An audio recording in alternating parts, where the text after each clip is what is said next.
I am the Ronin Pawn, and welcome to a twitch.tv/Ronin Pawn live stream on twitch.tv/Ronin Pawn.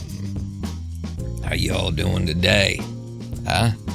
You smoking that dank-ass copium? That fatty boom blatty lies to yourself about what went down in the United States? Did you smoking that?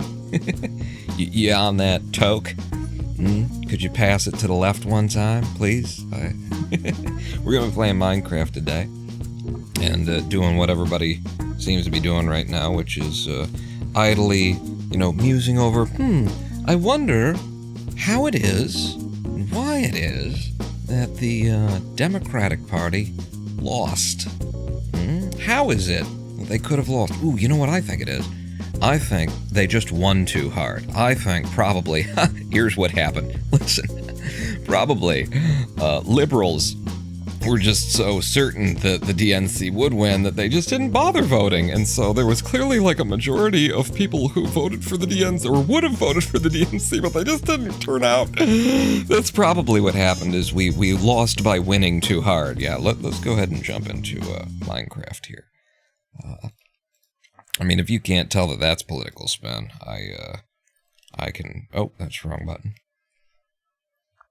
I can see how we got where we are. Give me a little Alt-G. See what's going down here. Yes, indeed, we are into the Minecrafts. All right.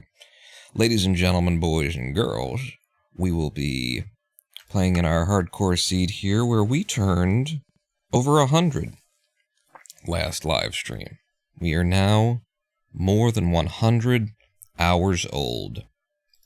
104 hours old in particular. I'm just going to slowly turn around so that the world can graphically load in a bit of this without, chugging any more than it did while we were loading. I always like to talk through the loading. I know that the CPU draw of modern Minecraft causes us to have max headroom style effects, and I like them. I like them. Oh, goodness. Oh, goodness.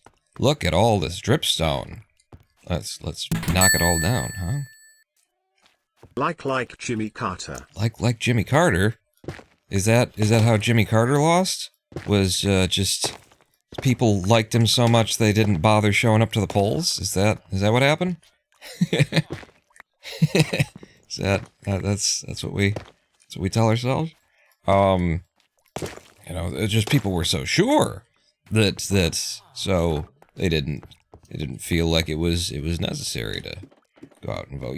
That sounds like it's probably right? I mean, there aren't any other factors that might have contributed to the core voter base of liberals not showing up. So it must have just been, I can't think of a single one. For example, here's one of them I can't think of. Know that he is more than 100 years old. Oh, Jimmy Carter's... He turned 101 recently? Here's one of those reasons I can't think of. I don't know if you remember this or not, but the Democrats didn't run Kamala Harris until... what was it? Like a couple of months ago, right?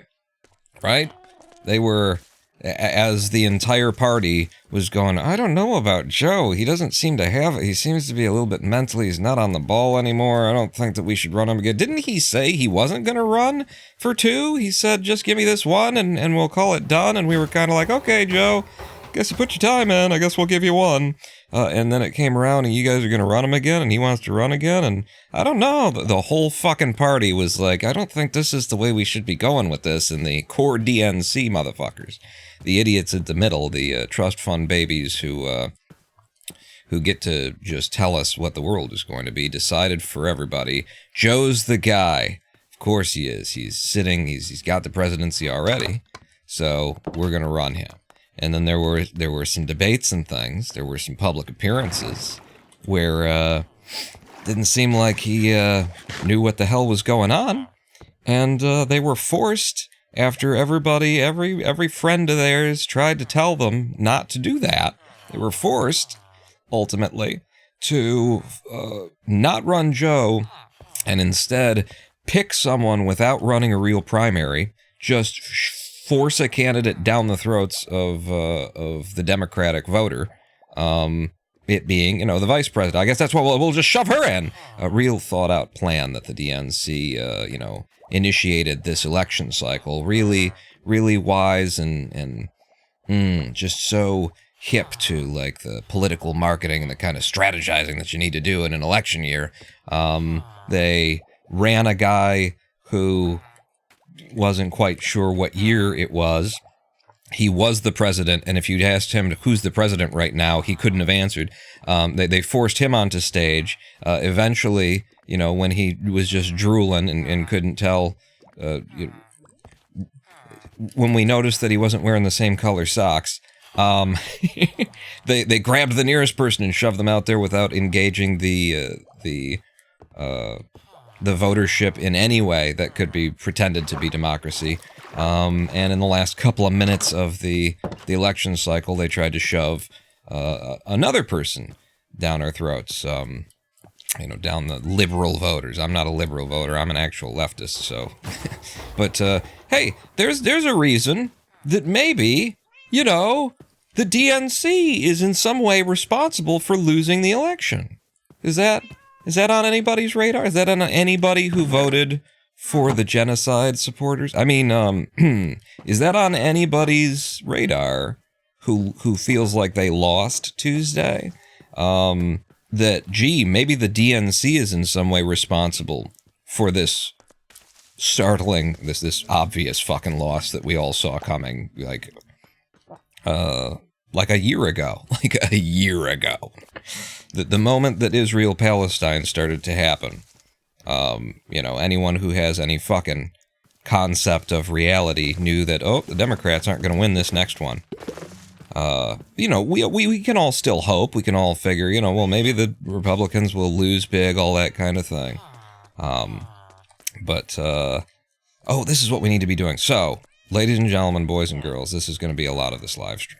No, it's not going to be a lot of it, but we need to be standing here collecting stone, because what I want to do today is make Nether Highways. Jermason, you've been on me about making Nether Highways, so I'm going to start. I'm going to do the F3T trick. And then I just let go about now. And now I don't even have to touch the mouse. We can just stand here and get stone. We're going to need a bunch of stone in order to build Nether Highways. We want to make it out of something that won't blow up when a ghast spits at it. That's mainly my only consideration here, is we want to defeat the explosionness. We need something with a blast resistance, and honestly, almost every block in the game has a blast resistance of all the stone stuff, all of the andesite, cobblestone, stone, deep slate, everything is has a blast resistance for this, so you can choose whatever you want, but we have, right here an infinite supply of stone that we can reach to. It looks nice enough when you turn it into bricks. That's my plan for the day. Prosecutor Walton says, so has Pawn cursed the two-party system yet? I mean, they handled that before I got here, didn't they? But yeah, just that was the first thing that I saw in terms of copium for the liberal voter who went out and supported a genocide this year at this year's election. The first thing that I was exposed to was the argument that the Democrats lost because they won too hard. We lost because our voters didn't turn out because they assumed we had it in the bag. That's the only problem. There isn't anything fundamentally fucked up and corrupt and not representational of the left wing of politics in the United States about the Democratic Party right now. We didn't kind of mishandle a slight, 40,000 people murdered by a racist colonial Zionist state, the majority of whom being women and children, and we backed that, and we actually proudly sold them another $1 billion worth of weapons while the last $1 billion was being used to murder children. We made all good decisions this year during the election cycle, so it must have just been that people loved us so much they didn't think they had to come out and help us get reelected. That must be it. That's some That's some sick-ass fucking copium right there. That smell. I can smell that from over here, and I want to roll that into the biggest goddamn blunt I can find, and I want to be that high. Can we all get that high with you? Gee, I don't know. The Democrats didn't have a candidate for president until a couple of months before the election. Oopsie. They were presently engaged in backing the murder of tens of thousands of Palestinians. You know, it's one thing to say, well, we support Israel's, right to exist and the colonial state of it's one thing to support Israel when they're not doing the whole Zionist murder everyone else so that we can expand the state of Israel thing. While they're doing that, really need to sort of back off. You want to not sell them another $1 billion worth of missiles when we can look on our phones and see that the last batch of missiles are landing in hospitals in the Gaza Strip. Oh, what is that, a school? That's definitely an apartment building there. Yeah, and that is an American flag on the side of that missile there. Kind of hard to win that election while you're doing that, isn't it? You know, there's a fundamental difficulty in rallying people on the left in politics. That is, just normal. It's very natural. Because people on the left, okay, I'm going to make a real controversial statement here. People on the left tend to be more educated than people on the right. They tend to be more empathetic than people on the right. The very concept of left-wing politics revolves around the idea of equality, and we should arrange our society such that the measure of a society is how the least amongst us is treated. No human being should ever, in a civilized society, not know where their next meal is coming from, not have a roof over their head, not have access to clothing and shelter and healthcare and this and that and the other. That's the whole concept of left-wing politics, is fundamentally the teachings of Jesus Christ. Left-wing politics are the sheep, right-wing politics is the goat. On the left we say, when I was an hungered, ye gave me meat. When I thirsted, ye brought me drink. When I was naked, ye clothed me. When I was sick and imprisoned, ye ministered and visited unto me. And so, my sheep, come into eternal and everlasting life and joy and love for all of you. And then the Lord shall turn to the conservative Christians, and he shall say unto them, when I was an hungered, ye gave me no meat. When I thirsted, ye brought me no drink. When I was naked, ye clothed me not. Homeless, ye took me not into your homes. When I was sick and in prison, ye visited me not. Ye ministered not unto me. And so go now into everlasting fire, prepared for the devil and his angels. That is just what Jesus taught, anyway. And so, where left-wing politics is about creating a welfare system, a social safety net, maintaining, building a world in which, on your worst day, no matter who you are, on your worst day, you will know, while the whole world is crumbling around you, everything that you've ever done is just on fire, you're losing everything, you'll know that at the end of this day, you'll have a place to sleep, you'll have a meal in your belly, you'll have health care if you get sick. That's the world that the people on the left are trying to build. People on the right want an individualistic, sociopathic world where everybody's dog eat dog, claw at each other's throats, fight for the last scrap of food, alpha male victor, the survival of the fittest. That's the right, who also somehow claims to be Christian and moral and shit. So, where that is the fundamental concept of left-wing politics versus right-wing, when we really boil down the philosophical, ethical, and all the dilemmas of principles across politics, from not just a, we take it out of a fourth dimensional reality to a third dimensional representation, and then we compress it even more to a two-dimensional representation. It's linear, and there's just a left and a right. Well, then that's what left and right politics is. Left-wing politics is about empathy for your fellow man. Right-wing politics is about what the opposite of that, isn't it? So when you try to organize people on the left who have empathy, who have compassion, who tend to be more educated, who, the very reality of conservative politics in America can be observed that wherever there is a trifecta of power that the red holds, the population there is less educated, they make less money, they have less access to health care, and they die younger. These are facts that you can just go and look at and see the outcome of the political policies of right-wing politics. After you make all of the choices that the Republican Party makes, what happens to your, electorate, what happens to the votership is they die sooner, poorer, dumber, and probably in the street.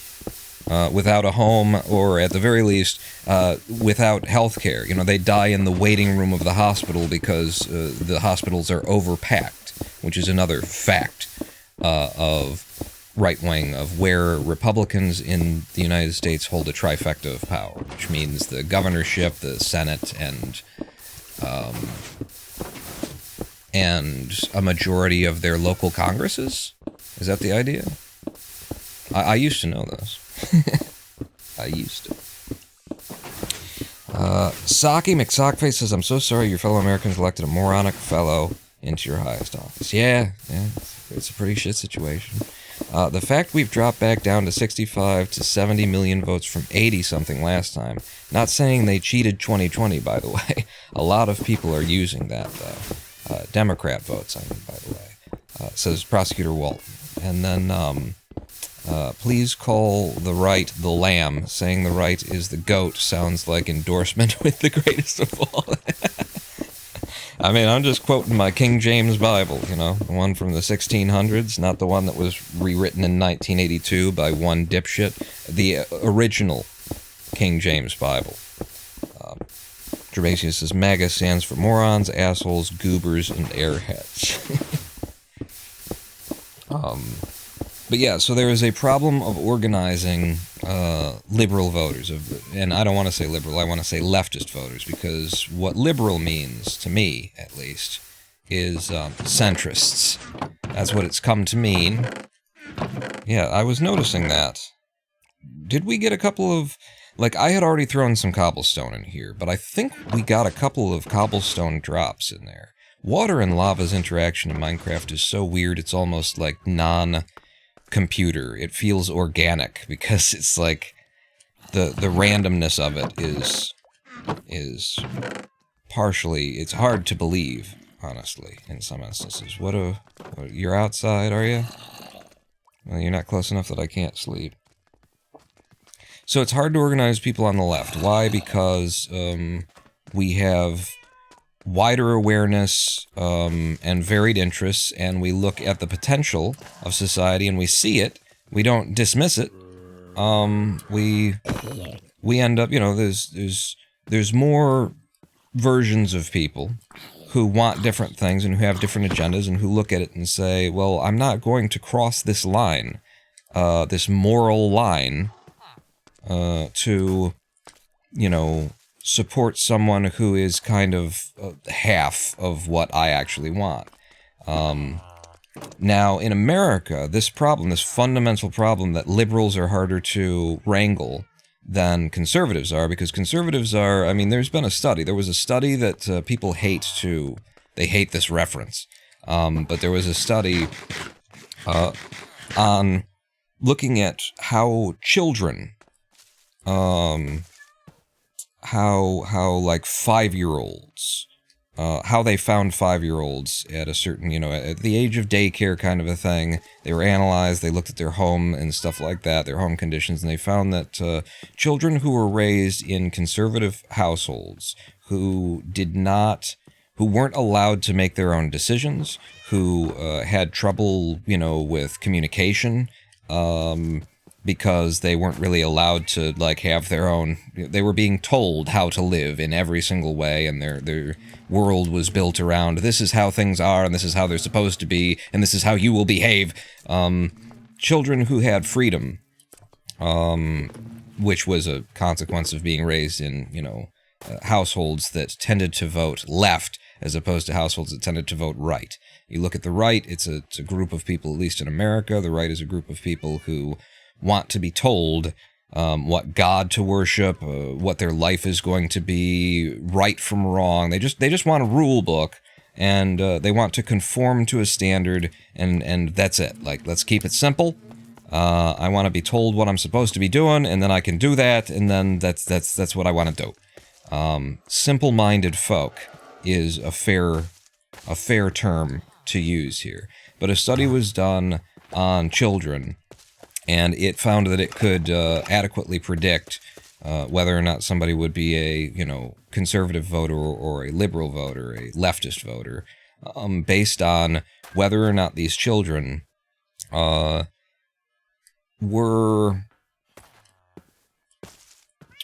had the freedom in their household, whether or not they were being restricted and restrained and told how to live, whether or not they had developed solid communication skills, whether or not, like these basic standards. It basically showed that if you have a lower IQ, you're more likely to end up being a conservative. That's part of it. And so it's easier to arrange people together to do one thing when you can whip a bunch of fucking bigots up into fear and anger over the Mexicans being rapists and the Muslims who are coming to bomb us all, and just all the shit that comes out of right-wing politics. The South American migrants that get turned into a migrant train. They're coming. There's migrant camps are forming at the border, and they're coming to fucking and they're all gang members and rapists and shit. That's Republican politics, and it works on small, simple-minded people with low IQs. It works on dumb people to tell them there's a group of people who don't look like you, and they're coming to take everything that you love, and you vote for me, and I'll make sure that they can't. And dumb people go, well, that makes sense to me. Whereas intelligent people are looking at the situation of society with compassion and trying to, like, the difficulty that you find in people on the left in trying to organize them is that we all have a different sort of level of what we think is acceptable, tolerable. There's different perspectives on whether or not various levels of equality are even achievable in mankind. And so a lot of people apparently have decided that it's too much to ask or to expect that that we could achieve, that we could have a world that functions without oppression and poverty. There are apparently a fair whack of people on the left who think that we have to continue to hold people in states of abject poverty and subject them to uncertainties over whether they will live or die in order to force people to do what they consider to be menial labor. There's what I'm saying is there's a lot of elitist motherfuckers on the left who look out at the world and think, they don't think there but for the grace of God go I. They think, well, somebody's got to do that job, and it's not going to be me. And I think the only way that we could ever possibly get people to do the job is to keep them starving and on the edge of death. So there's some argument among the left, even on the left side of politics here, and I say that because of the Democrats, because of the liberal, the centrist, the left-leaned centrist. What am I doing? I should just be knocking these fish out. So, you know, on the center, right, left, rather on the center of politics, on the rightest of the left wing of politics, is a bunch of centrists who, you know, sort of acknowledge and respect and think that the best way, or that the only way that we could possibly arrange society, is the way that is arranged now, which is a caste system of poverty-stricken people, lower-class people, middle-class people, and upper-class people. And they're cool with that, primarily because they are the middle-class and upper-class people. So they think that this system is just fine, and they come up with moral, you know, ways that they can somehow justify this shit in their own heads, to make it so that, yeah, that's okay. We can leave people. We don't need to address homelessness. We don't need to have a national system of social health care. We don't need to, you know, fight poverty. Wealth inequality is okay. It's necessary, but I'm still a liberal. I'm still a leftist. You're not. But you know, in American politics, you can be center-right and call yourself a liberal. And that's basically what I consider most of the people who voted for the Democrats.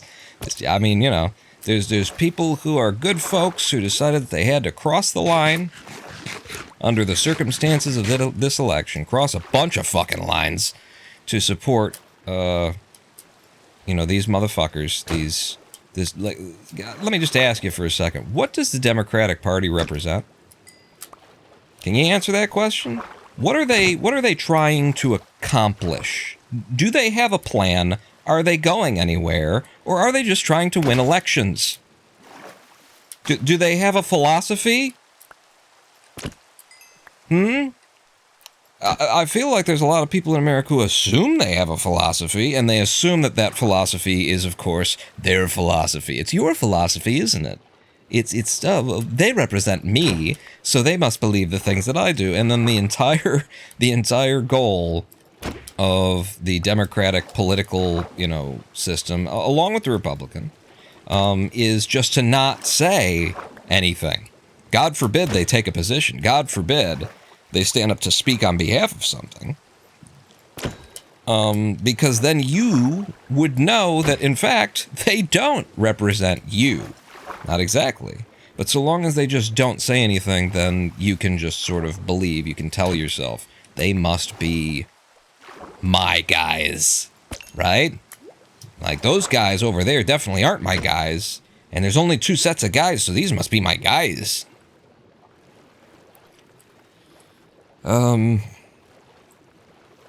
But I do, you know, if anybody has an answer to that, what does the Democratic Party actually represent? What are they driving toward? What sort of world do they want to organize and structure?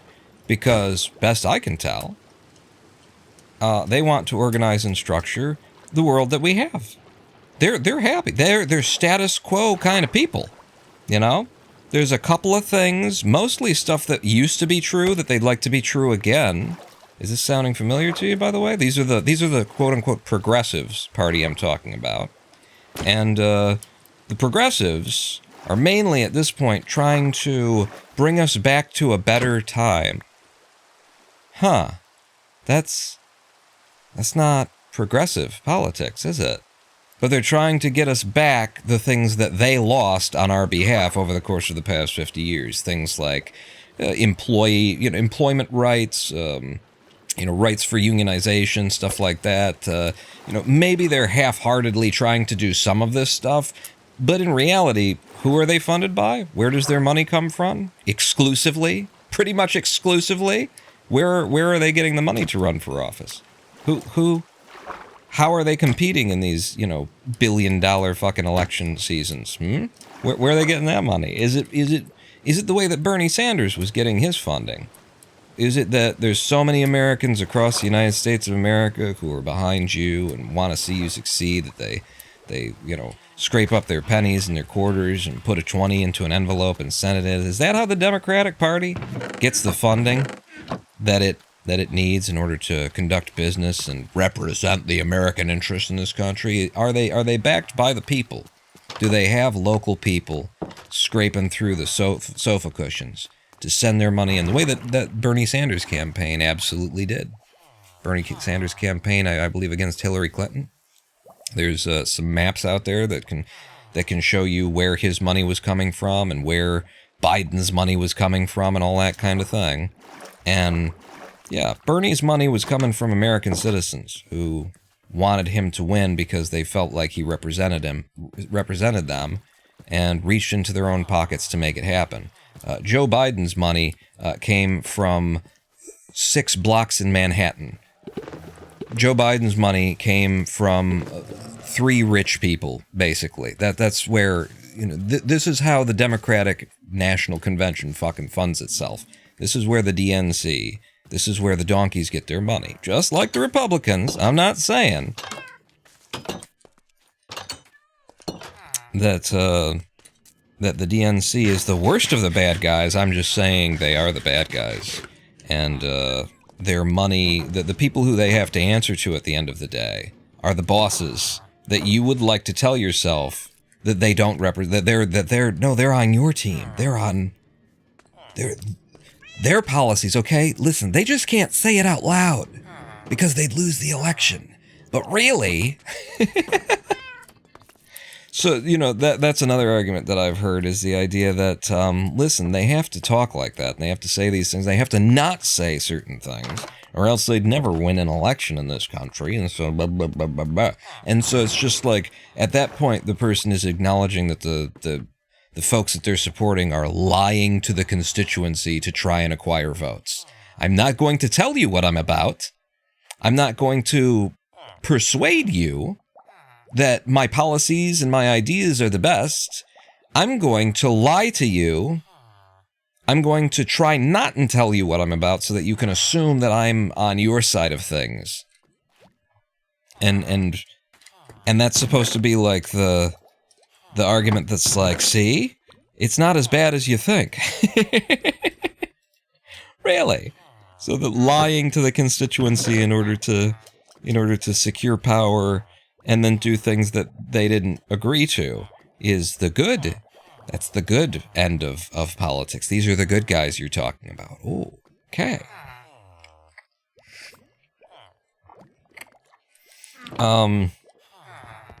But yeah, so, like, mainly what I wanted to talk about today was just the idea that, you know, the conversations that are being had out there about how did we end up with, you know, Orange Man bad again? How did we end up with a fucking racist, rapist, Soviet-backed, anti-democrat, fascist, what else do we have? Sociopath, casino-building, den of iniquity-making, how do we end up with this again? We had one term of him, and he managed to get back in. How the fuck does that happen?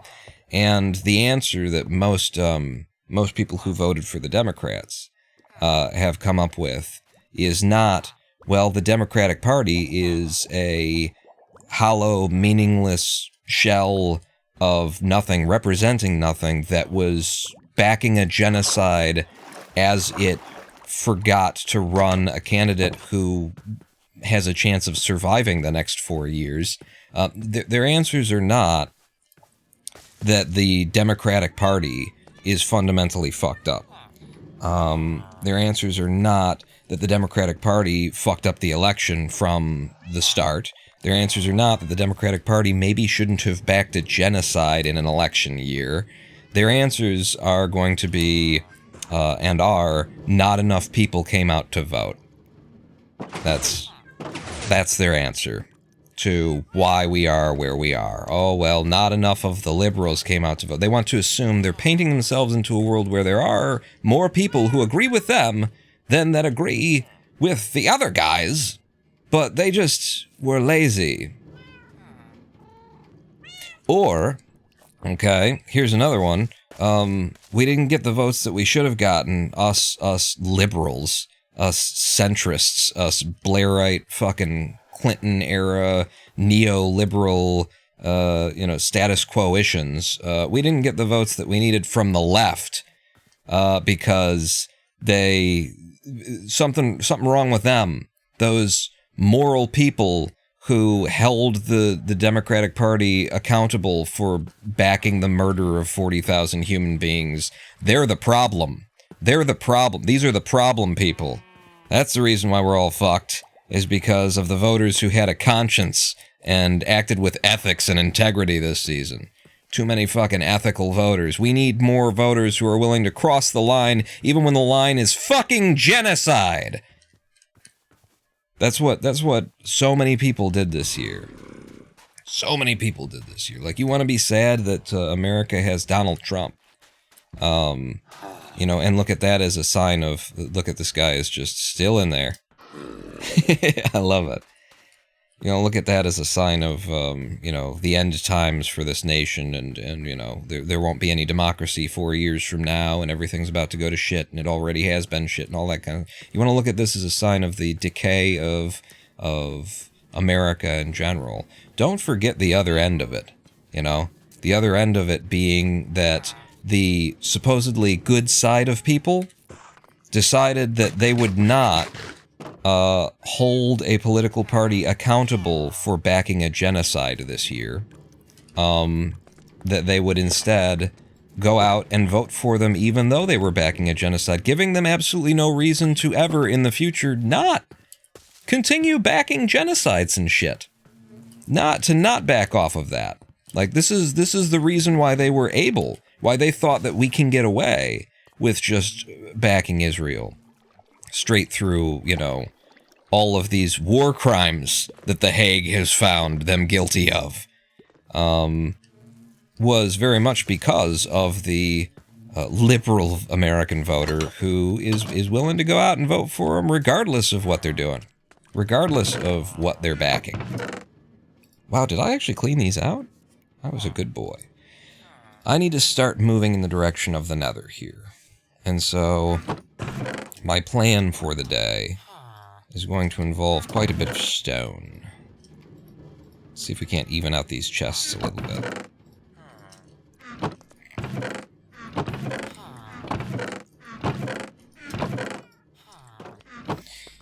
So I looked at a number of different versions of what we could do in the Nether. And, I mean, I tried developing them on my own. And I came to one. In the end, I came to one in particular that seems to make... It's the best of all bad scenarios, you know? Which is how a lot of people voted this year. But, you know, if you won't stand up and say, murdering those children is a bad thing in an election year, then I do have to wonder, what's it going to take for you? What would they have to do? What would they have to be engaged in? I'm going to grab brick walls, is what I'm going to do. What is it? What is your line, if not a genocide? What is your line, if not backing the murder of 25,000 women and children, the starvation of a society? What is your line? Can you tell me where you will draw that line in the future, or do you just not have one? You're just looking out for number one. I mean, it's good to know who you are. It's good for you to know who you are, right? And what a lot of people found out this election cycle was that they're willing to back a genocide.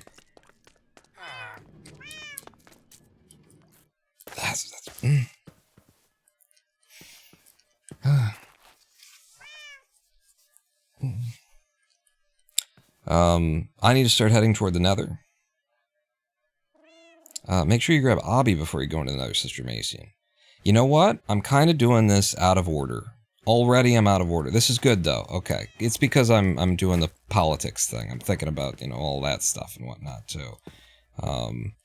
I just want to, like, land that sentiment is that the other end of the sign of the, you know, sign of the times and how fucked up America is and how fucked up we are is that the supposed left wing in America, tens of millions of human beings came out and voted against Palestinians. Voted to continue the murder and slaughter, voted to support the ongoing slaughter of innocent civilians in Israel and Palestine. That's the left for you in this country. So, you know, look across that aisle, liberal, and look down your nose at the conservatives who voted for orange rapist, racist motherfucker, and then look in the mirror and see, what was I willing to back? What was I willing to say? I guess this is okay. This is good enough. Well, what did I say was good enough? All those conservatives went out and said, that's good enough. What the hell is wrong with them?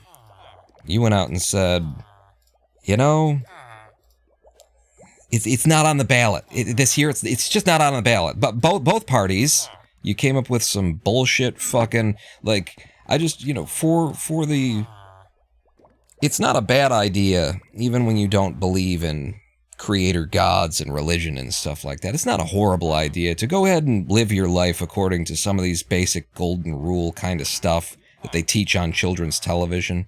You know, where, just imagine that if there were a day of judgment ahead of you and a universal consciousness, a universal power who's been testing humanity, who wants to see who are the good ones and who are the bad ones. You know, it's a childish sentiment, but it functions. You know, it's survived a long time because it functions on a basic level of morality. To imagine that there is a father figure who is going to either punish or reward you based on the choices that you make in this life, and then have that, you know, sort of inform what choices you do make in this life. Was it a good thing that you did? Was it the kind of thing, or was it the kind of thing when you went out and voted for the Democrats in 2024, after they sold $1 billion of missiles to Israel, while Israel was using the last batch of missiles to murder 40,000 Palestinians, 25,000 women and children, 150,000 casualties, starving them to death, killing United Nations, you know, aid workers. They've got 3 digits worth of UN staff that Israel has murdered to prevent them from getting aid and medicine and food and water to the Palestinians. You went out and voted to back the people who are supplying the guns and the bombs and the missiles and providing the moral cover. They come on television, they you know, use the office of the White House, they stand in front of the podium and they say, well, we're certainly discouraging Israel from acting, so we want them to be more careful. They're providing them the moral cover to carry on with a Zionist, expansionist, colonialist fucking genocide, and you went out and voted for them. And I just wanted you to imagine, if there is a God, were there a judger God, do you think that might be something that he's going to ask you about? Do you think maybe you'd show up at his gates when you die, and somebody's going to say, okay, you know what kind of person we're looking for here. We're looking for good people generally. We're looking for people who would have sacrificed themselves for another human being. People who would not, you know, wouldn't trade someone else's life for their own convenience. You know what kind of people we're looking for. And looks like you did pretty good. Oh, hello. What is this? So it says here you voted for the Democrats in 2024?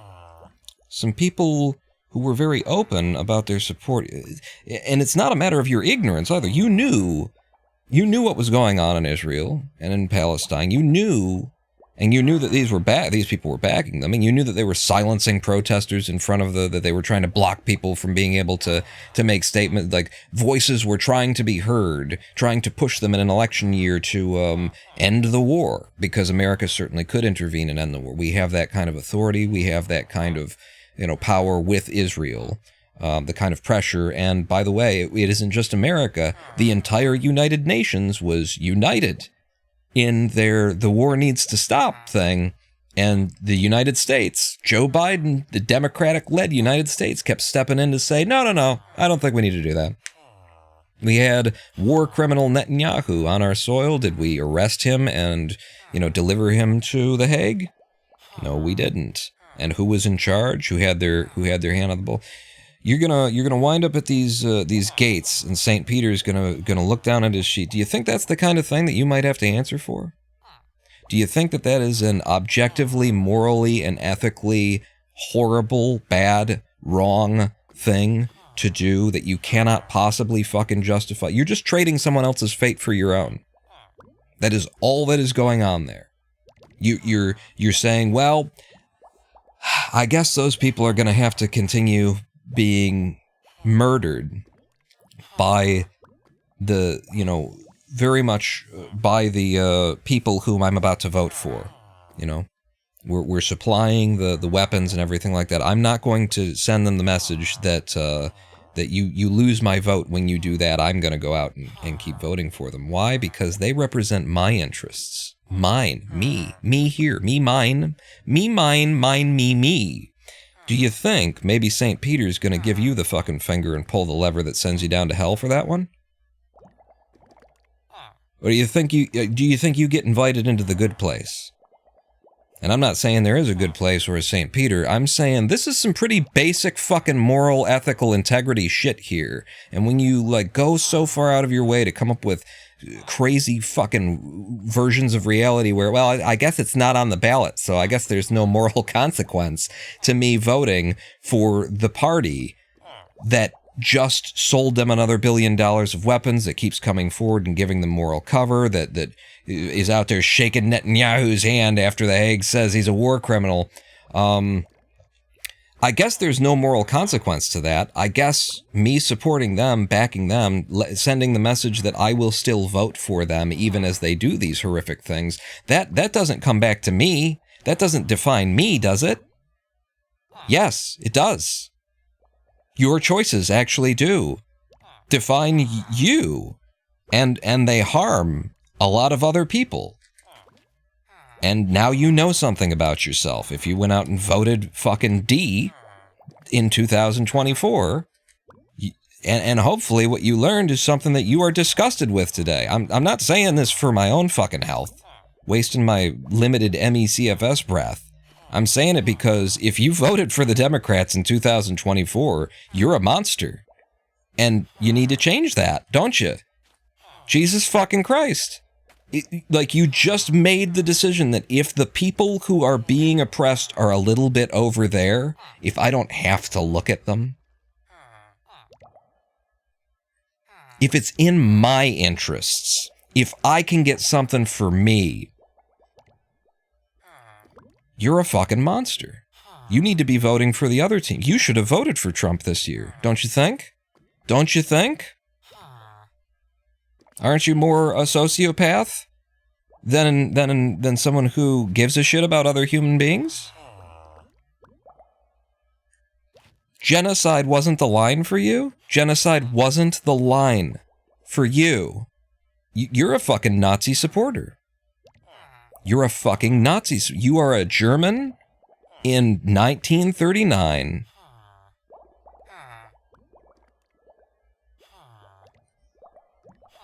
And you're not a party member, but you're not standing in the way, are you? Sort of clearing the path. Grow a fucking spine. The reason why we have Donald Trump today, the reason why, and I have every expectation that he'll, take a bullet before he takes office again. But the reason why the election turned out the way it did is entirely your fault. You have not held the Democratic Party accountable. You have not held your representatives accountable. You have told them every fucking time that no matter what they do, no matter what they support, no matter what they back, so long as it still works out for your middle-class fucking lifestyle, you'll turn out for it. And today, you have sent the message that you'll even follow them down the road of backing a genocide. What the fuck is next? What's after that? I'm looking. I don't see anything that is worse that you could possibly support. And here's something. And you lost. You didn't even get the benefit of your bargain. You made a Faustian fucking bargain with the devil.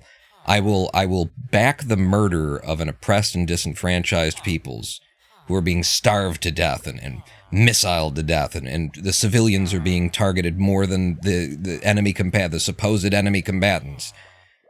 I will back that in order to get something for me, in order to have something at home go the way that I want, because I'm worried about the other people around me who have other issues and things like that. So I'm trying to protect the issues of, I will let those people who are a little bit over there just die and suffer and wail and gnash teeth. I will let that in order to get what I want. And you went out and you did that and you fucking lost and you didn't get what you wanted. You didn't get what you wanted even. So now you're just morally compromised. You're just morally compromised. Learn to live your life in a way that no matter how things turn out, you'll be able to sleep at night. That's my recommendation. That's why I vote for people who I want. I don't vote against people I don't want. I vote for people who I think are, representing the right things and saying the right things. And I try and, if you're basing your actions on what you hope the outcome will be, you are living incorrectly because you don't know what the outcome will be. You could do the most right thing and the worst thing that you could possibly imagine would happen. You can do the worst possible thing, the most evil thing, and the way that things shake out, it kind of ends up being the best possible scenario. That's the reality of our world. There is no law that keeps the good things happening to the good people and the bad things happening to the bad people. It's physics. It's not... there's no philosophy to karma. There's no philosophy to the physics of this universe. And so what you need to do, the way you need to live your life is stop trying to beat the system and play fucking chess and get around the corner and say, well, I'll do this bad thing and because I think this good thing will happen. Just do the good thing. Do the morally, ethically correct thing.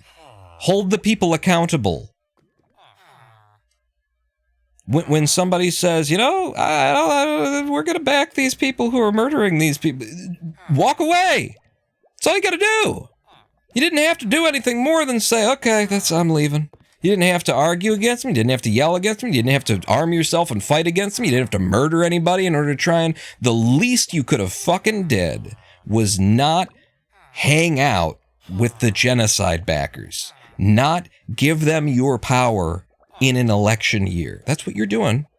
That's the whole concept of democracy. They don't have the power. You have the power. I have the power. We have the power. It's a government of, by, and for the people, in theory. In practice, it's a fucking nightmare mess, and when it dies, we'll all be better off because we need to restructure. But in theory, the power is ours. The power is with the people.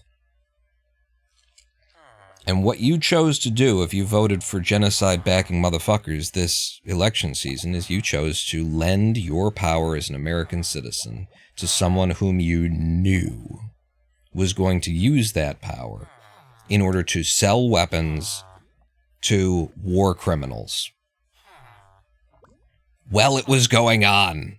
Well, it's active. Like, it's one thing in a year where Israel isn't murdering Palestinians. Be like, well, I know the Democratic Party generally likes to support Israel, and it's a Zionist colonial fucking thing.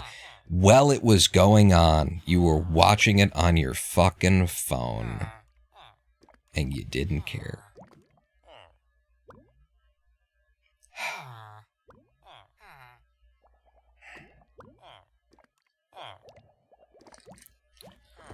And then, the fucking,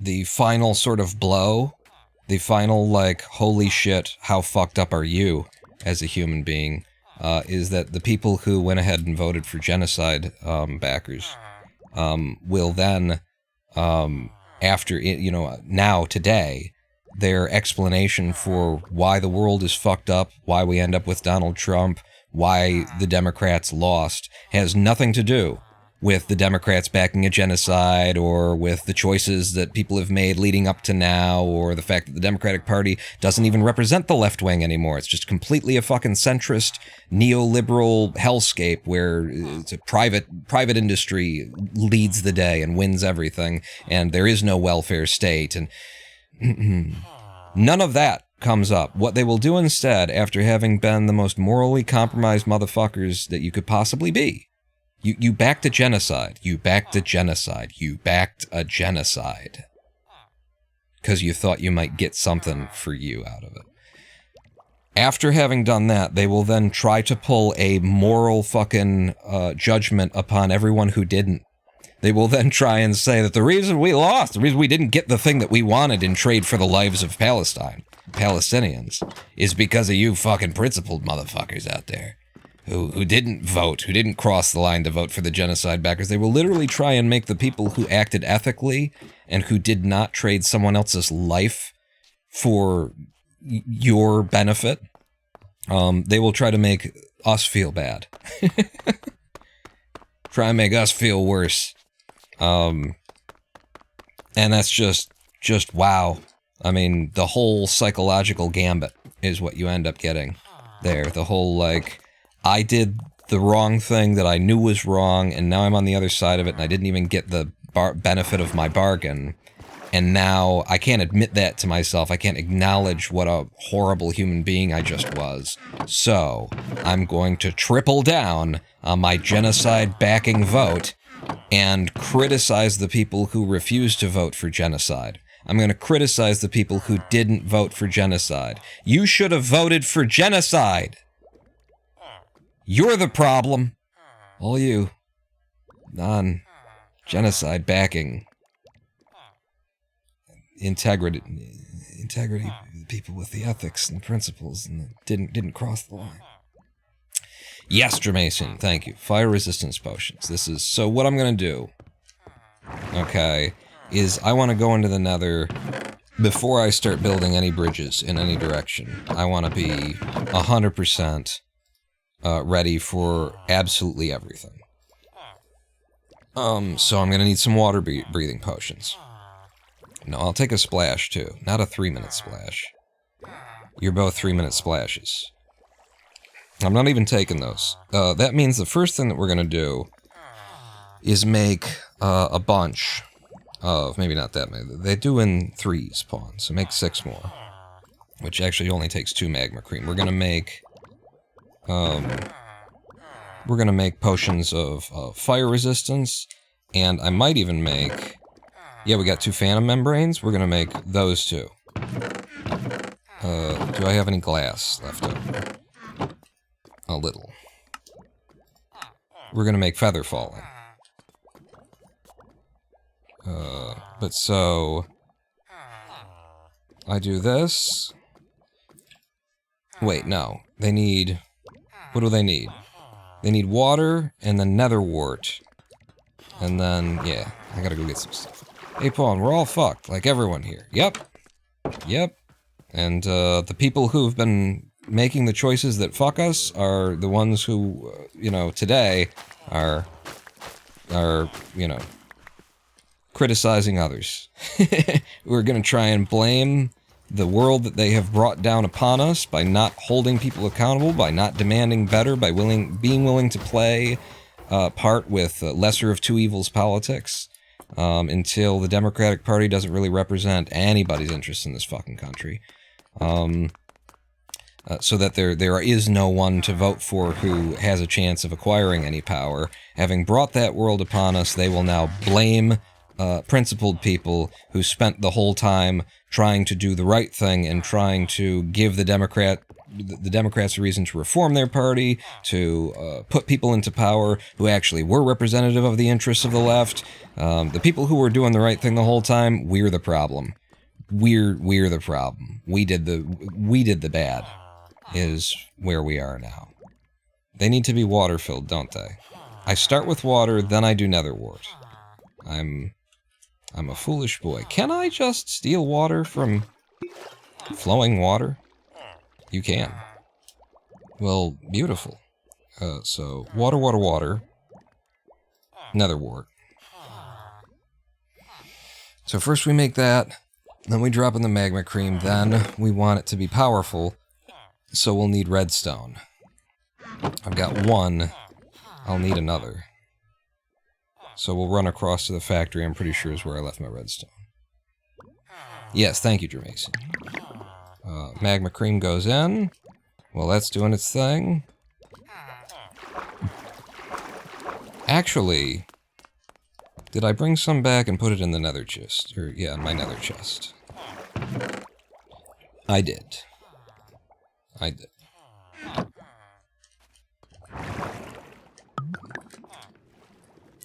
Please let me out. So now we have fire and a little bit of redstone. I'm gonna make... I'll be carrying 7 8-minute fire res potions for while we're bridging in the nether, and I also want to have slow falling. That's the other thing that I want to do.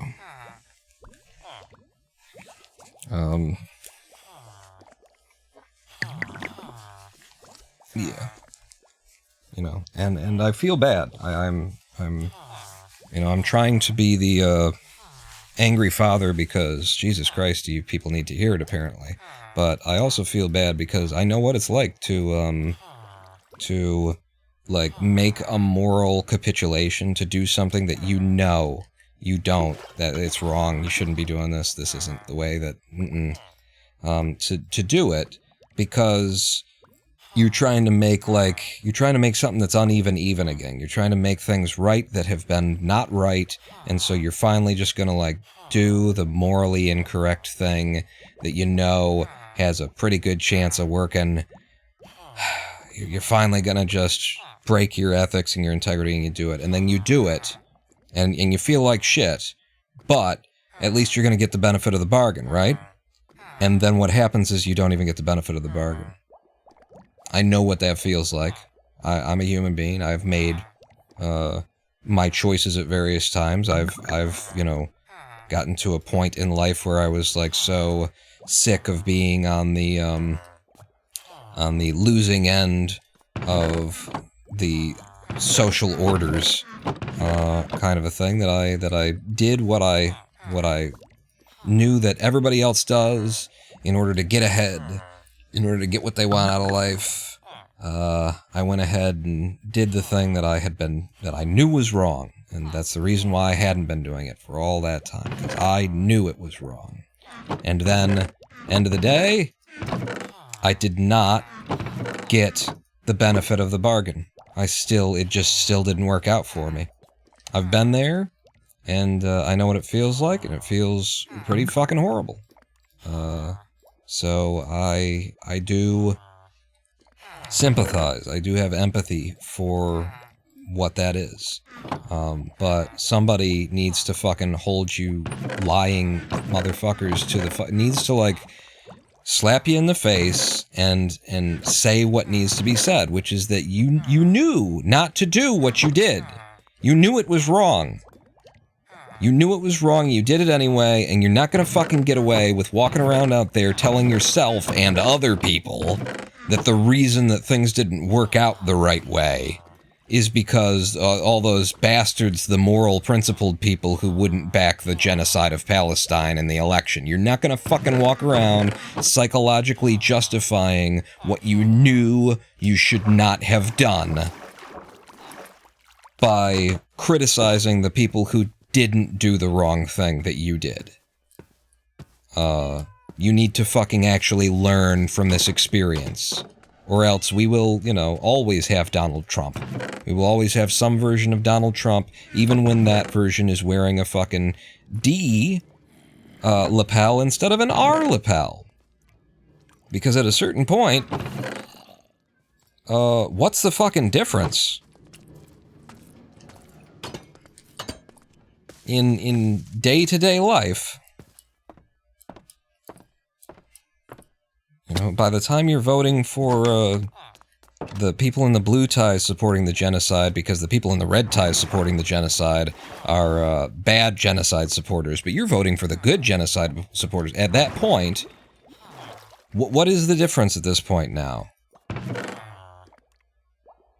So you need to be held accountable, you need to hold yourselves accountable, you need to fucking feel bad and not lie to yourselves and others about how we get here, about who the problem is, about not fucking, oh, well, you know, what really happened here is, you know, not enough people turned out to vote because they all thought that we were going to win. They just assumed we were going to win. They figured they didn't need to turn. You need to stop fucking lying and take your goddamn medicine and learn from it so that you stop fucking accepting nothing.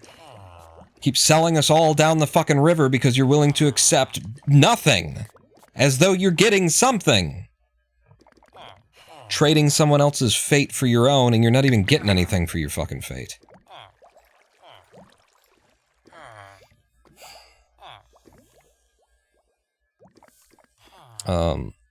And honestly, like, my perspective on where we are right now with another 4 years of Trump coming forward is either it will be nothing, either it will just be, you know, it'll be much ado about not a lot. Wow, those don't last long, huh? No, this one. It will be much ado about, you know, not a lot, and the real changes aren't going to come down from the presidency. They're going to come from state legislatures and, you know, fucking Oklahoma making laws that say, you know, you're not allowed to make decisions about your own body until you're 27 years old, or maybe ever, and shit like that. It's not going to be the presidency that that makes people's day-to-day lives utterly horrific. It's going to be local legislatures and stuff like that. So it will either be much ado about nothing, or it will be the end of American democracy, and if it is the end of American democracy, more's the better. Like, that's where I am on this, is what we have right now is unsalvageable. We are at the point with, you know, you're using a thing, a machine, a tool, something like that, and you've been using it for so many years, it barely works anymore. This thing actually takes more time from you in the process of using it, to the point where maybe you should just start doing this shit by hand at this point, because the tool is actually a hindrance. We are at the point where this thing is so broken, this thing is so useless, this thing is so not what it needs to be in 2024, that there is no fixing it. This cannot be duct taped. We cannot reform what we have. We need revolution. And Americans have been too comfortable to get up and bring any kind of revolution. So either what we're going to get out of another Trump administration, if he even survives to take office, to be honest with you, what we either get is much ado about nothing. He's older and more senile, and the people around him won't listen to his crazy shit, you know, that was already crazy and a lot of his people already weren't listening to and stuff like that. It'll be much ado about nothing. It'll just be your average Republican administration where everything goes a little bit backwards, but, you know, not the end, and that kind of won't be the end of civilization as we know it or anything like that. It'll either be much ado about nothing, or it will be exactly what we need, which is the impetus for the American people to get up and demand to have a government that is actually representational of their interests. It will force us into a position where we end up restructuring absolutely everything from the ground up, where we don't take the assumption that, yeah, I guess we should have 100 rich trust fund babies making the decisions for every state of the union. Yeah, that's a good idea. We'll restructure the whole fucking thing. We'll get rid of presidents entirely. We'll end up having a parliamentary, you know, a federal government that is based not around one single seat of power, but around, you know, 1,000 men in a room making the decisions, kind of a thing. 1,000 people in a room. Having to come to agreements in order to make things happen. A parliamentary government, not a non-presidential parliamentary government, kind of a thing, is what we'll have to go toward. But, like, that's what I see, is that we will either have a revolution, which is long overdue, or it's just going to be more fucking status quo. You know, like, the worst thing that happens at this point is that things are normal enough for the next 4 years that we just keep slipping down the old corporate rule slide that we're currently on. Things don't get bad enough for the American people to stand up and say something needs to change, but they do keep slowly getting worse and slowly getting worse and slowly getting worse, like they have been, on the path toward a corporate governance, which is where we are. You know, our representatives are funded by not us. They are not voted for by us. Our votes are purchased by the form of advertising, which is paid for by corporations. The appointments that matter are made on behalf of corporations and shit like that. Like, where we are headed, where we already are, is fucked beyond fucked. And this, whatever comes next, either drives us nearer to an actual solution, or it just keeps us on the slow and steady path toward death, basically, is what I would say. I need to organize this. I'm running around in circles again. Things won't get bad enough for the straight cis white men to have them rise up and take a stand. Well, there's enough people who aren't straight white cis men at this point that if all of them stand up, then the straight cis white men will be overrun. But it would take all of them to stand up, and it would take none of them to decide that it's okay to let some other group that is oppressed and disenfranchised and mistreated die under the, I don't know, a little bit of a genocide or something like that in order to get their own little security for today. Oh, my little group, my group of disenfranchised people is doing a little bit better today than yesterday, and all we had to do was trade the deaths of tens of thousands of other human beings who are in the same situation we are in. If we could get all of the disenfranchised people to stand up and back each other without trying to sell each other out in order to get a place in the oppressors club, then we could actually fix this fucking thing. And also, a lot of the straight cis white men are fucking sick of it too. I've got, you know, friends who have been primarily liberal, who have been, you know, centrist, Democrat kind of voter kind of people who are coming to me and saying, I can't do it. I can't do it anymore. I'm going fucking socialist. Like I'm I'm hearing more and more, like, I know recently one of my friends who is a straight white cis male said to me, I pretty much refuse to vote for straight white cis men anymore. Like, he said, I just won't listen to them. They're the reason, you know, European descended white men are the problem, and I just won't fucking deal with it. And it's a European white man who is speaking these words to me and speaking them to a European descended white male who is agreeing. That's where we are. We have power. We do have power. But the power is in unity, and we can't possibly be making decisions that involve selling out some other group of oppressed, disenfranchised, being slowly murdered people, and expect to make the changes that need to be made. We need to unite and stop trying to be a member of the oppressors club, stop trying to get our radial tires and our air conditioning, and demand that everyone be treated equally and fairly for real this time.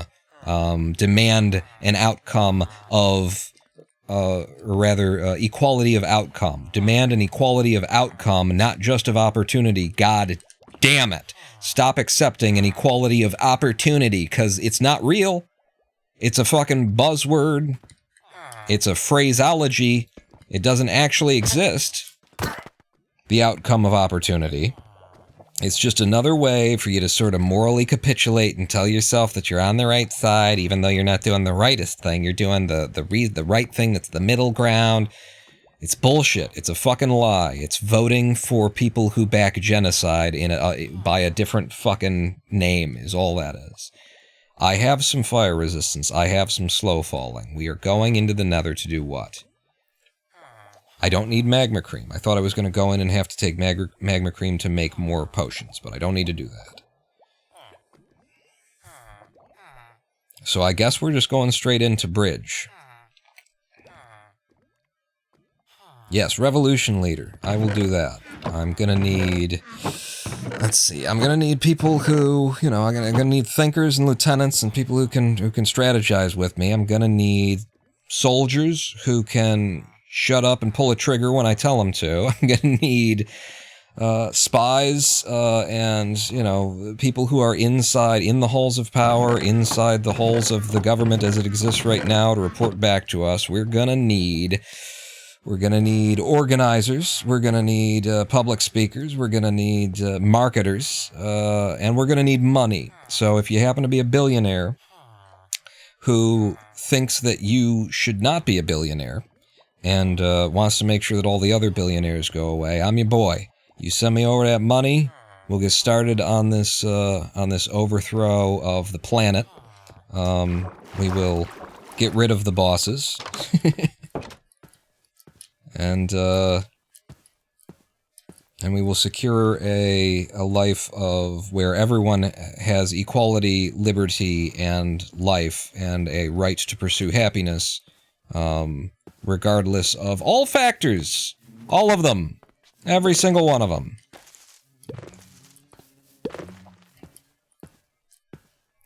Pawn for dictator. Vive la résistance. How do I want to go about this? Because we don't know where we're going in the Nether, is another bit of a small problem. We don't know where we're going. And it would be good to know where we're going. So I'll tell you what I'm going to do before we go into the Nether and risk it all. Do I not have... yeah. Before we go into the Nether and start standing on slabs in mid-air as ghasts are shooting fireballs at me and just hoping it works out. Before we go into the Nether, let's try and find a winter biome. Let's try and find a biome that's worth going to. In particular, a winter biome would be super helpful. If we're going to turn our attention today and in future days to Nether Highwaying, then we need a supply of ice. And the supply of ice, for that, we're going to need a biome in which it snows. Is it, did I miss my split? I can't believe we've only been here an hour and 20 minutes. It feels like I've used so much breath, I guess, is why. I need to put that stuff away. I'm going to move the stuff that we're going to take into the Nether for bridging down. Let's drink until our hearts stop. Water, though. That's a good call. I will.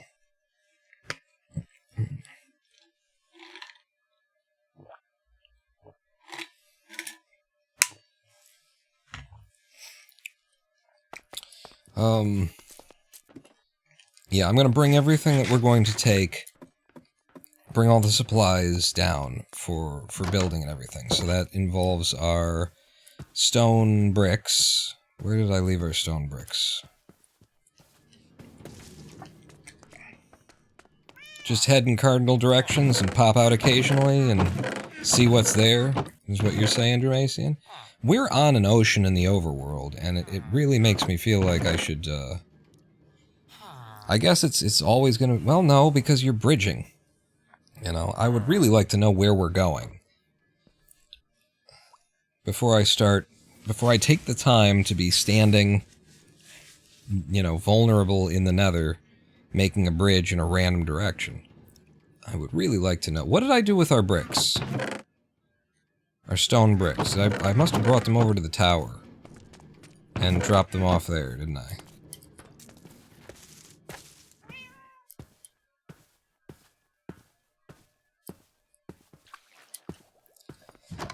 I guess it doesn't hurt having a cardinal path.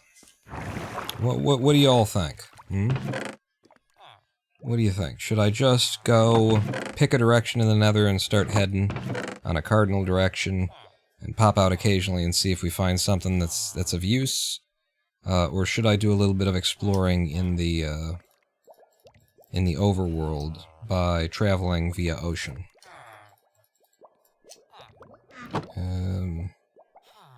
Both of those things go back in the potion chest.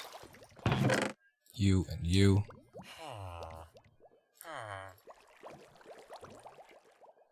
Everything else is something that I usually keep on me. We should have more food before we get started, too. Do cardinal directions and branch off to the spots you found? That makes sense. Oh wait, no, I'm taking this down the stairs. Bring this down to the portal.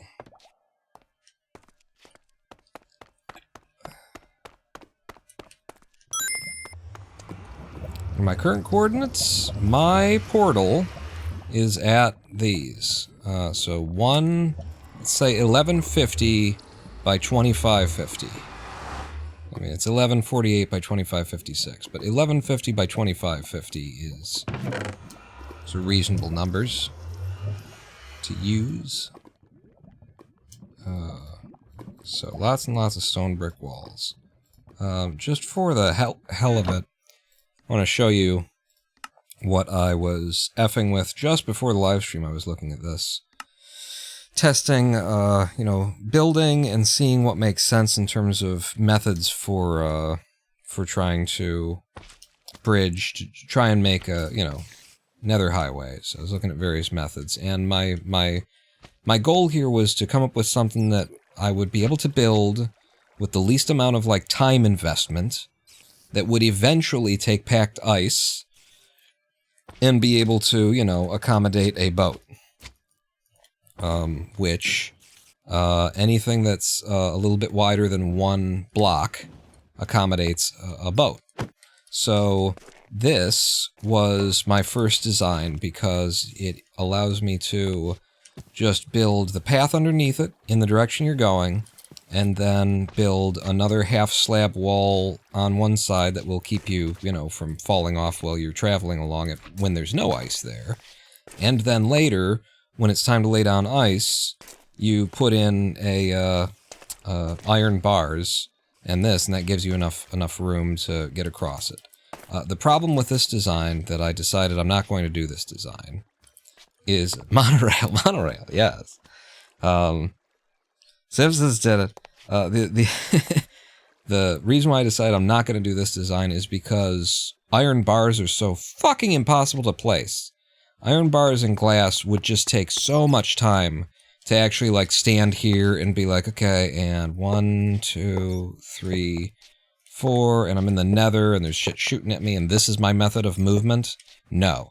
Absolutely not. And I tried. I was like, what if I stood on top of it and went backwards? There is no fucking way to place these that you don't end up getting them popping out on different angles and shit like that. It just doesn't happen. So, I've decided that the design will be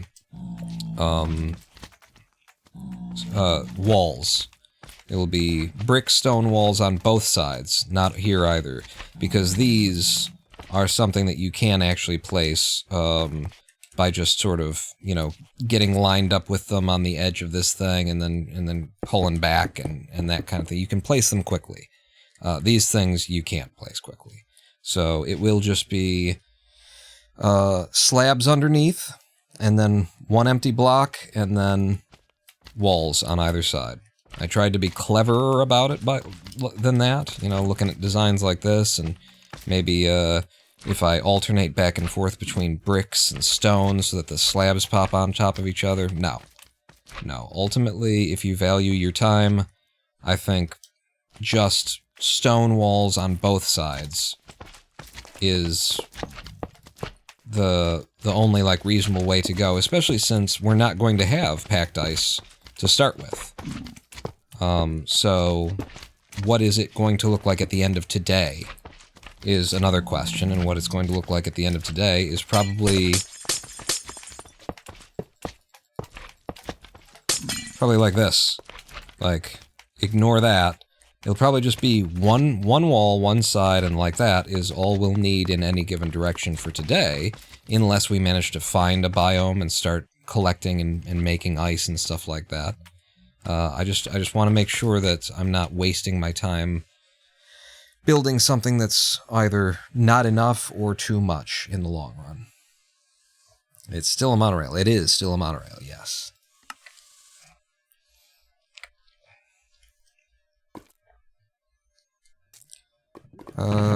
So those are our building materials for going into the nether.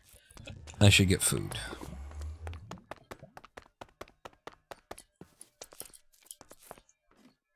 Am I not running?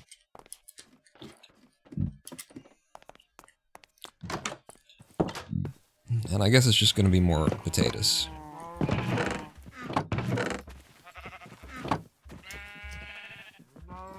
Yeah, go ahead. Yeah, go ahead. Everything else I'm carrying? I don't need these emeralds. I don't, in theory, need the ender chest either, but I will.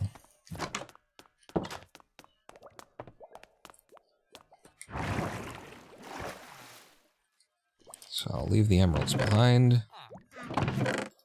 Here.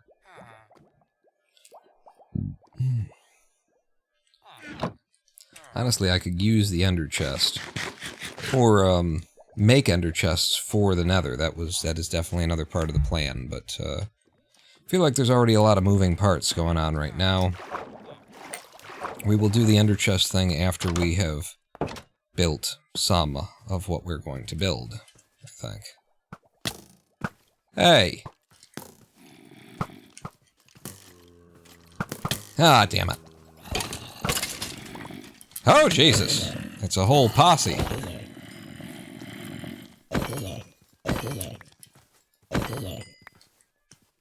They came for me. How'd that work out for you? Now back to what I was trying to do in the first place. Oh, come on. I was moving.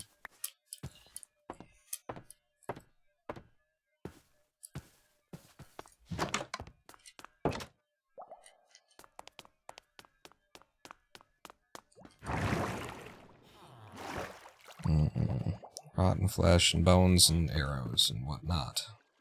I think you go all of you over there. We're empty again. My potatoes will have cooked.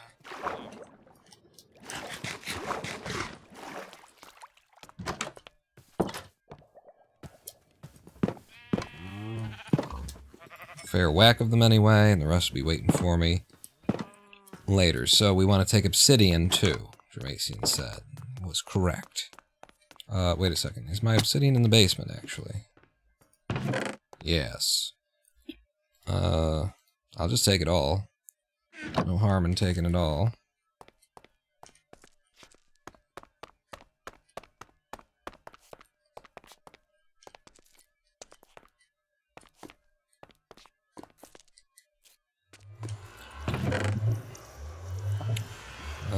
So, for our first go here, I'm going to take, I guess, 4 of these. I don't know about the feather falling stuff. I guess we'll remind me to drink the slow falling whenever we're bridging over a large land body, I suppose. Yeah. So obsidian will go over here, and then we will need more. Well, we won't need more brick walls when we get started, because we'll just be doing one side. And so, yeah, this is it, I guess. This is our carry, and we'll leave one slot empty to go in. Okay, let's have a live stream break. Oh wait, back over to the screen here with me. Yes. We're gonna have a live stream break, and if we're gonna have a live stream break, then we're gonna do it,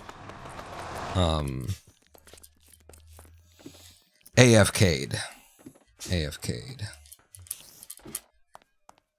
So that our automatic farms over at the warehouse are still working. So, I'm just gonna put us in here, and then I'll tab out. Okay, we're gonna have a live stream break, mainly because I did so much talking. I want to gather my breath before we start in on the actual work of the day. So stick with me across to 7 minutes here. I'm going to play some music, and grab yourself a drink, grab yourself a snack. I'll probably be back a little bit less than 6 minutes, or 7 minutes, but we always say 7 minutes, so stay with me, pawn not out.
what did I tell you? Hello, I am the Ronin Pawn, and welcome back to a twitch.tv/Ronin Pawn live stream on twitch.tv/Ronin Pawn. We were only really away for about 5 minutes, maybe 5.5. Let's see. I managed to get myself a new bag of ice. Ooh, yes. Okay, hang on. Just ordinary. Wow, look at that. Look at the sunset. Or is Detroit on fire? Look at that, huh? It doesn't matter, you know. After that election, it doesn't matter. Look at that. Look at how nice that looks. We're just. Is it on fire? What the hell is Jesus God? We're playing Minecraft today. Is the thing for reals though. That's the wrong way to go with the loudness.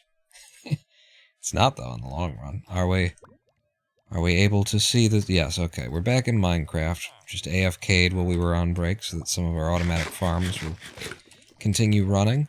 We're on our way into the Nether to actually start Nether bridging. We're going to pick a direction, cardinal direction, and just start going and see what we find. And the Nether is down here. This is where we keep the Nether. I like to keep my Nether in a cool, dark place. Just it stays fresh and dank. my Nether is the dankest, and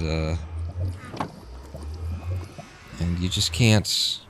You can't keep my Nether as sticky and icky as it really needs to be unless you keep it in a cool, dark location. I am just surrounded by goddamn ghasts in this biome. It's coming back down. It'll get him.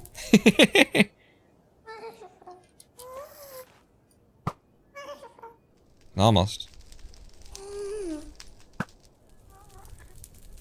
Okay, now I can just shoot straight at you. They're a lot bigger than I think they are, aren't they? So, which direction are we going to go off in? Fuck it. We have already traveled in this here Nether. We have built coordinates? You want the coordinates? But you've got the coordinates in the overworld. What do you need coordinates in the Nether for? Just multiply by 8. I gave you the coordinates at our portal are 140, 320. 140, 320.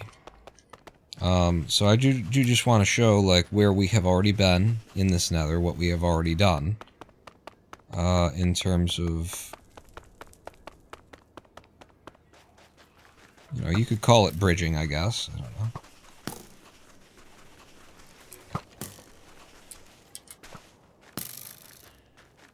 So, not exactly. It's been a minute since we.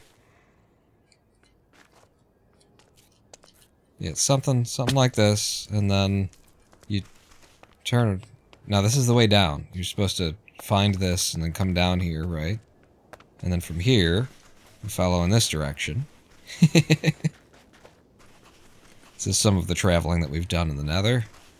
Some of the path that I already carved out.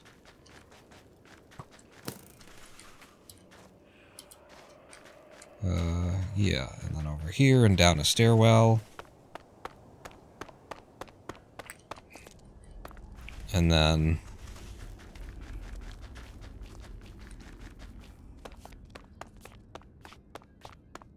down another stairwell. So this is one of the biomes that we've already located in the Nether, quote unquote. This is one of the biomes that we've managed to secure the path to.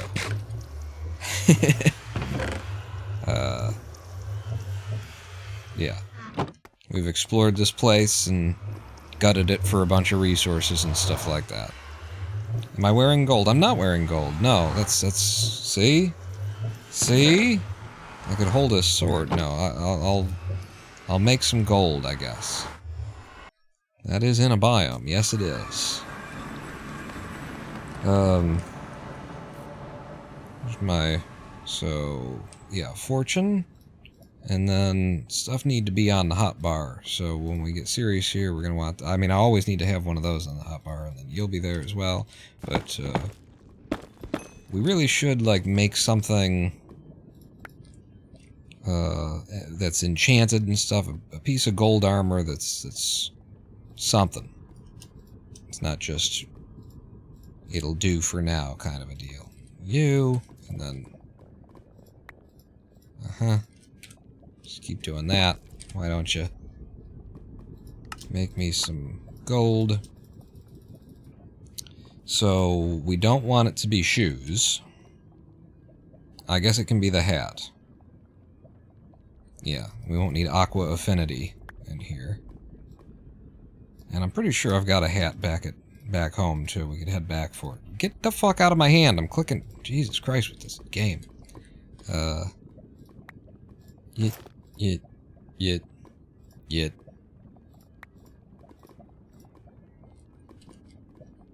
Okay. Like...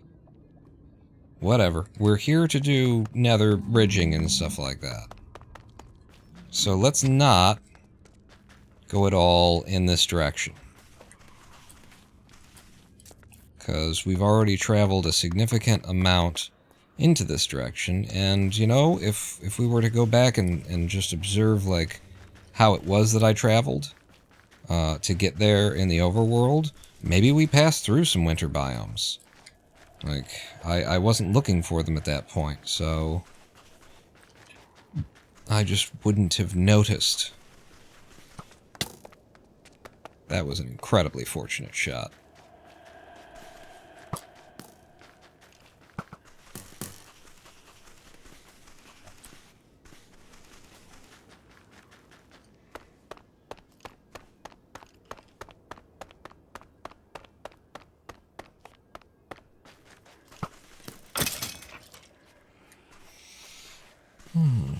Alright, so here are our portals, again.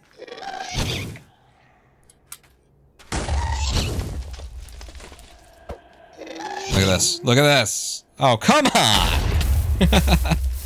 You prick. I also don't need a bucket of water in the nether. I'm gonna head back through. And maybe leave a little bit more back here in the chest. So, bucket of water, leave my bell end.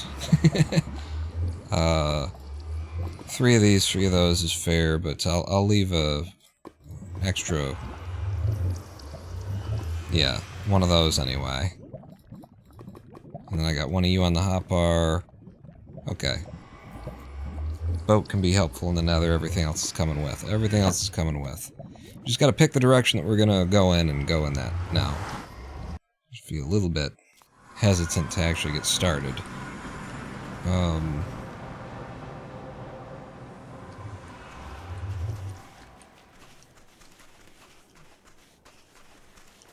And the thing is, so like, what I should do is I should get on the cardinal line because, for God's sake, we don't need it till we need it. Like, there's a level at which we could just be on the ground and it makes it easier, right? If we imagine that we will eventually have a path, an ice path that goes off in this direction. You know, here's another consideration, is with these boots and being in this biome, should I not even start bridging until I'm in a place where I don't have free access to soul sand? That's a consideration. I think I want to go in this direction.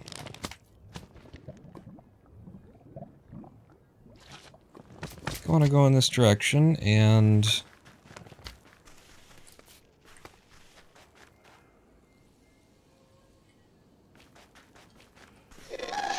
and yeah, I'm going to do it like this. Thank you. Stop it. Fuck off!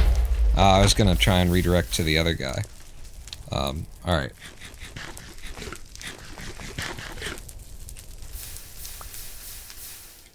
I'm going to drink one of these. And do I keep the bottle? Yeah, go ahead and keep the bottle. Not from this layer, but from this layer on our line. From there, I'm pretty sure this is the correct line. This is going to be my level. Or do you think I'm too low? I'm at 50. This is a very middle level to be at. I think I'm okay with this. So I'm going to do that. And then I'm going to use what I picked up.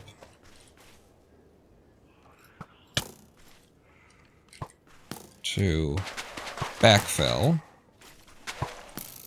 You can't hit nothing. That one's got enchantments on it. Why can't I... What? Fire protection.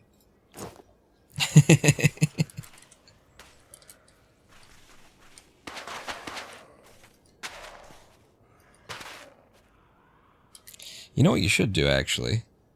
What? Whatever level you're gonna be at should be...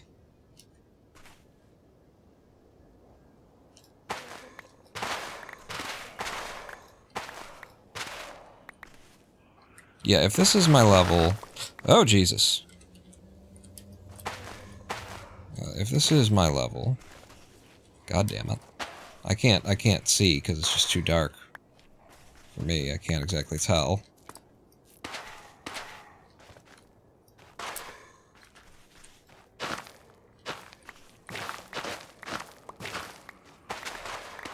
And the bottom of this should be stone, is what I'm saying to myself.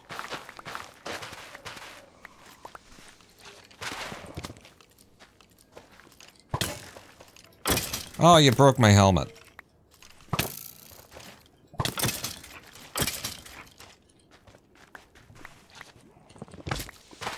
God, these people.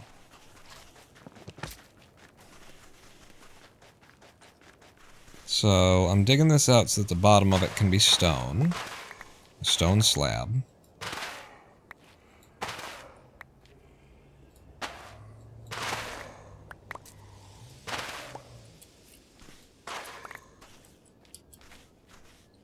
Oh, I'm off by one.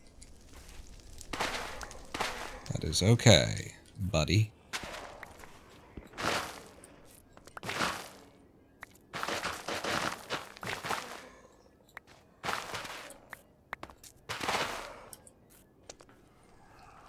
Okay. Okay? Okay. This is my level, correct? No. What is my level? This is the level that I was going to do it at. I should really just do that so that I can goddamn see.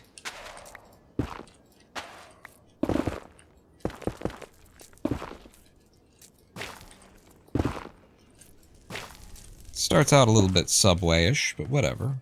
Hello, Societo. How you doing?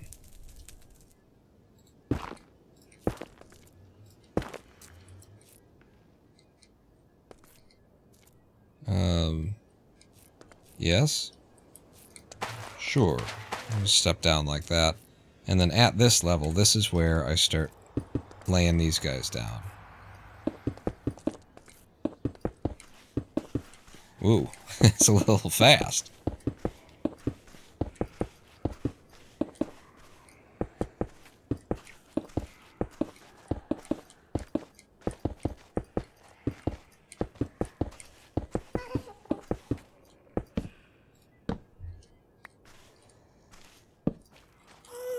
Go ahead and top ourselves off here.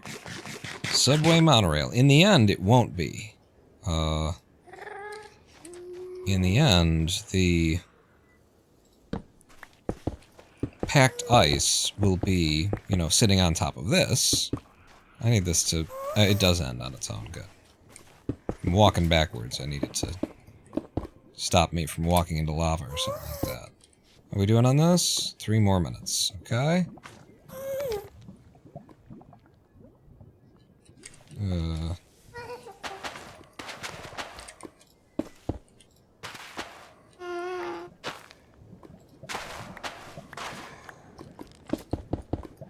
Yeah. I was doing so good.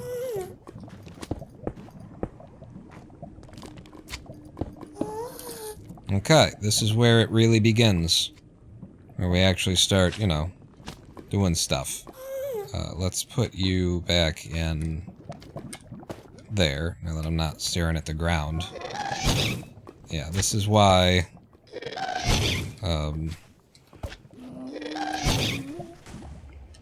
why I'm worried about this process.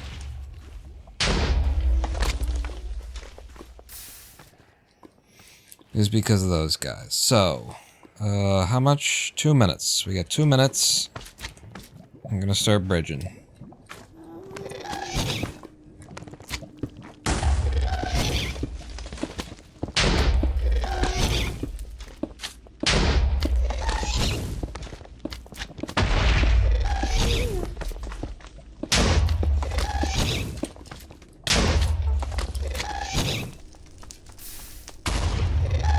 Where? Suck it, bitch! We have 1 minute and 42 seconds, okay?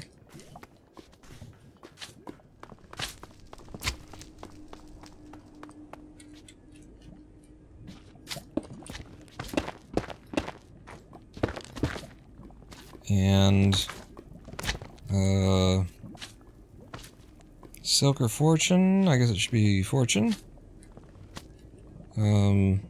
Crossed here, and the thing is that we're going to need this to be a 3 wide. We need it to be basically 3 by 3 when it's time for that sort of a thing. Yeah. I'm just gonna dig this out to be 2 by 2 now.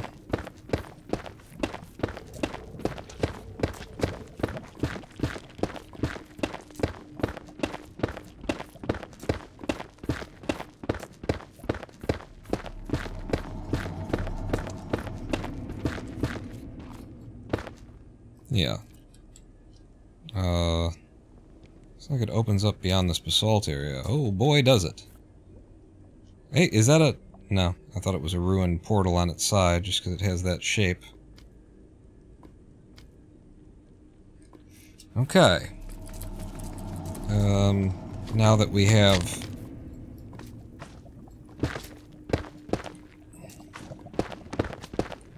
established the exit there. I'm not going to do it like this. I'm just waiting for this on the left side to give me a floor. Give me a floor. There you go. And one more for safety. My fire res should be dead now. Yeah. And I think we'll go ahead and throw some of the crap I've picked up in here, so I've got room for picking up more crap. And then this is the Silk Touch guy. Break you. Don't do it! Don't do it, especially if you're stuck in the... Oh, he's not stuck in the ground. Alright. Alright! You can't hit nothing. Oh, you can hit something. It's helping me dig, though. Alright. Another one of you. Drink them ahead of time. Not... I should have... Yeah, that's silly. Whatever. I wanted to not have a full inventory for this process. Okay.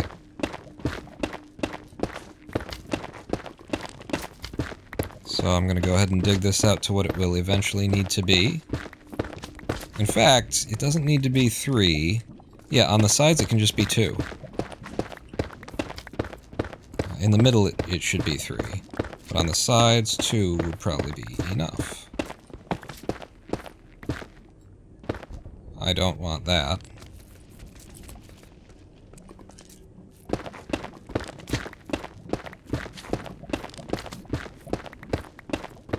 Surprised how quickly we go through, half a stack of slabs. Pawn, yes. You don't even need to take this out on both sides. This is good. We're learning, like, right now, what I'm gonna have to do for burrowing through areas and stuff, but I'm just realizing now that so long as one of the sides has a wall on it... Actually, no, because that won't be enough room. You would need this to be... One side could be iron, though. It's going to be so much more consistent if you just go ahead and waste some walls. Yeah. And it'll look nicer. I ain't angry at that. No. No. I ain't angry at that. Alright. I guess the last thing is that probably really should commit to the idea that everything is basalt. I don't know. Basalt is a weak block to explosions. Basalt will break to an explosion. That's what I was looking for, was the spot where it did that. It goes down. I can just get in here. So yeah, it's still worth it to replace this with stone. Stone will not respond to a ghast's fireball, but basalt I'm pretty sure is soft enough that it will break. It does break. So it is worth doing this. This is eventually going to be where our ice will be. We just need to, you know, get some ice.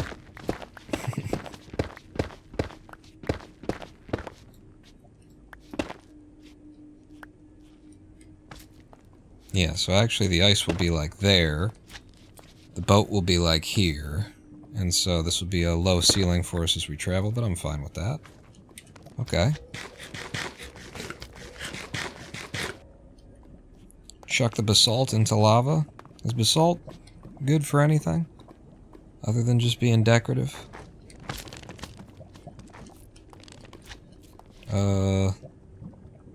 I should be using up these resources, though, so that we can, you know, we're free. So, I'm gonna put this on one side. And the way... Well, that's not right, though, Pawn. No, what is right? What would be right would be here. Would be you put it here. Yeah.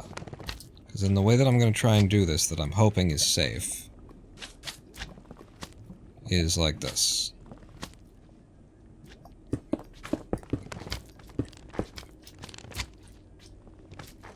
As long as I'm always looking slightly to the left of center, when I start standing on the edge like that, then I can just walk backwards like so.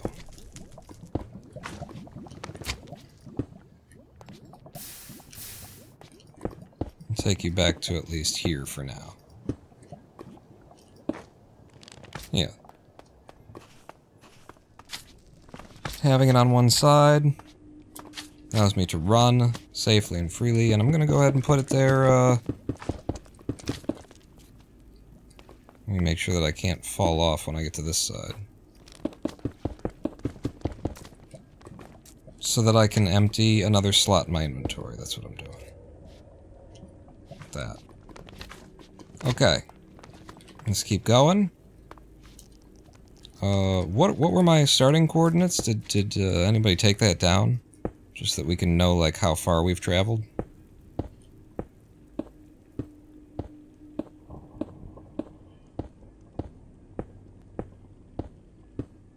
$140 by $320. Thank you, Acute Shark. So, when should we pop our head out? Like maybe once every...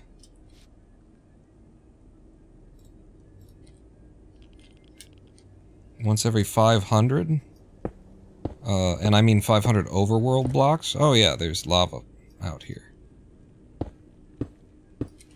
I'm already out.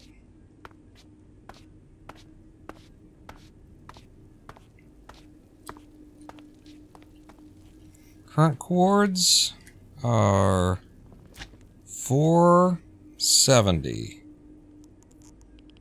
So 470 from 320 is 150, and then we multiply by 8, and that's, you know, something like that. So maybe it should be like once every 200 or 250 nether cords. What's your timer looking like on the fire goo? About 1 minute left. I guess I will, oh, hi.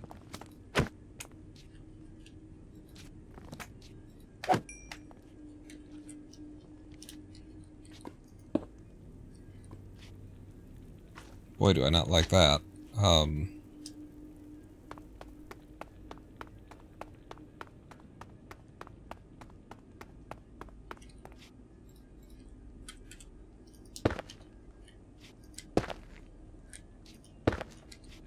Little end of the line stopper for me.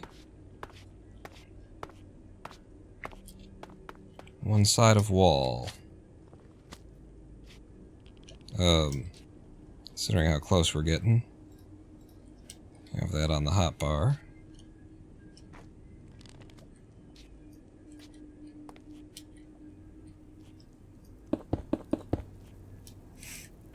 When I was doing this in the overworld, boy did I feel a lot more confident. When I was practicing it, I was like, yeah, that'll work. We can do that. No big problem there. What's there to be afraid of doing that? I was doing it in my creative world. Okay, time for another pot. I'm even gonna have one of these, because I just feel a little terrified.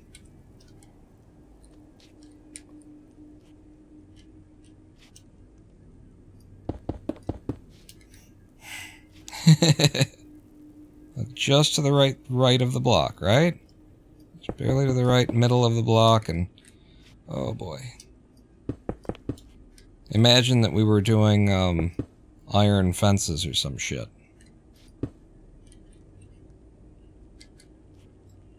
You would shift walk?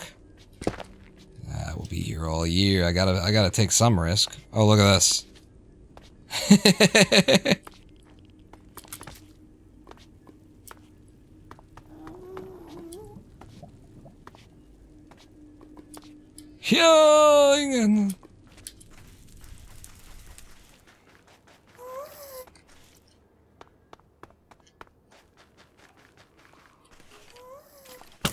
Get off of my rails.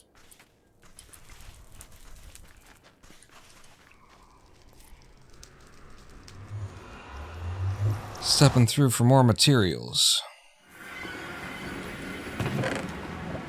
We did not bring enough materials. I'll leave this basalt behind.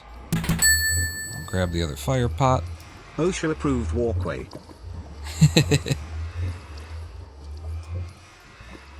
Grab another one of you. I need to make more, but, you know, this is the first go. So we should set a standard. Once we've traveled X number of coordinates, and I like that I'm feeling like 200 or 250.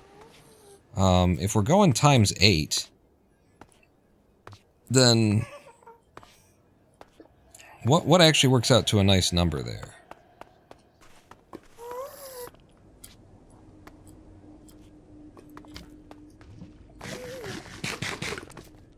Pack the ender chest? What do you mean? Leave it behind, or you mean stuff it? Yes, pack the ender chest full of our materials. That's definitely what we need to do. You. How we doing? 5 minutes.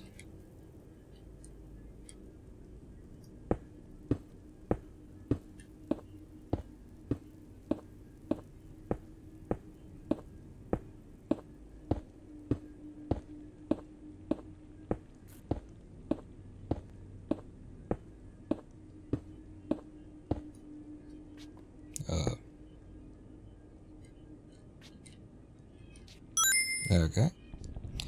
would do like 800Z, which would be about 6400Z in the over. I mean, for the first time that we poke our head out is what I'm saying.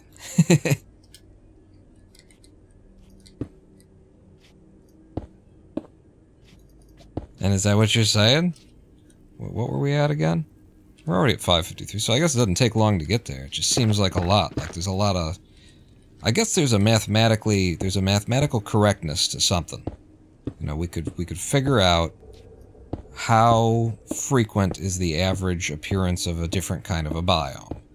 However, I think I actually did try and look into that before we started here, and what I got back was that it's based on a certain kind of random generation that's that it would be very difficult to like get an average, I guess. This will be about 4,000 blocks away from where I started. That's a lot. 800Z though, huh? We're almost to 600 here.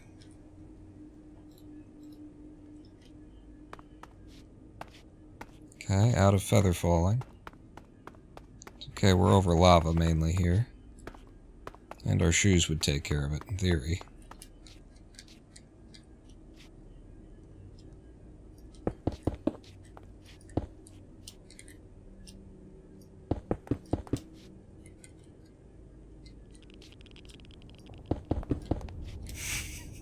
If you really, like, nail it, you can go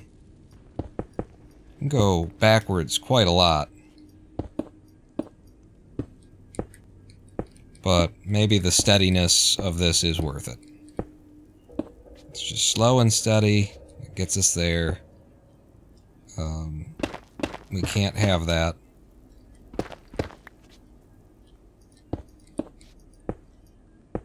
It's a lot less stressful. I'll tell you that. Yeah, you gotta do it right though, Vaughn. Or else it's the same situation as the iron. This is how you want to do it.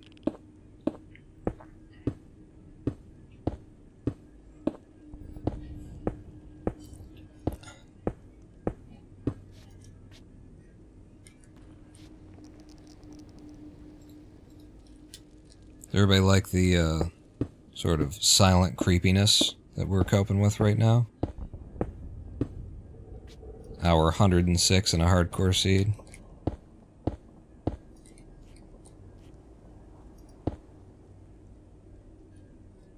Oof. Okay, well, we need to go make more slabs. No rush porn, you will have at least another 40 streams of this. Lol. Let's... No. How about no?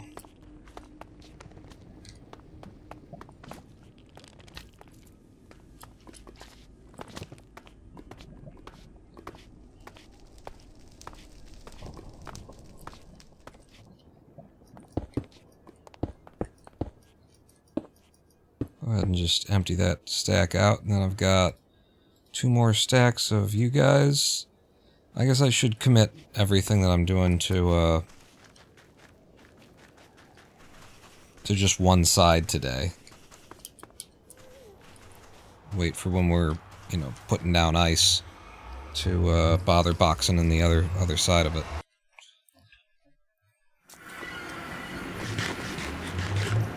Okay, some more basalt for you. Glass bottles. I need more... Well, I don't need more fire res, I guess. I said the boat could be helpful. Yeah. Bones, no. I guess I'll leave the glass bottles behind here.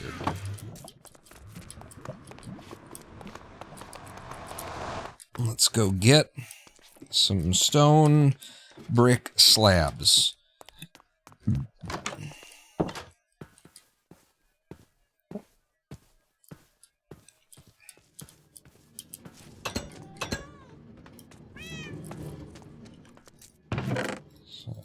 stone, stone. Honestly, that's gonna turn into a lot right there. Stone brick slab.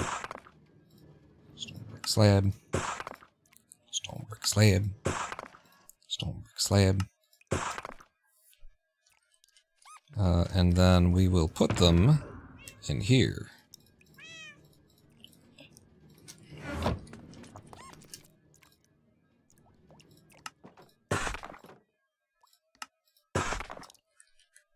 Okay.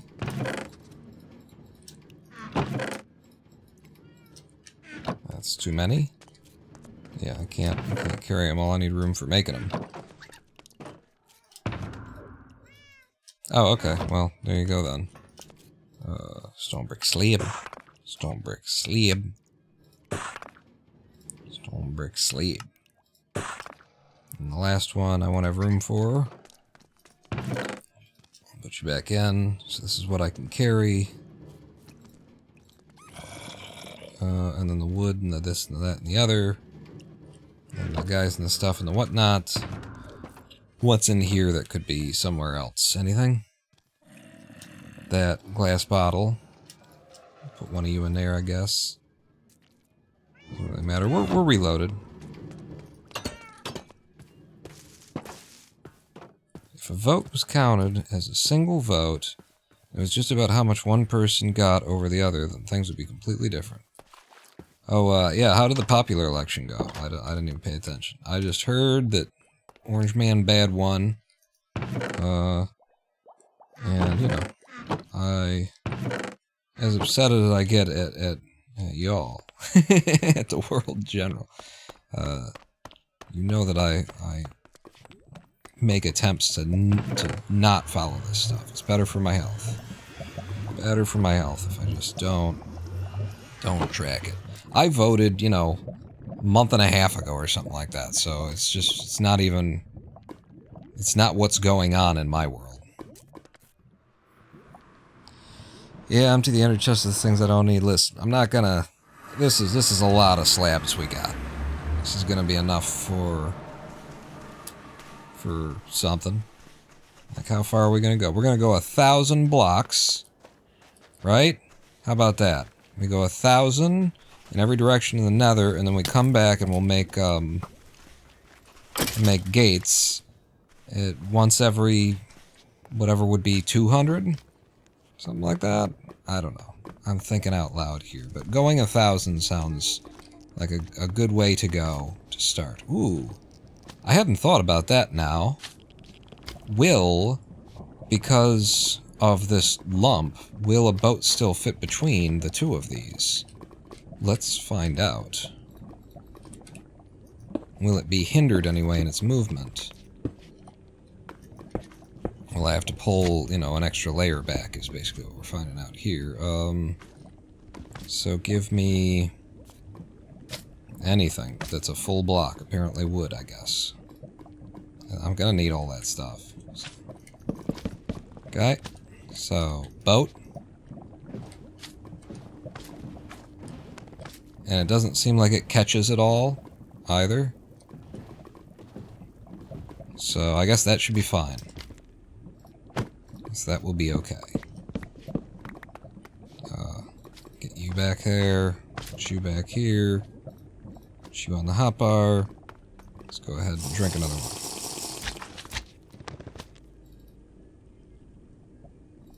And yeah.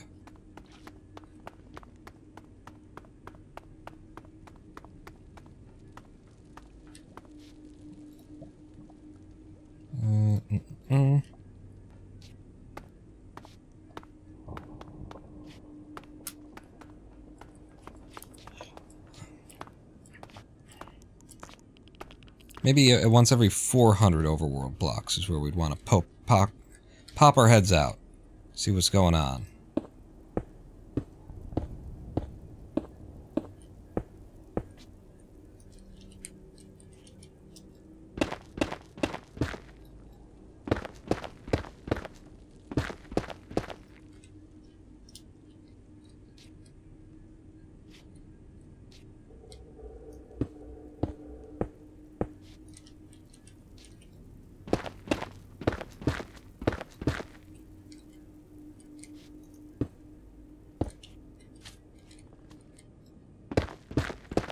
It would be a surprise if the popular election, if the Democrats lost the popular election. That would be quite a wild thing, because that's just not the way that America works. You know, if our electoral system were a popular election every time, then the Democrats would win every time. Is how things have been for quite a long time.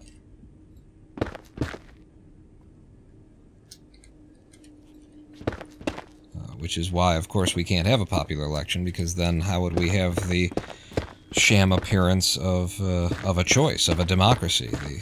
How would we be able to convince ourselves that there were options in this bullshit system?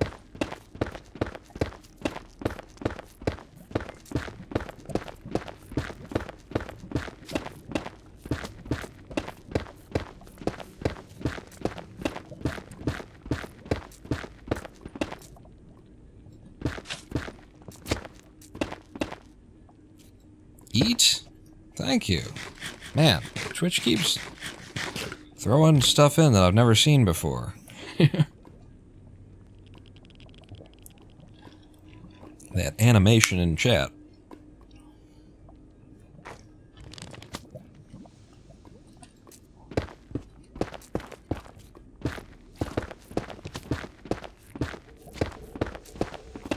Actually, I guess if we had popular elections, it would just mean that the President of the United States would always be a Democrat.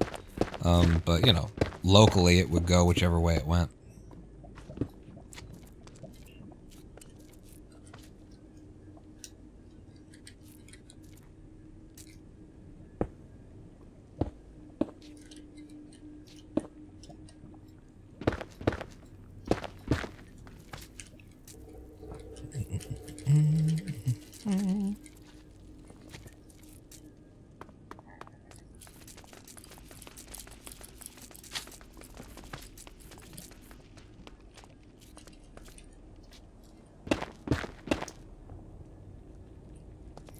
So this has to go down so that the bottom layer can be true cobble, or true stone, rather.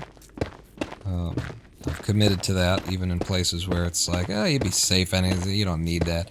Listen. You know, one day, a ghast is going to spawn in the tunnel somehow.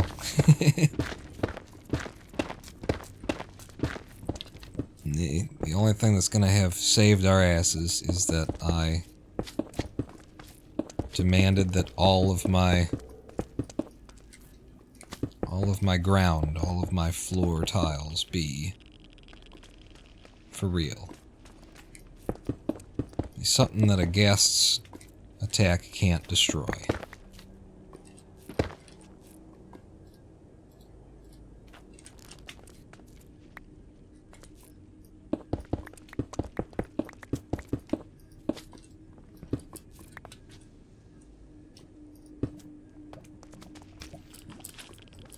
Okay. And right back into the wall. We're almost 700 out from where we started now.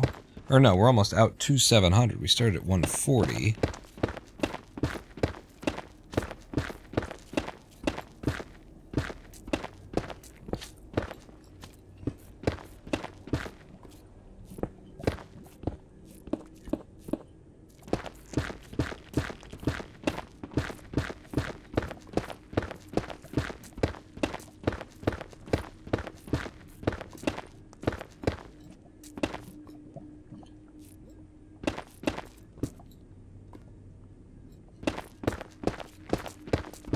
Yes, if the system were set up to award common sense, you know, how could the capitalist overlords continue to, you know, rule? That's the main problem. It's the problem that's solved by American democracy. Will of the people, what's best for the society at large? No. Listen, my investors want to see an increase in our profits over last quarter's increase in profits. That's what's important here. What do you mean? Hungry people. What? I don't even understand what those words are meant to communicate.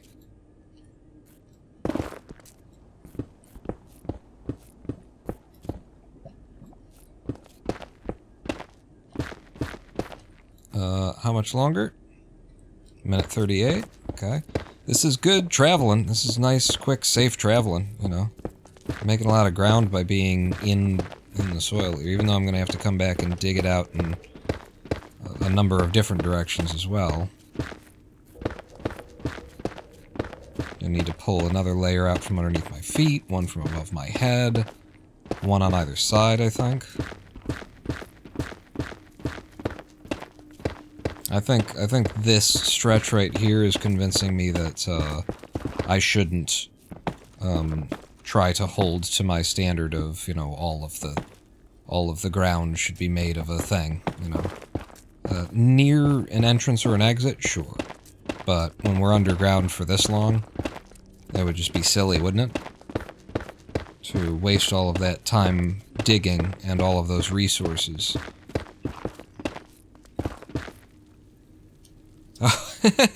I'm so used to glowstone being something I use that it was like, how did I place that there?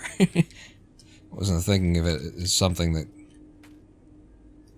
that appears naturally in the world. When did I make that?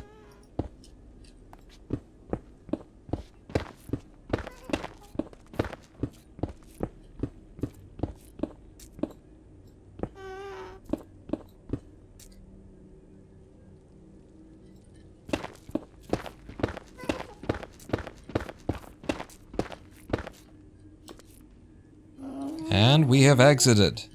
And is that another... It's something over there. Is it a bastion or a fortress, though? Whatever it is, it's nice to see.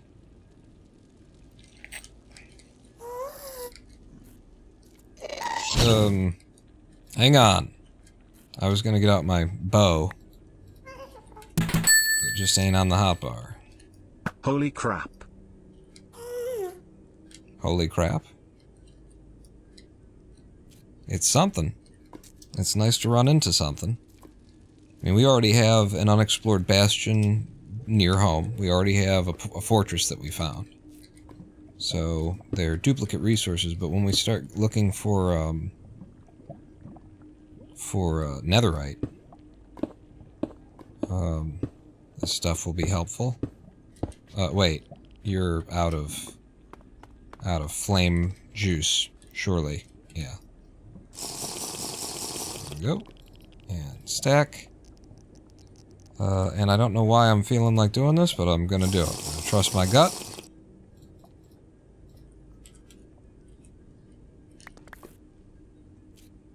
We already have a bastion at home. We do.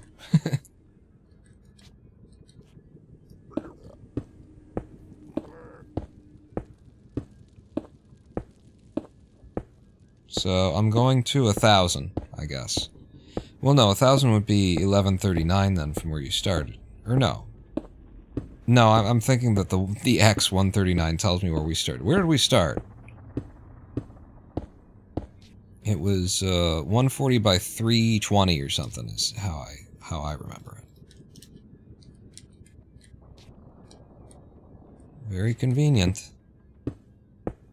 Anyway, I'm going to 1,000 on the Y. It's not 1,000 traveled, but it is 1,000 on the Z, rather, or whatever. 140 by 320, thank you.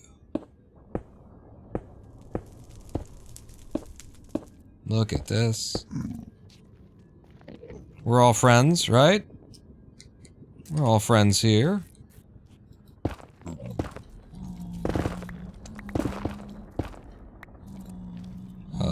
Now this stuff is so weak that, yes, absolutely has to be.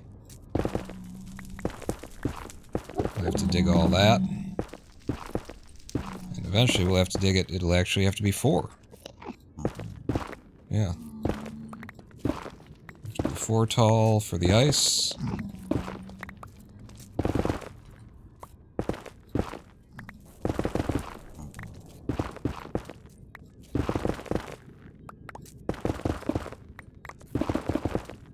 Where we at? 960?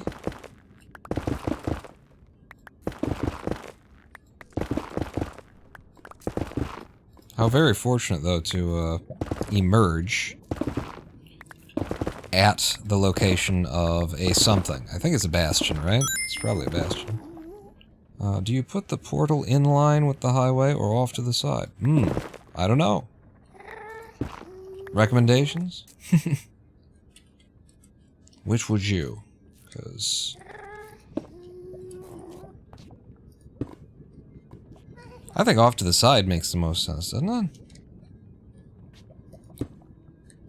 It doesn't really matter, does it? Because the portal can just go right through it, so I guess it just doesn't really... I don't know. We're almost there. 91, 2, 3, 4, 5, 6, 7... 999... 1,000. And then we stop right here. Wait. We stop right there. Okay. We've traveled 1,000 blocks out in the Nether. Let me throw these down.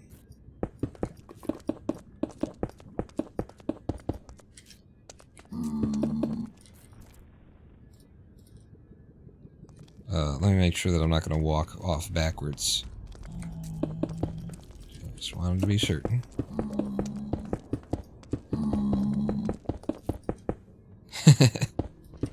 Just gotta find the pattern. 1, 2, 3, 4 seems to be the pattern. Okay. Lovely. So we're 1,000 out. This would be 1,000, and but the ice would have to... If the ice is there, and then the ice would be like either side of it, bang and bang, and then you'd have the base of the portal would have to be between the ice. The base of the portal would be right here. If you did it like this. Lava flow to the left of the path. I was certainly hearing it. Can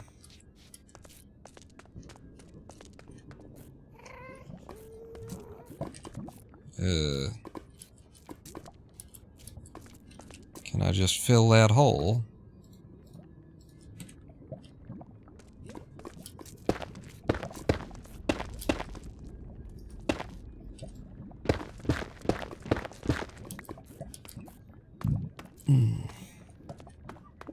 So my idea is to build it right here.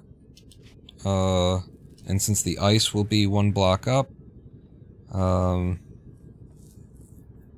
yeah.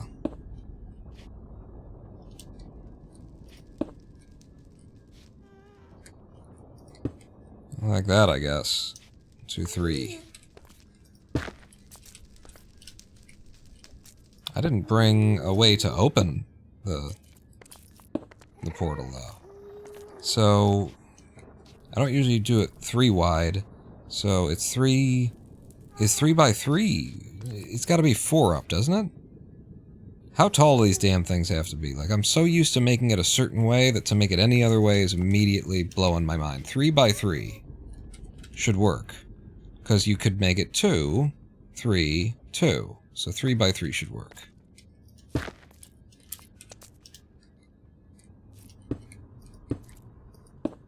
Right? I'm not crazy, you're crazy.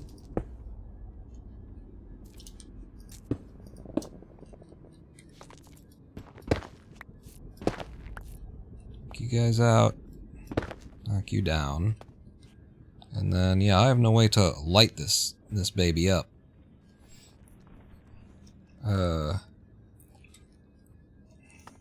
What could I do about that? Well, you've got iron on you. So you can just make a flint and steel. You just need flint. Hey! One of these biomes, too. Okay, flint. How are we doing on fire resistance? Not much more. Need some gravel.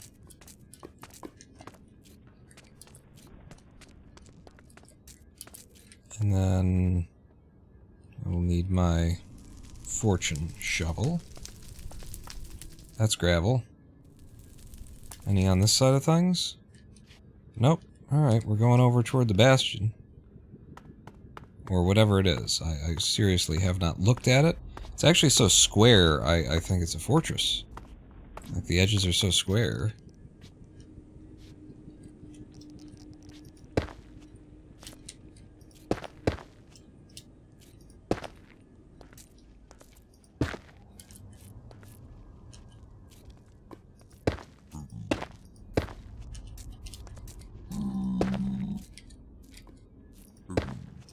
Now this is where, you know, the guys who can actually kill me are. Is it? If it's not a bastion, then no. If it's a bastion, then yes. Guys who could fuck me up are over here.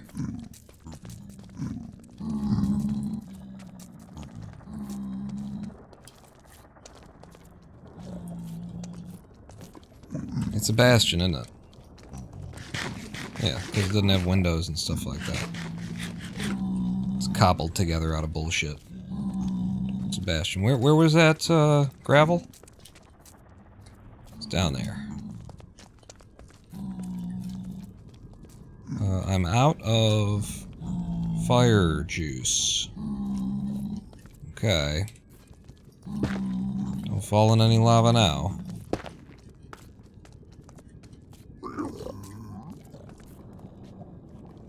Piglin Brute.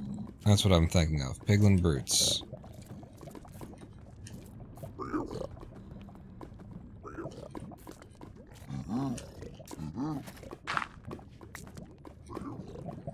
Got it.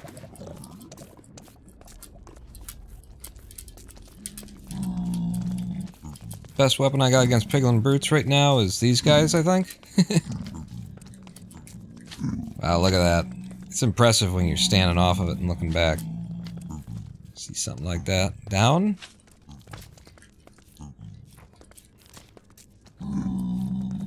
Yeah, if we fall in the lava now, that's 107 hours of hardcore just gone.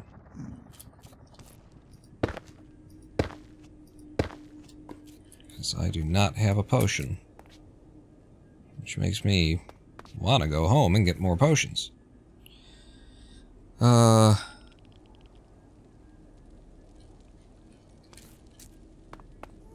Yeah, it makes me want to go home and get more potions. Like, I know we're near the edge. Well, it's going forward, it doesn't give me potions to go forward. Ender chest? What about... Oh, did I store any in an ender chest?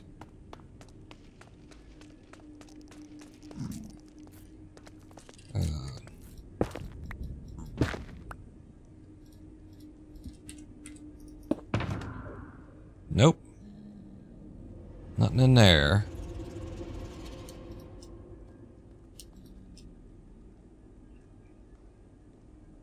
Yeah, I should actually... I think I'd rather carry basalt than soft-ass netherrack. Yeah, for the sake of our safety, I should just go home. I should go straight home and get more fire res.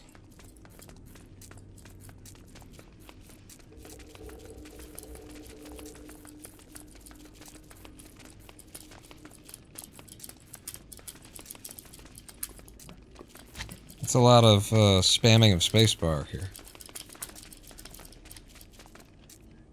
Slow down.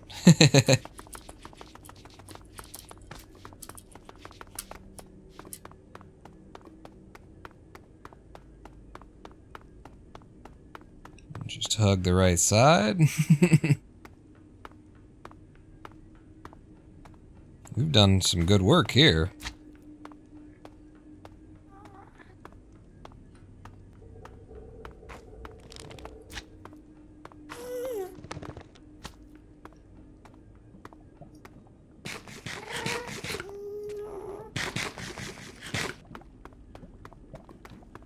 Keep hugging that right side.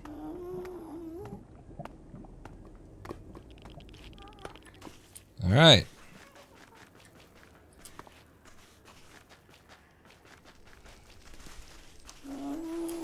We'll make some more potions.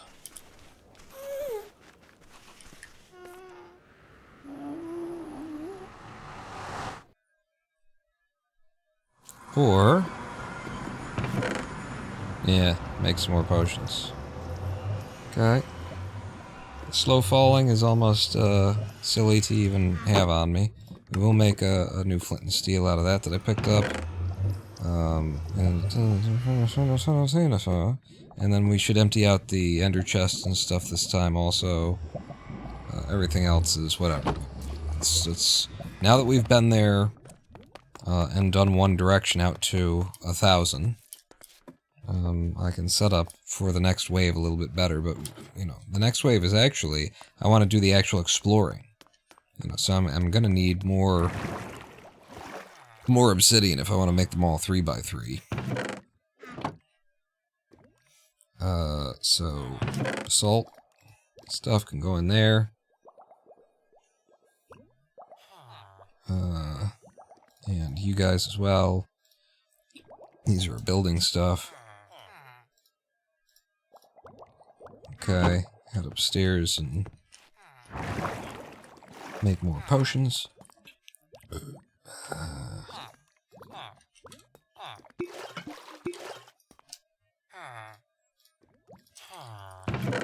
So, nether wart, magma cream to start. Is there, did I leave blaze powder in? I did. Okay. I should be emptying my nether chest. Did I drop the nether chest in the in the chest downstairs like a damn fool?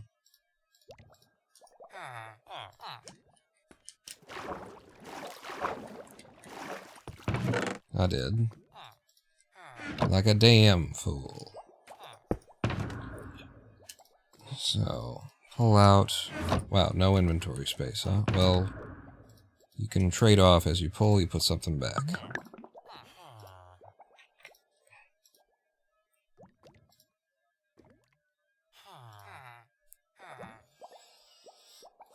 Oh, there was gravel in the nether chest, by the way.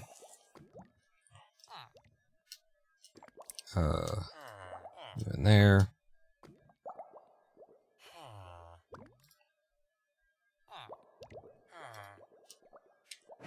Yeah, redstone the potions.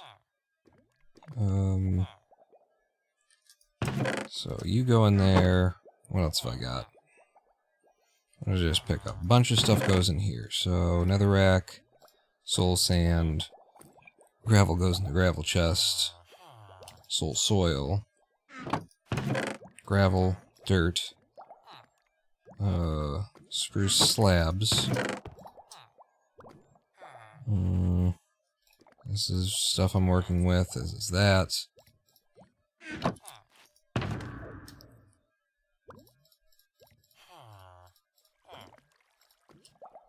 Put you in here. Pull that out. Leather? Maybe? No. What else we got? Dandelions in here. You would get composted. Ender pearls in there. Stone and cobblestone. I suppose copper trapdoors upstairs.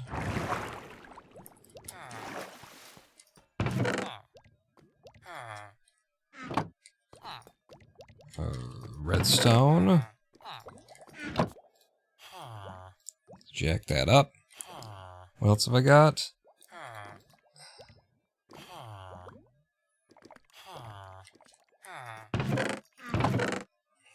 I'll leave this glass bottle behind.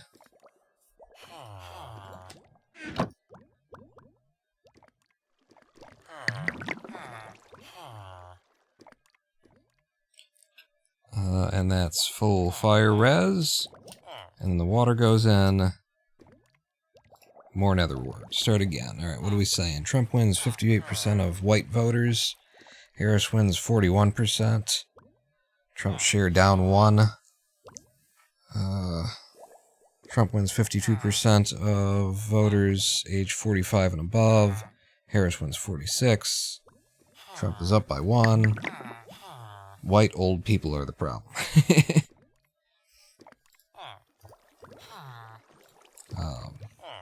You know my perspective. My perspective is that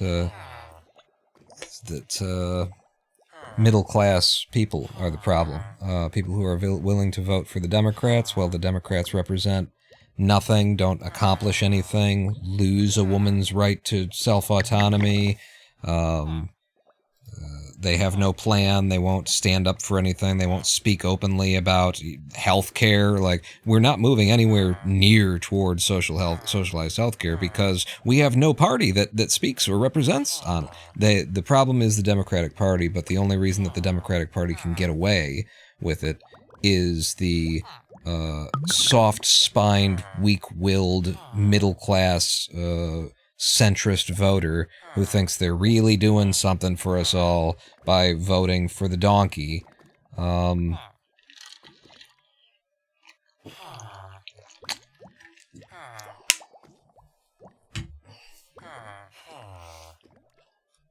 know, ultimately the people are the problem. You know, if it's a democracy, then the people are the problem. It isn't really a democracy, but that's still the people's fault. You know, at the end of the day, you are responsible for your backyard. And if you need to tear the whole fucking yard up and you know, do something from scratch, then that's what you need to do. And if you're not doing it, it's your fucking problem there, isn't it? Okay, that's another 6 fire reses.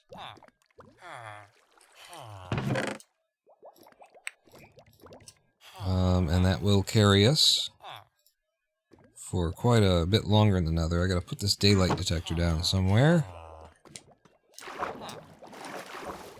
Middle class, aka white old men. There's a lot of people in the middle class now who, you know, it's a problem of affluence, really. I don't think it's as much, I mean, the white old men are the ones who have had the affluence for the longest period of time, so that's where that association comes from. But as more people are being able to access, you know, it just shows you that fundamentally what will destroy humanity, what will end us, I guarantee it, is greed. It ends up being like a fucking biblical tale kind of shit. Like, it ends up being a moral, you know, story about it really was just greed at the end of everything. That humanity, that put humanity to bed. That's what's going to be it. It will ultimately be individuals looking out for themselves, voting the way that's best for me. I don't care that there's a genocide going on. It's not on the ballot this year, you know, so I guess I can't be held accountable for what I'm doing. That shit. We don't have many stone brick walls. I want more stone brick walls than that, and I just put a 64 stack of stone. I thought it was stone. Yeah, in here. And upstairs is another cutter. I mean, you know, we'll want many, many more walls eventually, but for now, having one more stack makes me feel a little bit better. And it's still the silk touch, so I can put this back in my pocket. And we can go.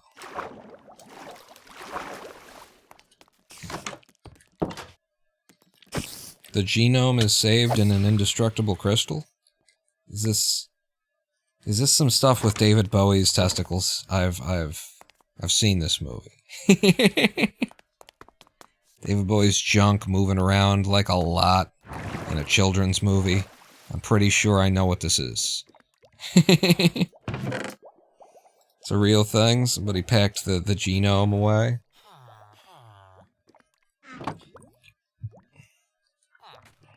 In the hardest substance known to man. That doesn't help anything because it just means that no one will ever be able to get it out of there. They'll be like, hey, some culture put their jism into a crystal here, but unfortunately it's adamantium, and once it sets, it's indestructible, so we can't get access to it. I guess they're still dead. I like that. I like it. What are you doing? A little nap. I should go across and get more walls. Still. University of Southampton scientists have stored the full human genome on a SD memory crystal, a revolutionary data storage format that can survive for billions of years. Oh, I see. So it's got to be decoded. The aliens have to know what they're looking at, know what they need to know in order to decode it. This is not a plan for the revival that we're hoping for.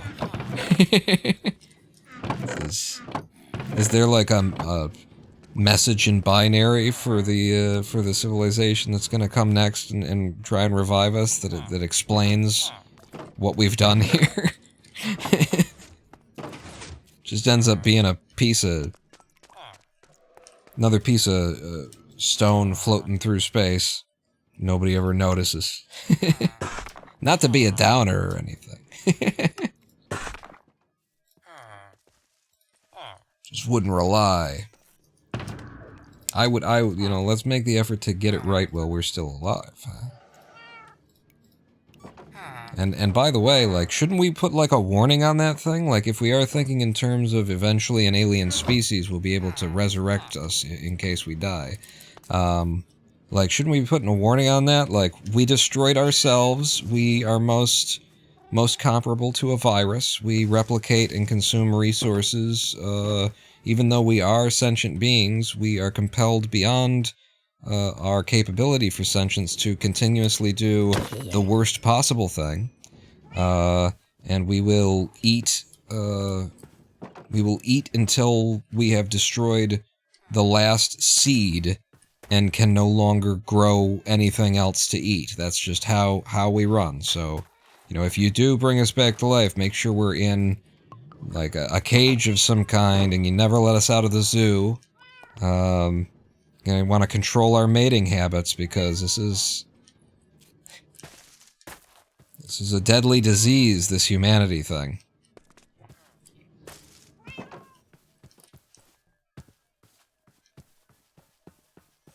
Warning, very horny and will destroy everything. Yeah, there's got to be some kind of warning on that thing. Like, there were many amongst us who were intelligent enough to know what needed to happen, but the majority was fucking retarded, and we couldn't manage to pull together as a species. There needs to be some kind of warning. We can't just let that crystal get out into the universe and then have somebody ruining their hometown, a species that isn't us. That wasn't destroying itself does not need to resurrect us and get the wrong idea, get bad ideas. You don't think there's a warning? Well, we should start a petition. I think that would be actually really fun. We would get published. Like, people would publish stories about that. If we start a petition to the University of Southampton saying, we feel that it would be irresponsible to not provide a warning on the genome to, other species who may at some point come across your work. Like, there would eventually be a story written up in mainstream journalism about the petition to put a warning label on the human genome. I needed potatoes. I need to go. We can't not. You're genuinely hoping they could save us in the future? Yeah, let's do that. We'll start it up. It'll be how I, manage to get enough people watching the live streams and whatnot. We'll do it. The Ronin Pawn organized a petition to include a warning label in binary. It's got to be in a mathematic language that we, you know, have a reason to believe that another species would you know, come up with eventually. They would eventually understand. So we need to communicate in the language of mathematics that this thing is dangerous, deadly, and probably don't want anything to do with it.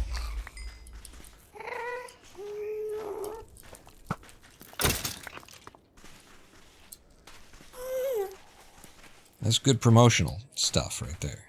Good promotional stuff. It's just good marketing, what that is.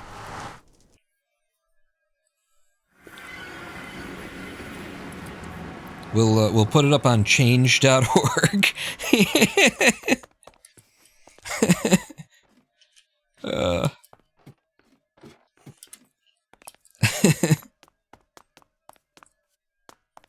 Do not open without proper PPE and in a well-ventilated space. I like your warning, too. I think warning, very horny and will destroy everything is what we want encoded in binary.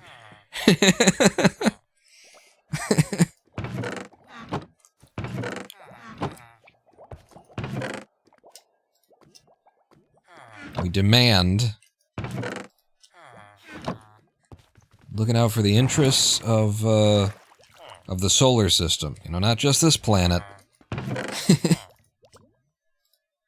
The local galaxy. No, that's right. You're leaving that in the right place. You came back here for food. Oh, thank you. I needed the reminder.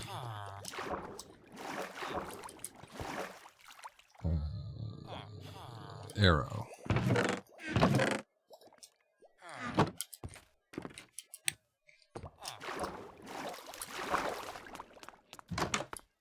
Back here to get more of your potatoes, which we already cooked. So it is just a grab and go mission.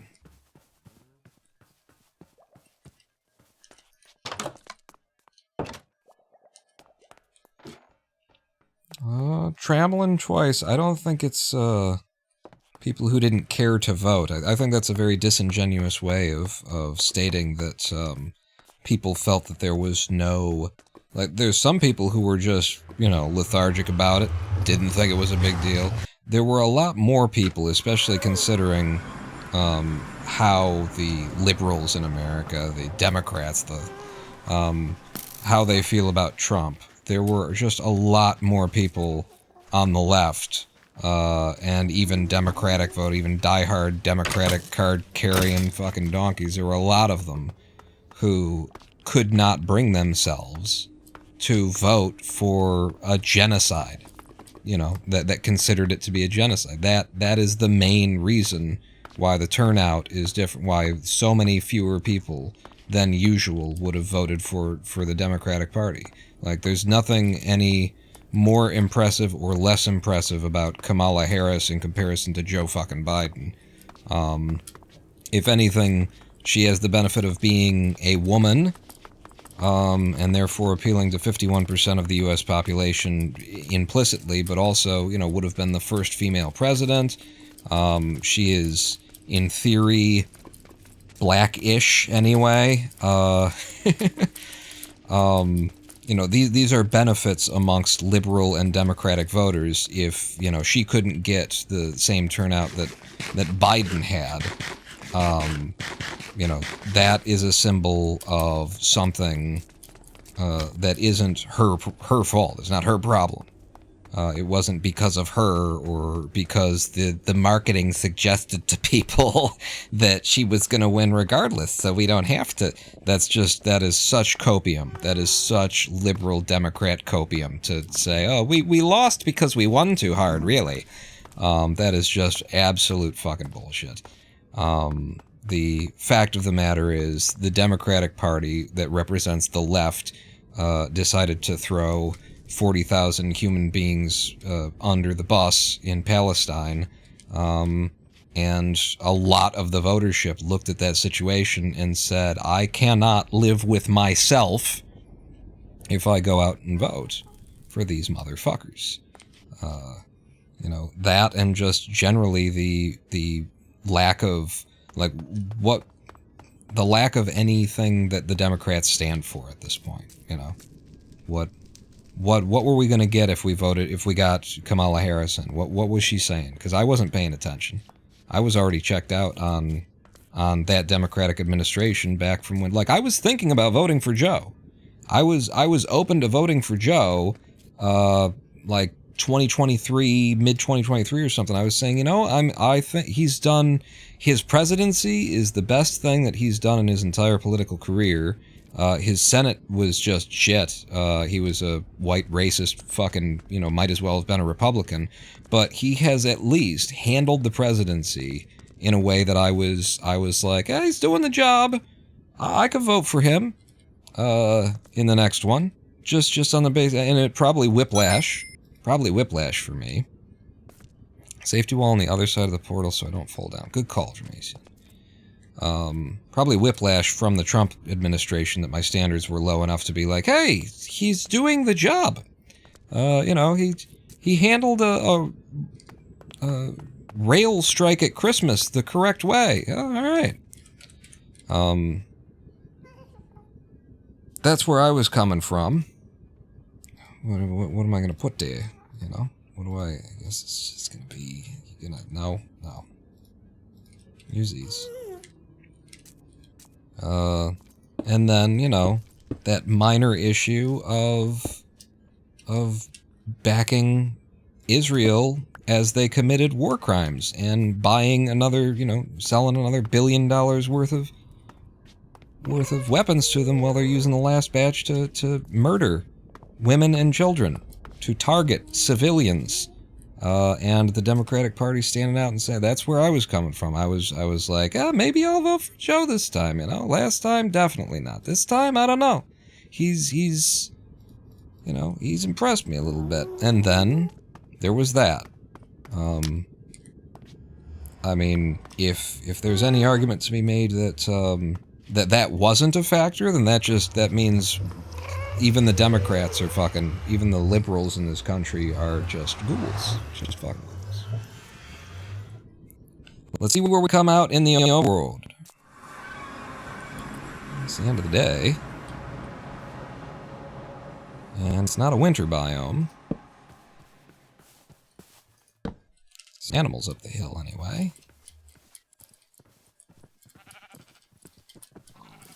Stand up on a hill. Have a look around.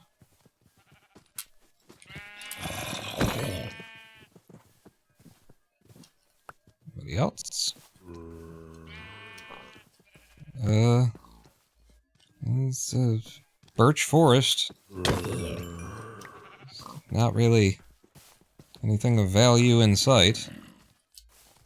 Thank you for the carrot, I guess. Robo voice? Was it just momentary? Oh, the robo voice would have been while it was loading up. Minecraft consumes so much CPU. We are 8,000 out. 8,010 out. What's that? There's some light over there.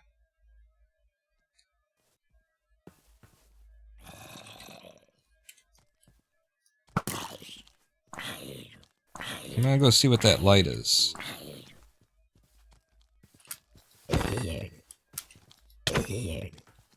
Fucking piss off. You're miles away. Leave me alone. Yeah, I want to see what that is. It's just copper and probably a thing of lava. I want to see what it is anyway. So let me mark where we'll probably be able to see it. How to get back. I know it's nighttime and everything, but I don't live here. Jungle? Hey, it's a jungle. Okay, that's valuable. We had never had a jungle biome. We did acquire jungle wood, but we hadn't had a jungle biome. And yeah, it looks like it's just gonna be some lava. Well, let's go and find out.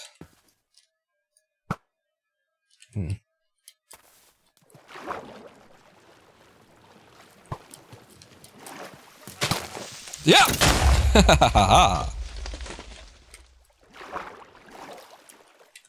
Didn't see that one hiding over here, I have to admit. Didn't see the creeper.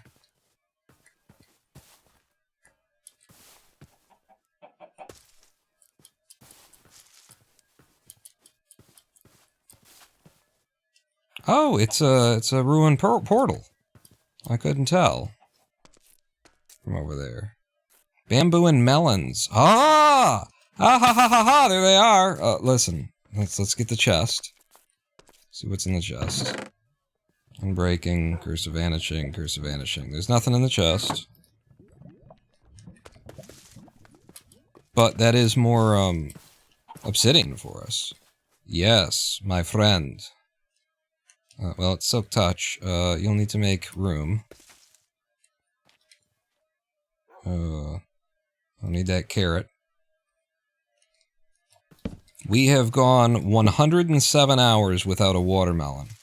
Without a melon. In this hardcore seed.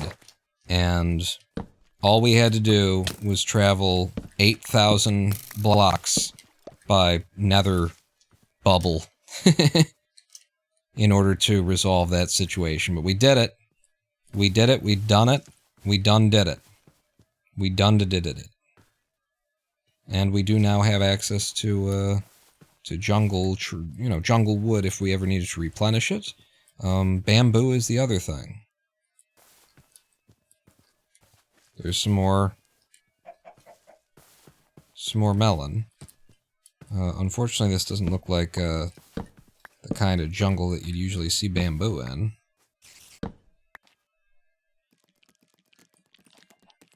This sword, like, this sword is so powerful against you guys. You should have just fallen over dead. You know, when you came into view of it.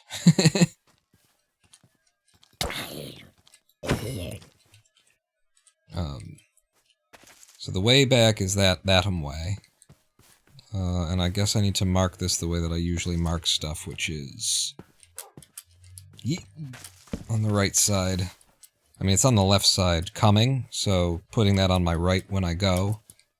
You know, that's why I marked it that way. Just walking along here because of this tall grass. Oh. Hey.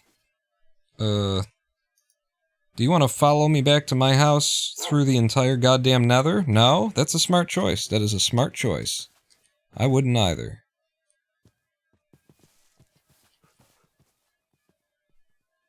Alright. Well, 1,000 blocks traveled in the nether for melons.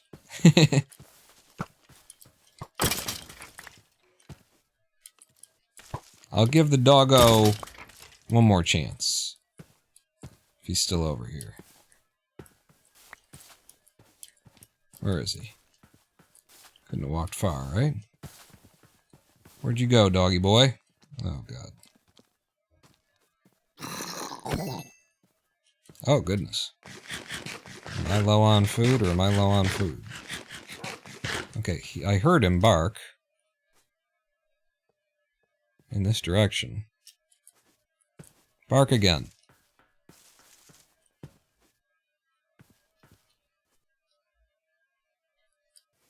Screw him. Screw him. He had his chance to be part of this franchise.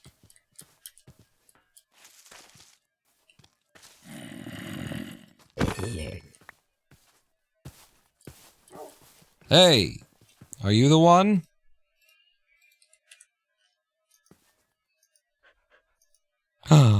You're the one! Okay, now you have to follow me through the nether. To get home.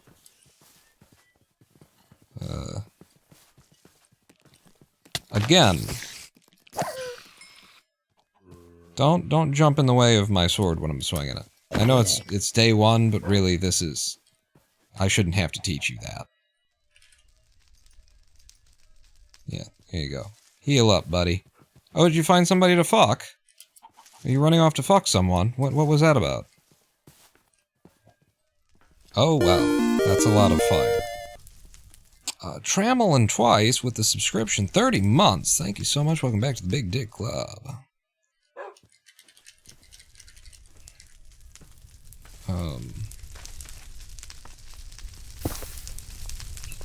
Okay, I'm taking the this stuff. I'm taking the this stuff. Rid of the bones. Good. Get rid of the rotten flesh. What have I got? I'm using silk. That's, yeah, whatever. Oh wait, no, actually, the other one is efficiency 5, and that will make a difference on this. Did I? No, I should have stacked it. I didn't, though.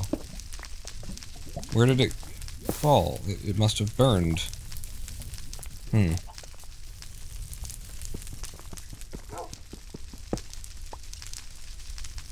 Hey, buddy. Careful where you stand here.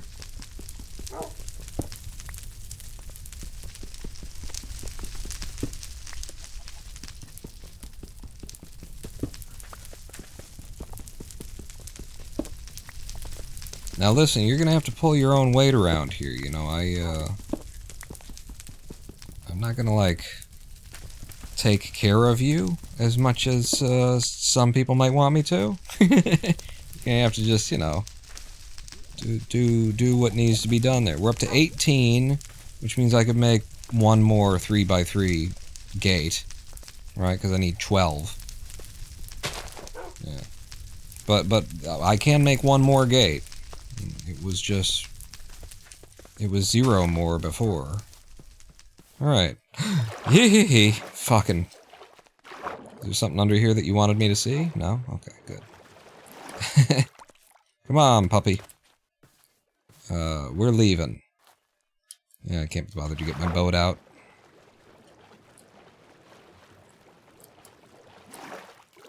They updated the dog's AI so they won't just off themselves anymore? That's nice. Where's my portal? We were just over here. So now that it's daytime, I can't pick out my torch. Or where I left it. I was far enough away. Hey, welcome to the Warp Club. There's my torch. Okay, well that was pretty... These 17 melons are my life, basically. That's... Matter of fact, those 17 melons. Mossy, stone, sure, whatever. You are like that, and then... Yeah.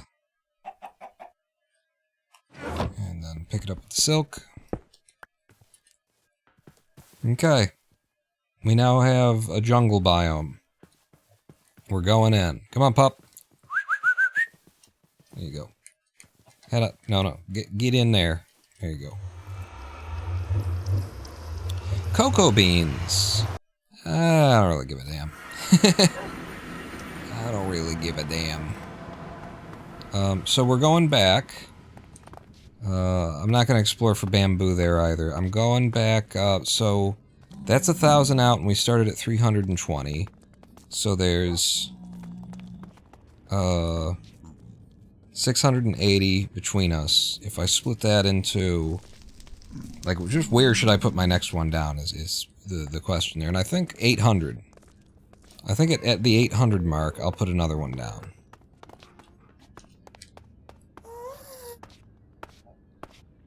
So keep the F3 up then.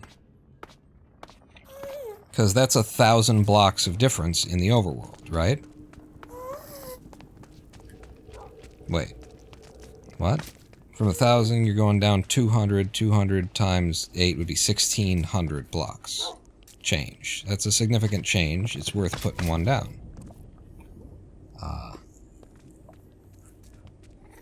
Travel on or go plant the melons? No, I'm opening these things up, you know, along the way. That's a significant overworld change. We need to explore the overworld some more. So the ice will go there, which means the bottom of the gate would go here.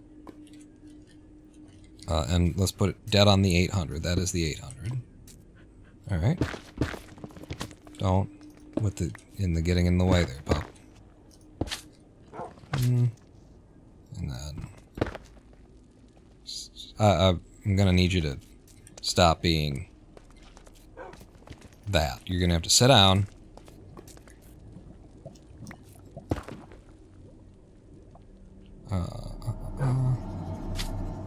Plant them big mells. We certainly will be. We are very close to the surface. Okay, I've got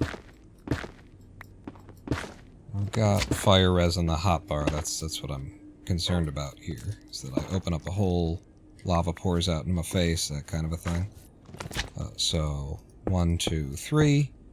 1, 2, 3. I suppose this one could have been a 2 by 3, it being kind of buried, but whatever. 1, 2, 3. And what's behind door number 2? You stay here. Yes. Yes, you stay here. I'll be right back.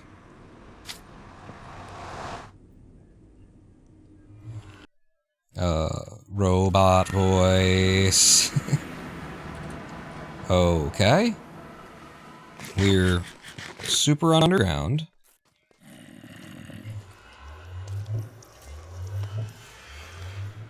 Yeah, you'll get to meet my dog.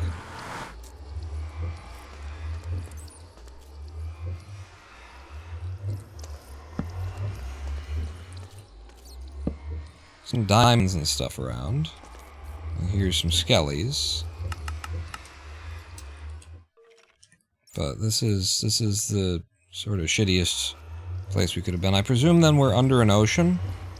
Be a reasonable thing, because we were at 50 in the Nether.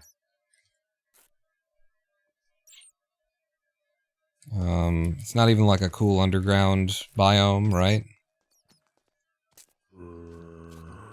Hi. Where?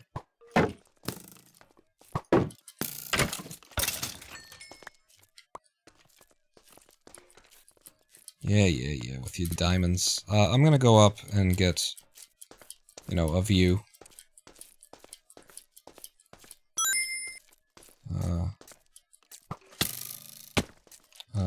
At Y -41, you are under ocean. Okay.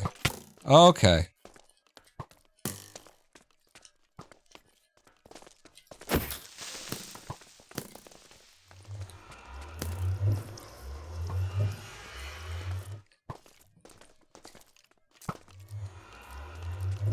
Quit shooting at my dog.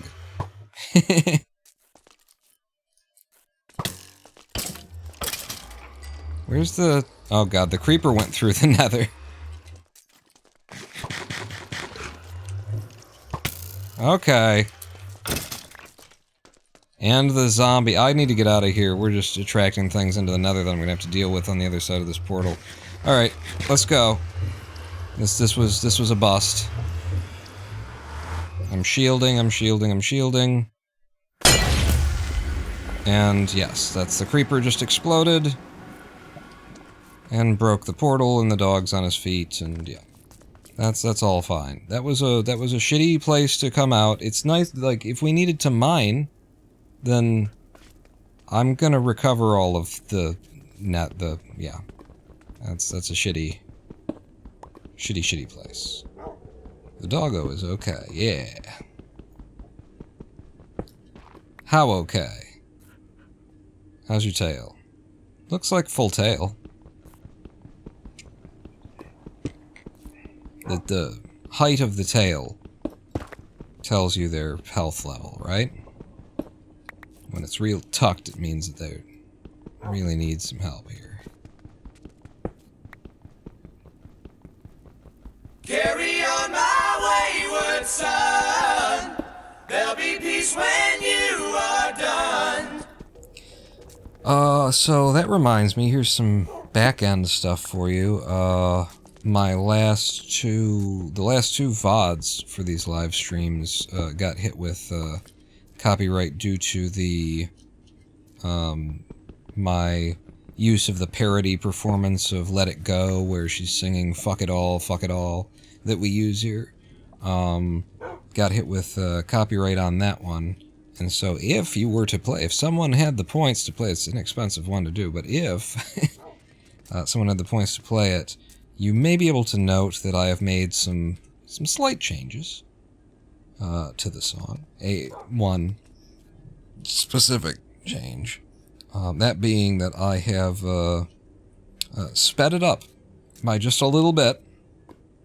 I think I've actually accidentally put it into a more major key, and it sounds like a good note and everything like that, but just by changing the speed of it, which changes the duration of it, it's a 14-second long clip. Fuck it all, don't give a shit anymore. Fuck it all, flip the table, screw you all. And I did not preserve the like tone or anything like that, so it is at a higher pitch and frequency, and it occurs in a different rate and all that kind of stuff. And so I'm if YouTube, if anyone's algorithm has a way of picking that kind of a change out, I will just be shocked and impressed, because it just doesn't seem like the kind of thing that you can catch. Alright, I'm gonna put this one at the 650, I guess. Thank you, cute show. Do it, pawn, do it, pawn, do it, pawn, do it, pawn, do it, pawn, do it, pawn, do it, pawn, do it, pawn, do it, pawn, do it, pawn, do it, pawn, do it, pawn, do it,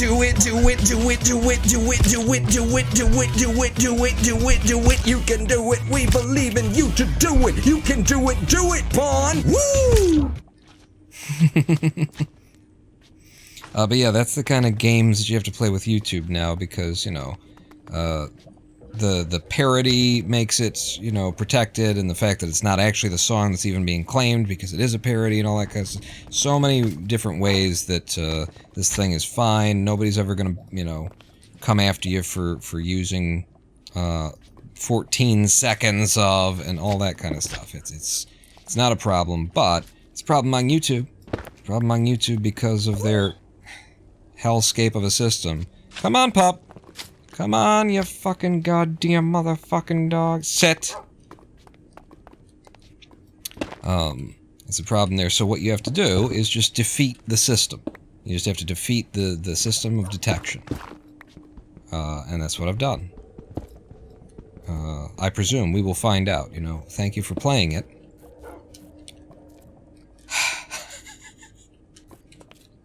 Lovely. Thank you for playing it. Now I'll be able to, you know, see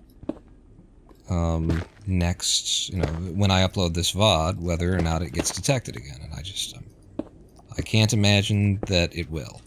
You know, if you had a limited number of audio clips that you were trying to detect for, kind of a thing, sure. But they've got billions of samples that their system is trying to detect for, and I just don't see how even an AI could account for even just that subtle change, even just changing the rate of it by a little bit. How are you gonna do that? How are you gonna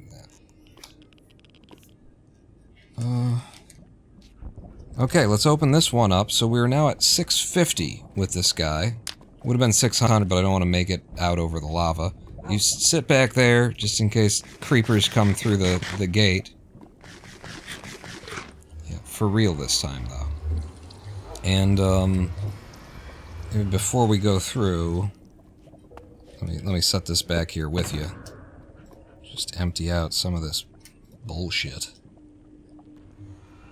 Even the obsidian, I'm not going to be able to make another gate with that obsidian, unless we find another gate on the other side of this gate. This Just is all. when I think you couldn't possibly be any dumber, you go and do something like this. And totally redeem yourself! Tramelin twice with a 10,000 bit cheer. That is huge.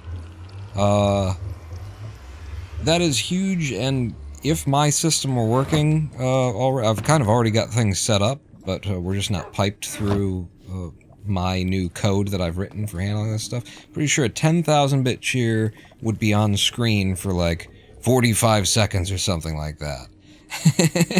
Thank you so much, Trammellin' Twice. 10,000 bits is a bill paid in this household, and we've got just a few of them. Thank you so much for that level of support. This biome is, you bought it. This is your biome. Yeah, I wouldn't have paid what you paid for this, but this is a piece of shit biome. But I mean, you bought it. It's yours now. Another generic ass forest, and it's the middle of the night again. Thank you so much for that. Formerly known as ND. Formerly, I had lost track, ND. Can I call you D, or do you want to be Trammellin' Twice? Because, I mean, I never even gave Dramatian the option. Dramatian's been Dramatian without. So, you let me know. Good with any? Alright. Well, then, I like, you know, part of the reason why I still call Dramatian is because I like that I know. I like knowing stuff that other people don't know, right? Necessarily. So thank you so much, Dundee. This is an awful biome, though. This is just nothing. We're nowhere. We're nowhere. You know, all we need is, like, winter. Winter would be good. Acacia, you know? We could use some acacia wood. What else would be of interest? Wait a second. Is there a village? Look at the top right. Top right, just under the thing. That's a very square shape. Those could be... It would be lit up, wouldn't it? Well, from this distance, I don't know if it would generate... Let's head that direction anyway. Which direction is it? It's north. Alright, our portal is south.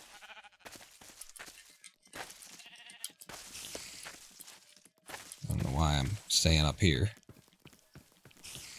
Portal is south. Got 1,000 and negative X. We're definitely going to go in all the directions, but, I mean, the benefit of doing the nether stuff is right here, is popping our heads out at various locations and seeing if there's anything of value to us. I'm heading south just because I saw some very, very geometric-looking shapes. And we're finding another lava pit. Well, a lava pit. The last one was a ruined portal. Yeah, it's probably the geometric shapes were just how some trees happen to look off in the distance. By the way, this live stream has been brought to you by Seeing in Full Color. I am not wearing my green glasses today. I've been feeling good with my photosensitivity, I guess.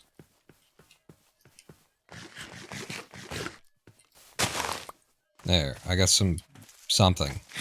Roses, maybe? Yeah, there's nothing here. Nothing here, so 650 wasn't really worth checking out.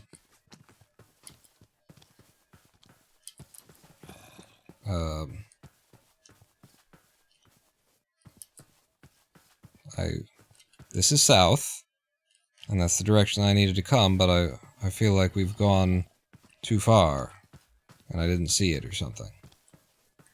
Like there was this on our right. That's what I'm looking for, is like this rise that was on our right. It's not that we've gone too far, but that I wasn't seeing what I thought I should be seeing.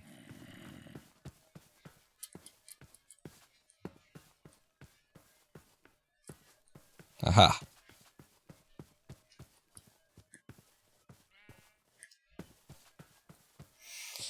Yeah, I should have brought a bed. Just didn't really think about it.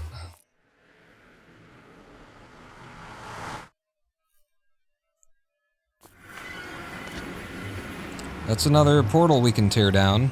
though. We can take this one down and move it. 'Cause it ain't worth anything, so I guess now we'll go to 400.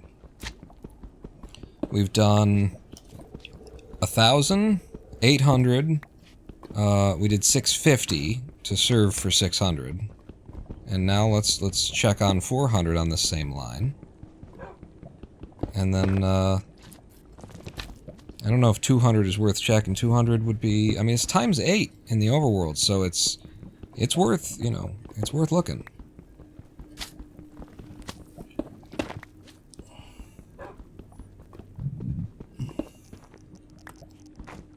Yeah, we'll still check. We'll check 400 and we'll check 200, and then it'll be time to, you know, cut a new path in a different cardinal direction from spawn.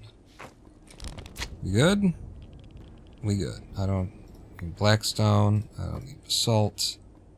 I don't need a spider eye. I don't need a wheat thing. I guess I'm keeping the rose bush as a memory of a... Are you my silk? You are my silk? Wait. Here. As a memory. Alright, come on, boy. Let's get moving. This way, I think. Yeah.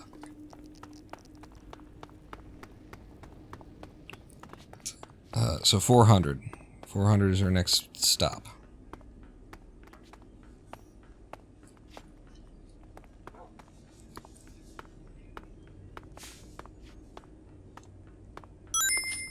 Bone meal rosebush to make more. Oh, really?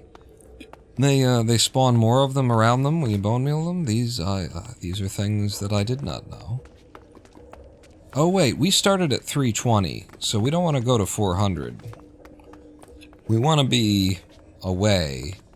So between 650 and 320 is something out here hanging in the middle of fucking nowhere.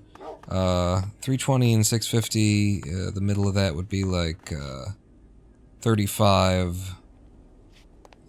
What is it? 650 and 320. So I said 25, so is it 425 or 520? So it's 525? 525 is where we would want to make this one to be in the middle of home and where we checked last. Don't fall off, kid. Am I standing on it? Or standing on it? Can I? No. I don't want to lose this. Good.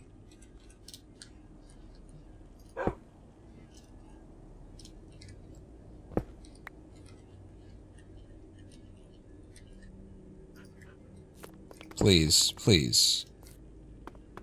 Come on, boy. Sit. Okay. And then I'll use wood for the corners. Do not take the fire res off the hotbar. In fact, you've got lots of it. Go ahead and just drink it, and then that's one less thing you gotta worry about. Yeah, cute shark and me having the same feeling at the same time.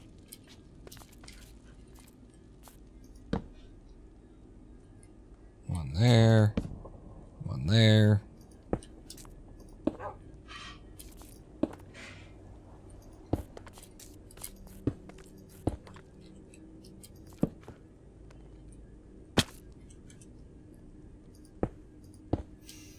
Okay. Dead middle of the last place we were, and home.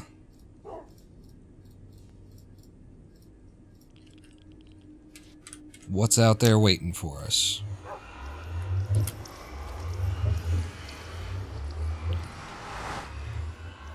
Robot voice.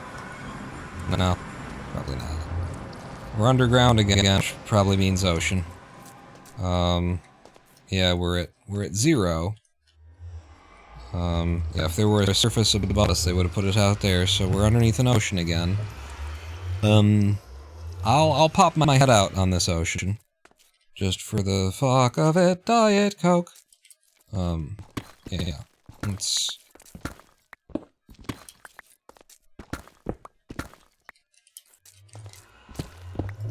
That's you made this turn way faster than you needed to. You need to just put that in your offhand so you can see.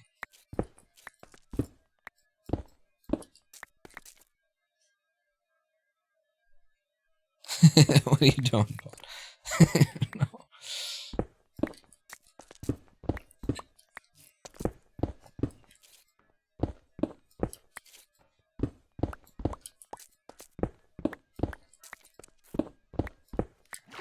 And here's not the ocean. It's not the ocean. It might go out, it might not.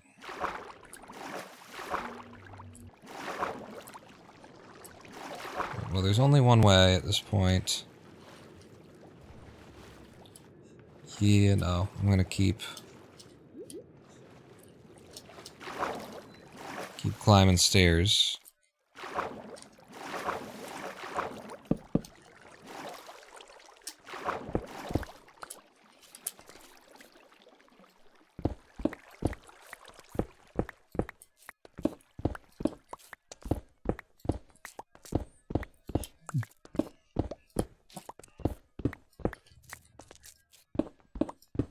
My breath? I've got... Oh!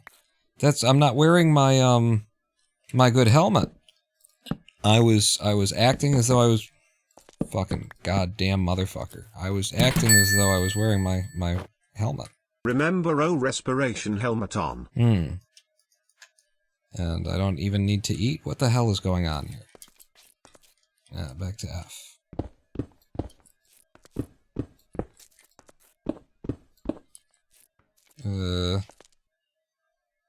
Let's fix that, since we are going to fuck with an ocean right now. Yeah, whatever. Let's put on the good helmet that isn't here? I didn't bring it. Cool.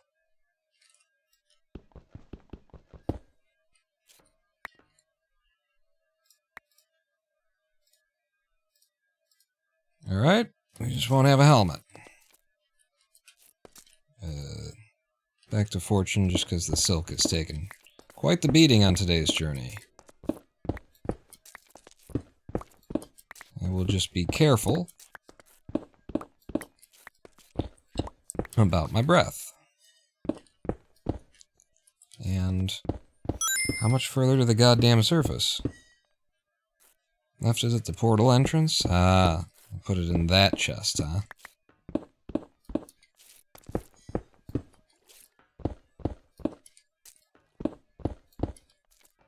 This is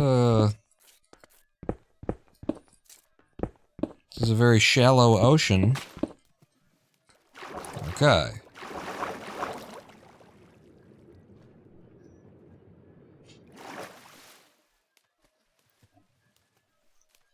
Okay.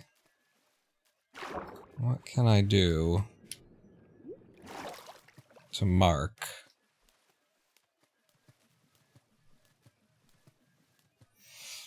It's a lot of sand.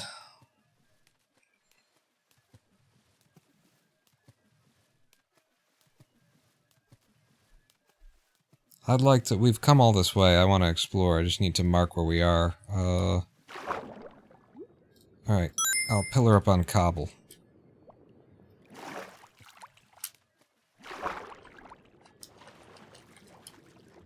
Please, let go. Yeah.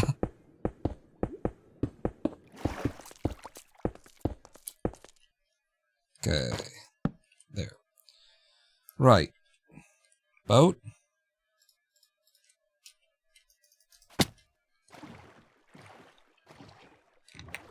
Heading to the east.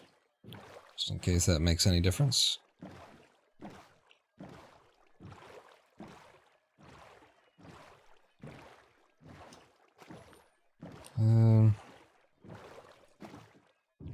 A desert would also be a biome that would be awesome. Yeah.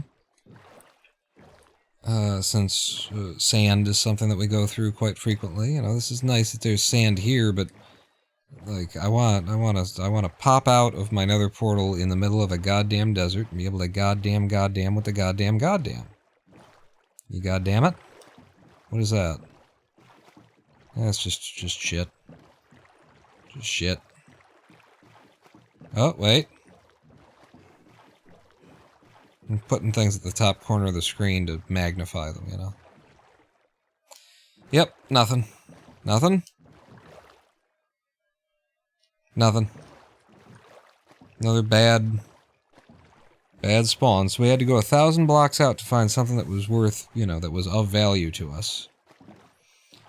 In the Nether, in one direction. And everything else that we've seen between here and there has been shit. Even the jungle biome that we did find 1,000 blocks out is shipwrecks.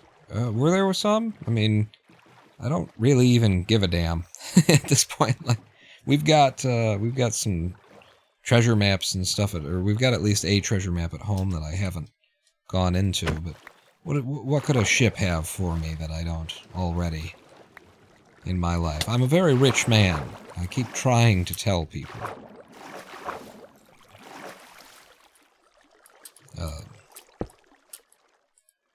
Did that do it? That did it. Alright. Water's going down now.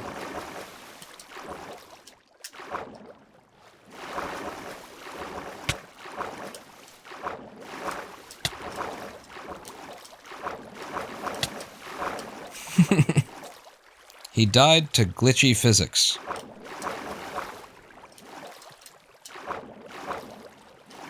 Hey, it didn't even knock the portal out.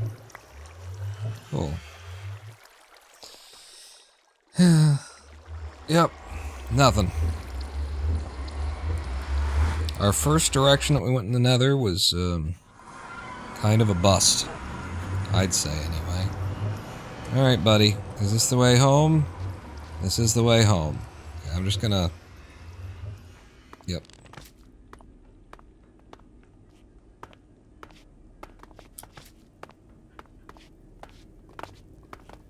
It got me melons. It did get me melons. You know how I like to squeeze them big, fat melons. Oh. Everything is awesome. Everything is cool when you're part of a team. Let's head home. Introduce our puppy to, you know, where we live. There you go.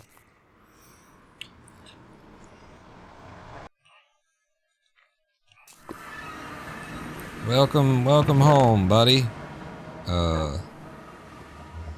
Some bullshit. Some bullshit. Some bullshit. Yeah, there's some bullshit there. Bit of bullshit. Somebody else's bow, like I give a fuck. Can you follow me without getting into the portal? Kid? Yes, alright. Come on upstairs.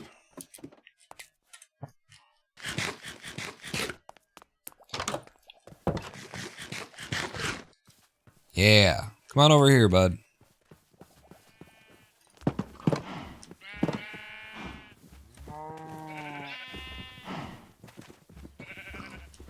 You not come in? Come on, puppy. You're gonna be a sheepdog. You're gonna keep an eye on my crops. No, you're not?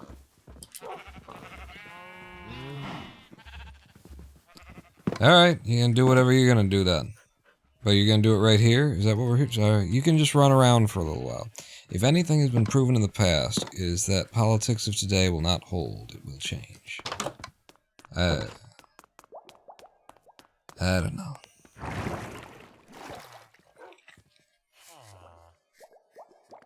Like I say, at this point, I would say that that greed is going to destroy us. That's basically, you know, where we're headed.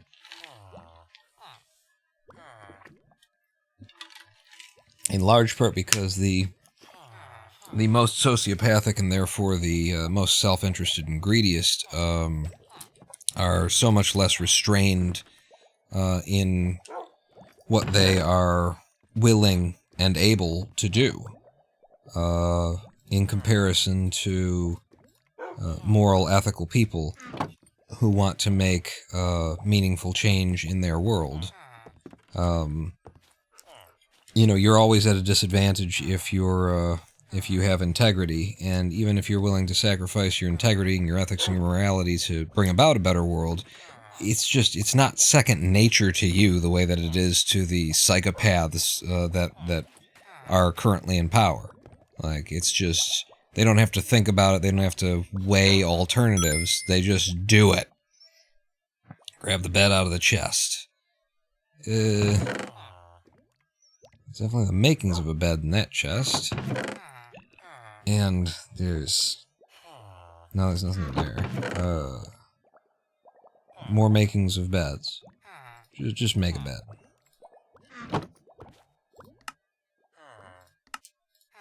Carry one of those around with me here. You cannot lose 100% hope. No, we make hope. By, you know, arming ourselves to the teeth and marching on our enemies. No, we don't want to march on our enemies. We arm ourselves to the teeth, and then we disappear. And we pop up right when it really counts.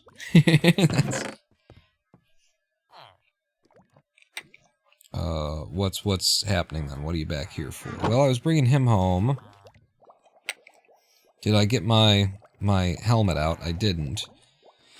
What else would I be here for? Our chest has our building materials in it. Yeah, woof.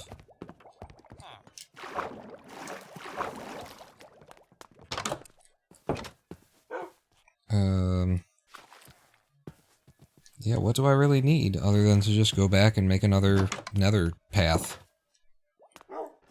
Start on the next one. I don't want the dog following me, though. So, you stay there. Don't need you pushing me around in the nether.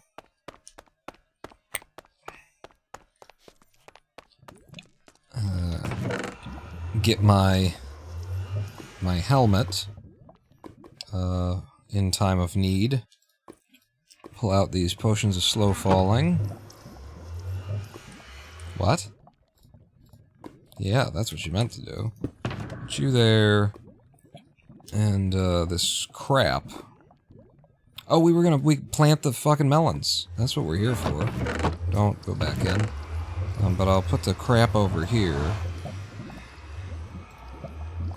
Including one stone brick wall. It's taking up too much of my goddamn inventory. And I'll leave the bell end in the, not you, in this chest. Alright. You guys, go. Where did you go? I don't need the bones. Or the arrow. And then put this in here. And the rose bush. That's a good call. And I'm gonna go plant these. Break them and plant them. Everything else that's in there can be and should be in there.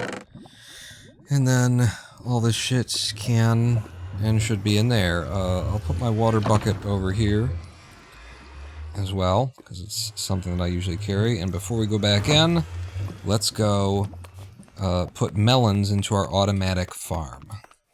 It's been an automatic pumpkin farm until now, and now it can finally reach its full potential.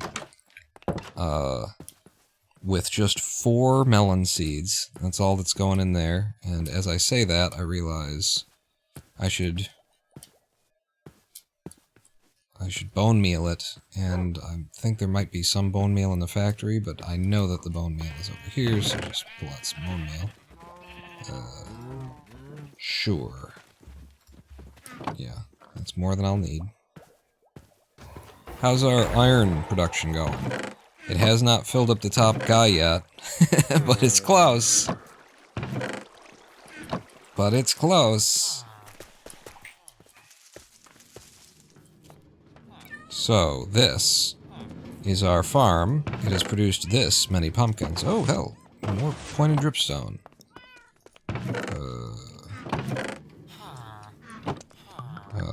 But it is not at its full power until it has some melons in it. Right now, we're taking up the position that the melons are supposed to be in with wheat in order to get the max rate of production of the pumpkins. But what I need is to hit this with a fortune tool. Give me some melon slices. Give me 4 seeds. And then we get in there.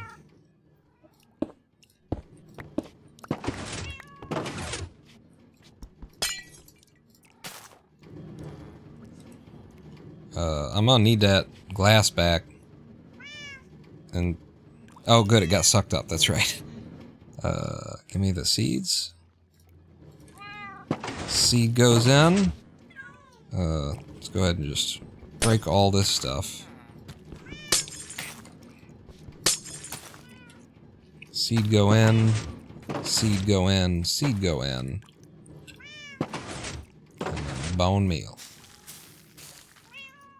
Full. Full.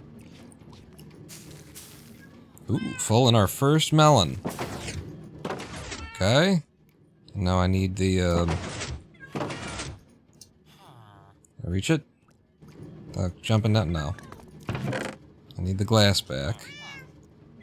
This isn't all of it. Thank you. Oh, what else did you drop in here? Bunch of bullshit. We'll get rid of it for you.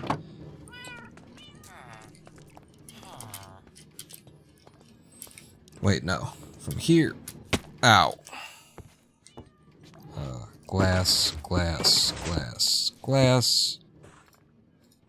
Redstone, redstone, redstone, redstone. And our first melon ever gets popped.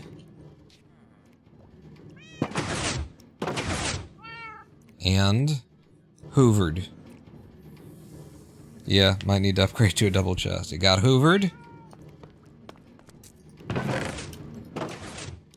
And gets dropped off. Alright. Let's go ahead and go up to a double chest on that. You just sitting on dirt down there? It don't seem right. Oh, right. This is the...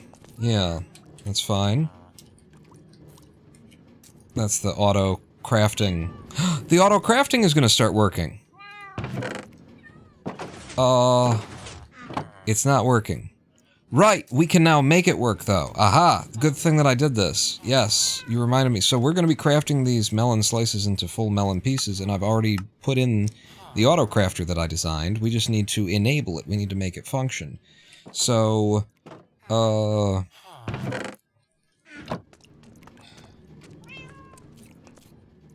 So yeah, we can do that, I think. I think we should be able to put in a double chest. But I need to get under here. That's not a double chest one. I need to get under here. And...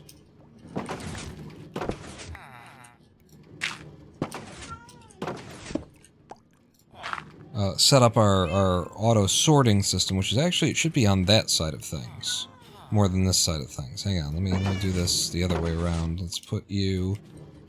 Oh, well now I need that too, don't I? Yeah, you do. And now how do you get up? Well, I break that one, and then I go Okay. And then I do have 3 light gray. Hang on. Because... Where would it be underneath here? It should be on this side of things. It's not that hopper. It would be a hopper that's right there, actually. Alright, go ahead. Coming down, and then break this. That hopper. So in order to get it to sort, melon slices. We need a bunch of goddamn melon slices. What I need to do is this. And now every melon that comes through there will start to do the thing. But I can speed that up. How the fuck am I gonna get out of here?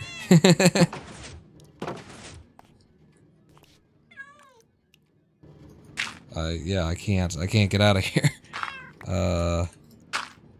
Just like this. Let's break the melons that we've got here.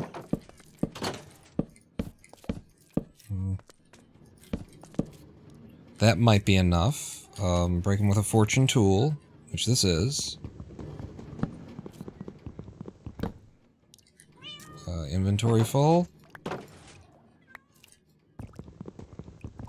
Because we need about 40... I think it's 43 that I need for this system.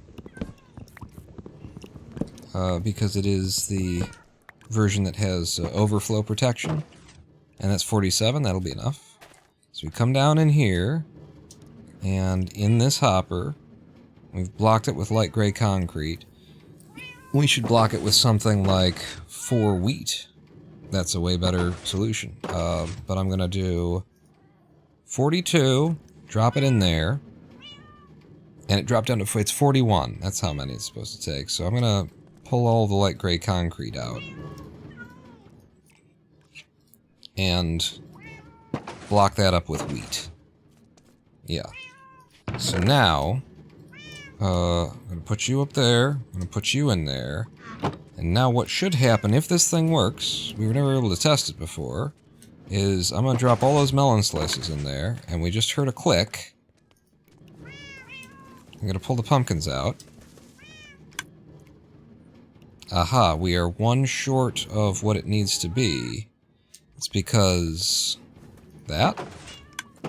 There we go.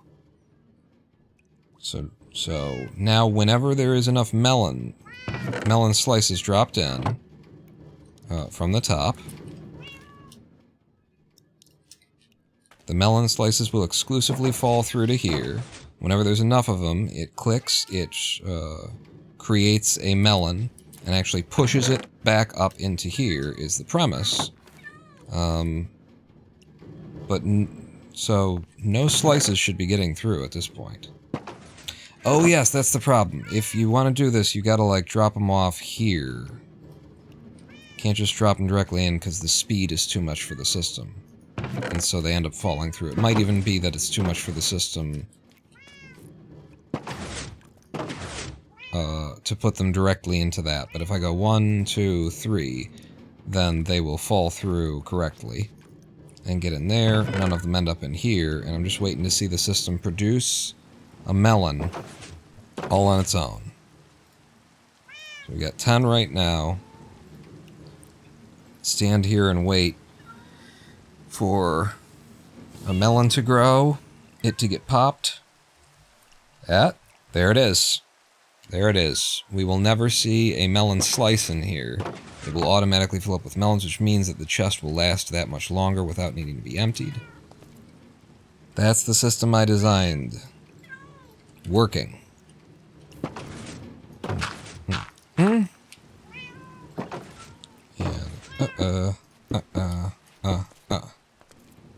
and somehow, for some reason, I have... oh yeah, I got that light gray concrete back from the machine there. We're now making melons. And it all just fits in here. I love that. I friggin' love that. I'm a genius for having designed that, that automatic, like, crafter. Fitting a sorter and an automatic crafter in a 3x3 space, more or less. I think it's cool. Alright, so these are the things we're going back into the nether with. Yes, yes, yes. Sure, sure, sure. Where's my nether chest? It's down next to the portal, I guess. Everything else here is something that comes with us. Okay. Just sleep the night away.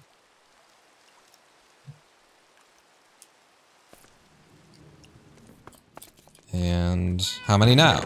Still just 11. Doors open up in the morning. There's one there.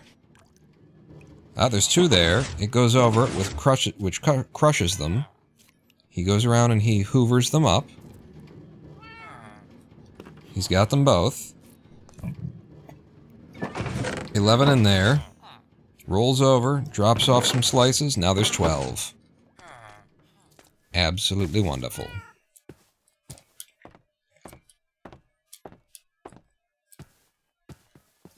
Finally, that system comes together.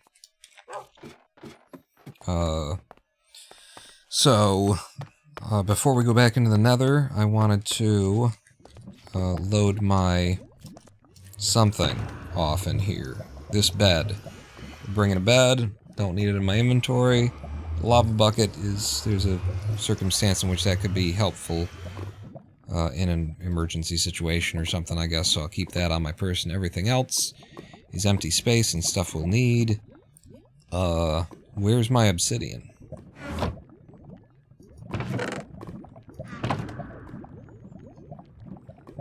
What did I do with my obsidian?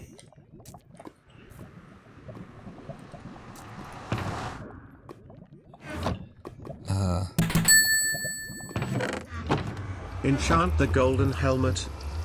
Yeah, let's do it. Maybe a new golden helmet even.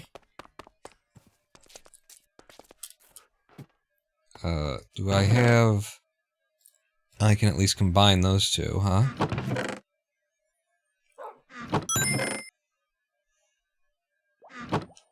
I still have to break the other portal. I didn't pull down the crappy portal from before. That's why, because I'm thinking, surely. Let's see. Yeah, let's combine the helmets to make a slightly better helmet. All the enchanting materials should be upstairs in the enchantery, and in fact, I can take the express elevator up to the library. Hi.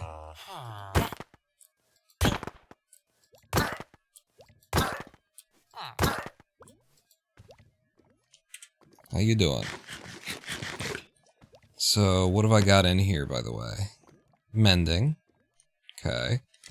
Let's have the golden helmet. Fire protection 4, exactly what we could want from a nether helmet. Beautiful, brilliant, wonderful.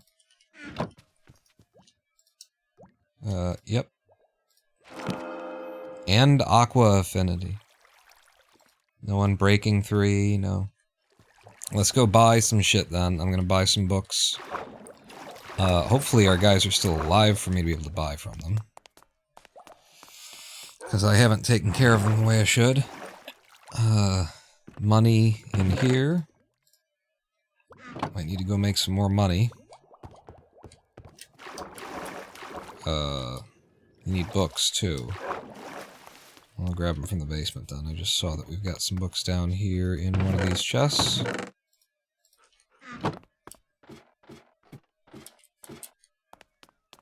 Pretty sure unbreaking is an expensive trade. This is our unbreaking guy. Yeah, I don't have enough for it. Pumpkin trading. I hate to do it because we haven't, like, cured the guys yet, but it'll reduce the amount of, you know, the excess of pumpkin to melon distribution, which is always going to be that way. But yeah, let's go ahead and drop some pumpkins on these boys. I don't mind. Once we do get them cured, it'll be, you know, 1-to-1, and we'll just have too many pumpkins. So, you don't need to do that ever again, Pawn. Hello? Pumpkins? Pumpkins? What about pumpkins? Yeah, I don't care if you give me a deal or not. It's up to 62. Unbreaking 3. Mending. What else could we want? Protection 4 would be great to have, but I don't think we've got a guy who does Protection 4 anymore. Hey, you're ready to trade again? Cool. Holy shit. That just exploded out of your asshole. Are you gonna be okay, buddy? That's enough, probably.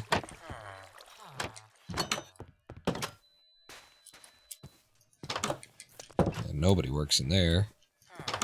Nobody works in there. You're a fire protection 4 guy. Well, that means it would have been better to get protection than fire. Silk touch.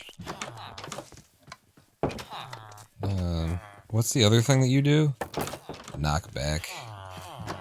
Shouldn't be anybody working that one. Okay, so here I go. Listen good at the cute Sharky 23, I'm asexual, so I belong at the end of the plus in the LGBTQIA+ movement. You think you know me?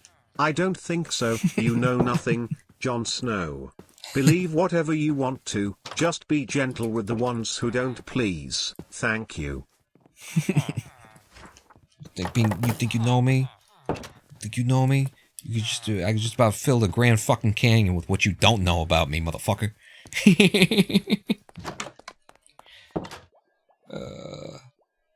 Well, we got mending, and I can buy the unbreaking. And then prop 4 would be cool, but we don't got it, so whatever. Unbreaking, mending, fire prop 4 aqua affinity, and then we can head to the XP farm to get it mended a bit. And thank you for the 100-bit cheer as well. Yeah. A little bit of Kevin Smith reference there. What you don't know about me, I could just about fill the Grand fucking Canyon. What are you doing? Well, you need to be putting things together, so you actually need to be in the factory now. Ah, fuck it. Here.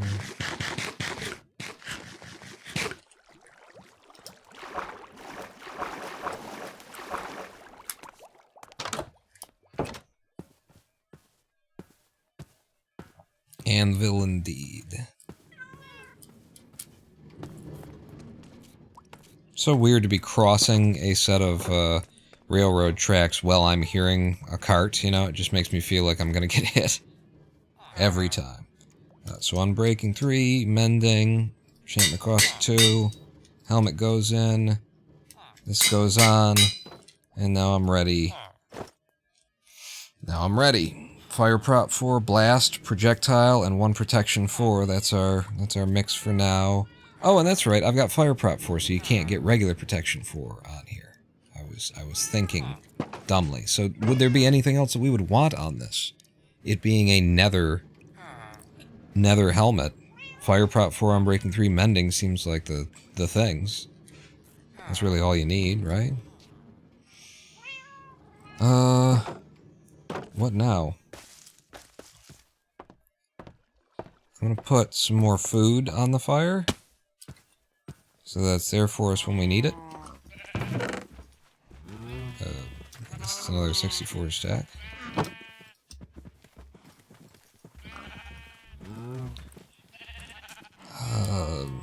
Oh, I was gonna go mend this in the nether. Yeah, we're going back to the nether, and we're gonna repair the XP on this, and then we'll have a live stream break before we get back to pathing through the nether, you know. And just so it's clear, we're not just, you know, pathing through the nether, but we're also doing part of the work. Wait, before I go in, just double check. Yeah, I don't need to be carrying these books, or these pumpkins, or this money. Okay. We're also, you know, setting up for the day whereupon we have ice and can create, like, a real Nether Highway system kind of a thing. I'm sorry?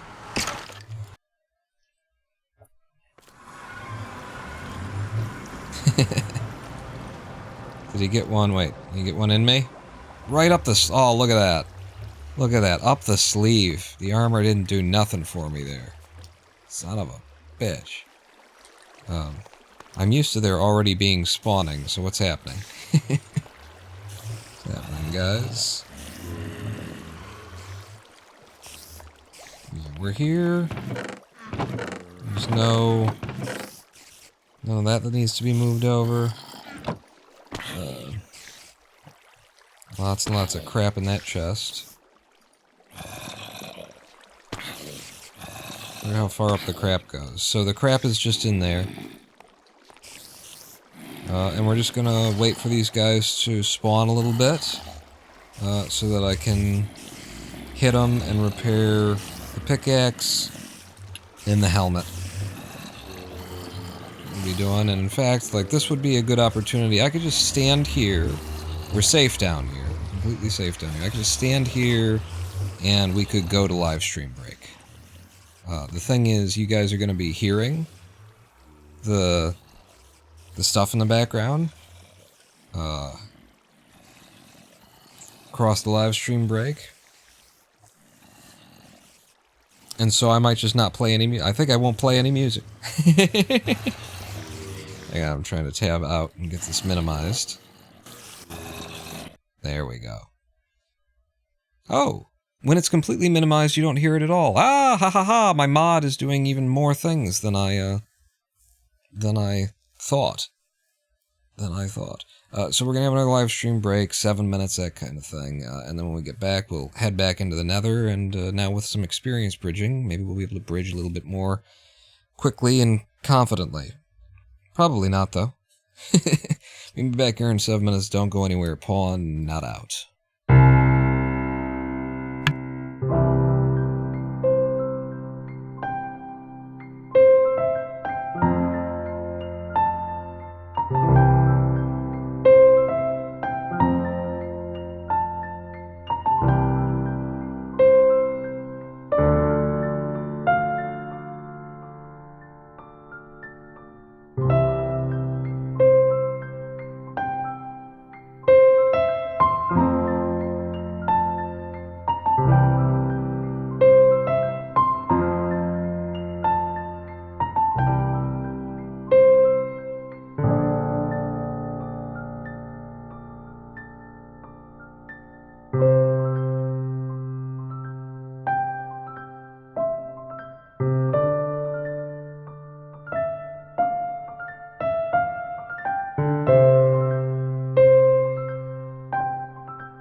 Hello, I am the Ronin Pawn, and welcome back to twitch.tv/Ronin Pawn livestream.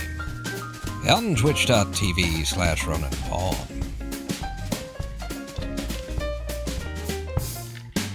How was your livestream break? Good, good, good. All right, let's get back into the Minecrafts here. Kill the audio. Bring you back up.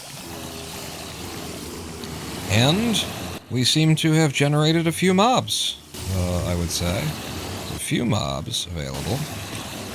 Yeah. So I am here to, Jesus Christ, to repair our pickaxe and my helmet.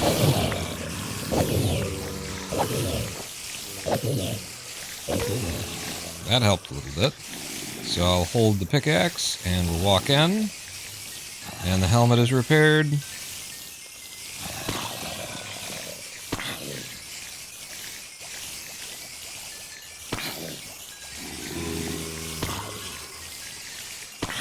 And the pickaxe, and the shovel, and the...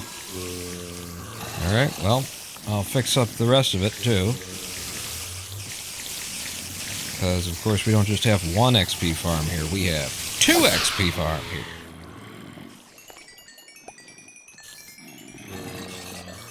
Anything else? Your bow, I guess? Okay, we're completely 100% repaired, and I'm back up to 30 levels after doing the enchant on our nether helmet, which we should name. If it's going to be our permanent, it is. We should name it after we figure out what other enchantments it might want on it, if there are any others to put on it. Oh, right.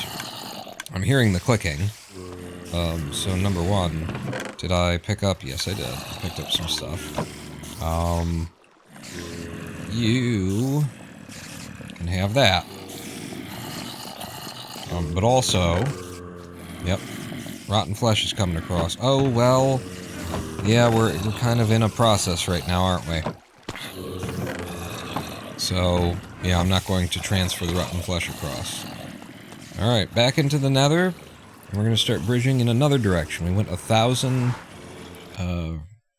voxels, is the correct term, out into the nether.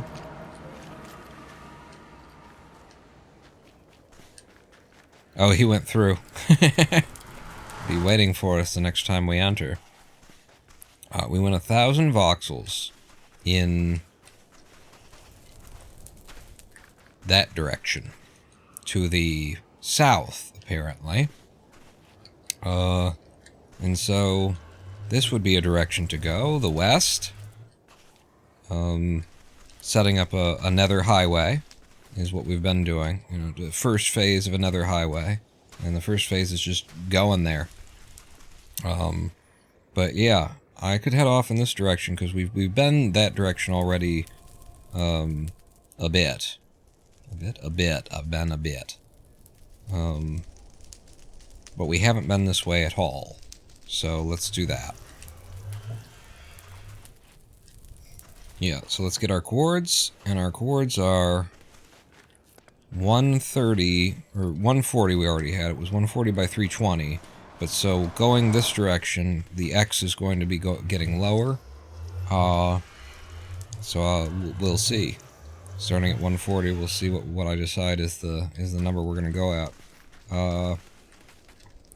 We went off in this direction from this level, but I mean, what am I looking at over here?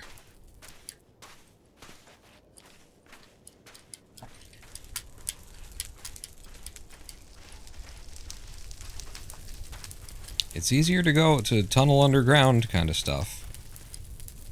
We're gonna go through that biome. Lots of lava and shit.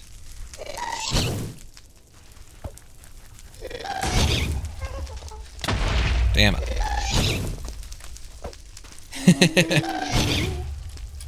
Some reason, like, whenever I'm soul sanding, I feel like I'm better at getting them with their own, with the return.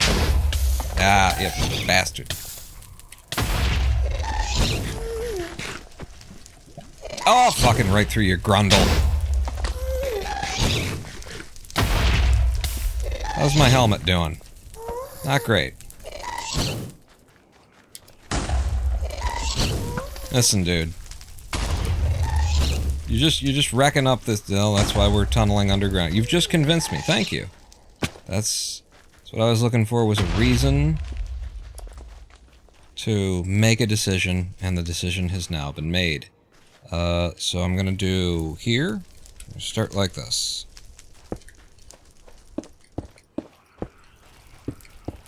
Nope. I don't know which pickaxe I've even got in my hand right now. The fortune?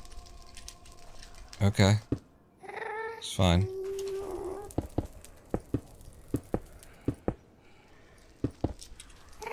Don't become a problem.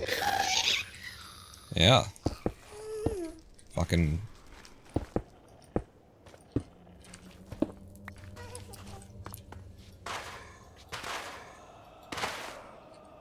Remember, this is eventually a Nether Highway made of ice for a boat. It's gonna be a monorail, we decided. So that being the case, bing, bang, bang. That being the case, that's the bottom. We need to do that, and then we need 4, right? It's at least 4. Yeah, 1, 2, 3, 4. Monorail! Honorail!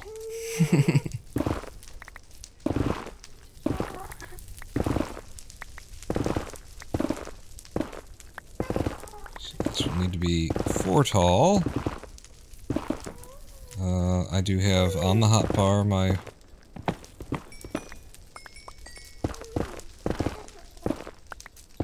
fire res for if that becomes necessary, or it just becomes desirable. They're 8-minute fire res potions, so I'm not going to be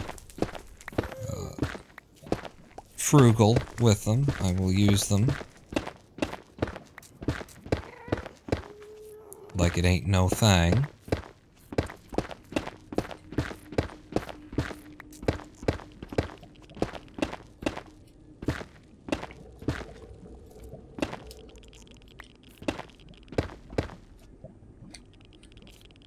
Is that a fallen portal? No. Okay.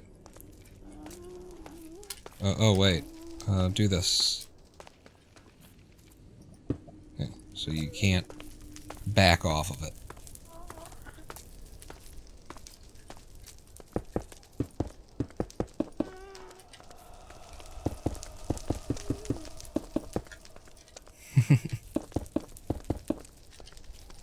Bit of a pattern to, you know, how long I should hold before I let off for a moment.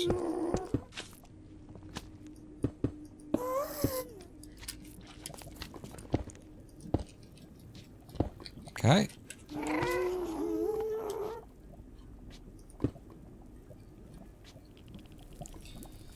Alright. Now it's time for the fire pot. Another one on there, and we begin. Soon. There we go. Yeah, I'm trying to get out here. I don't like that.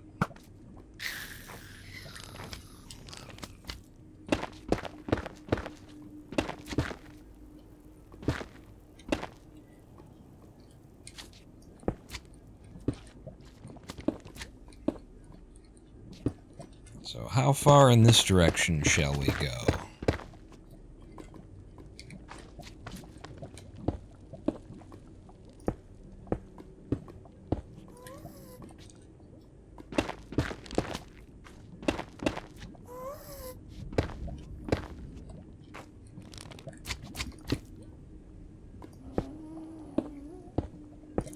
Last direction we went, we got kind of lucky that we were underground in soft, easy-to-mine terrain for quite a while.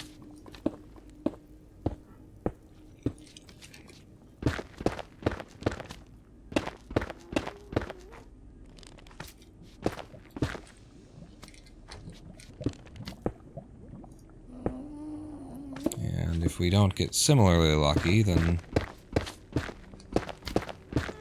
you know, traveling 1,000 blocks while placing one underneath your feet the entire way, crouched and terrified, is not the fastest means of travel in Minecraft, it turns out. So what else has been going on then, as we're doing something that's kind of tedious? Where are we in the... I have made every single shot that I've taken for the YouTube video that I'm in production on, is laid out, is color corrected, is warp stabilized, the shots that were done handheld, because my buddy Brandon, who's doing the shooting, I'm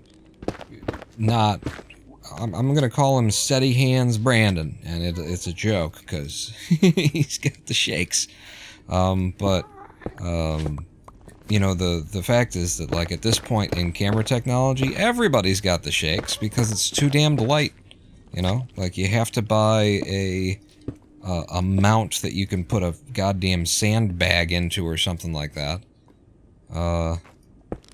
to give yourself enough weight so that it resists you and you don't just see every little jiggle of the hand there. Oh yeah, the car situation. That's a good one. Is it repaired? It is not repaired, but we did get it back. Number one, it was not stolen. I know I told that last time, but it's the funniest part of everything that went down with the car was taking it to the mechanic's shop, and no one was there, and nobody answered the door, and so we left it, and then come back, drive by a couple of hours later, and the car's not there, and no one's there, and did the car get stolen? I don't know. We don't know. No one knows. It's the funniest bit. But it turned out it wasn't stolen. We did bring it back. We managed to get over and get it driven back to the house, after the mechanic wanted $550 for an alternator and a battery. And it's not like necessarily mechanics' fault in any way. What they were asking for was the cost that they would be paying, plus about $90 in service, kind of a thing. But, you know, you go online and you still can get the price that things used to be. You can still get a price that isn't gouging you, you know. Go up to your local AutoZone, oh, they'll gouge the shit out of you. If you want it today, and you want the one that you know, we will specifically tell you this one matches your car. There's also 4 in the back that would match your car that are half the price, but we don't mention that part. Okay.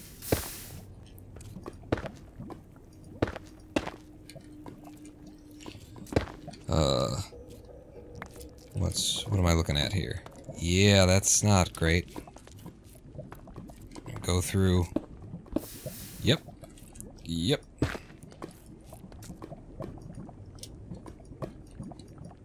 I mean, I am wearing what I need to be wearing here. Carparts.com. Yeah, so, you know, I looked into it and found out that, yeah, I can still order one and get it here for about $130. How much longer? 2 minutes?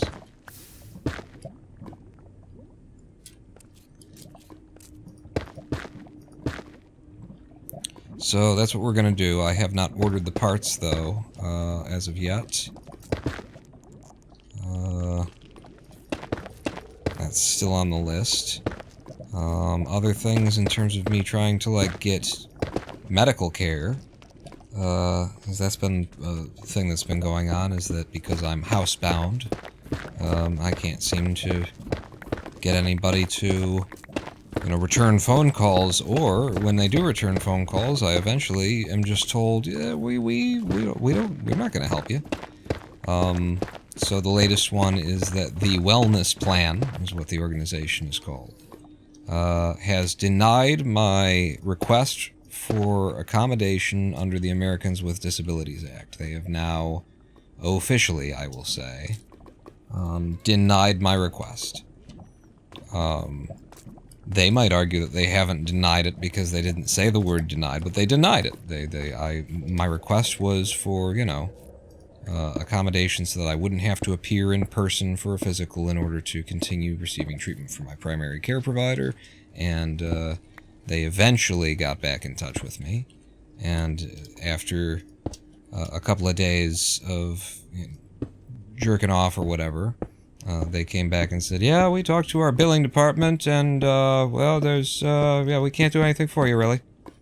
You know, if you want to come in, everybody keeps going back to, if you want to come in, like, and it's just so fucking bigoted fucking shit. Like, I'm so angry every time that somebody goes back to, you know, if you can get in here, then we can, that thing, because it's like, you might as well be saying to someone in a wheelchair, if you could just, you know, jump over this, you know, just give us a run, you know, a little running vault, you fucking asshole.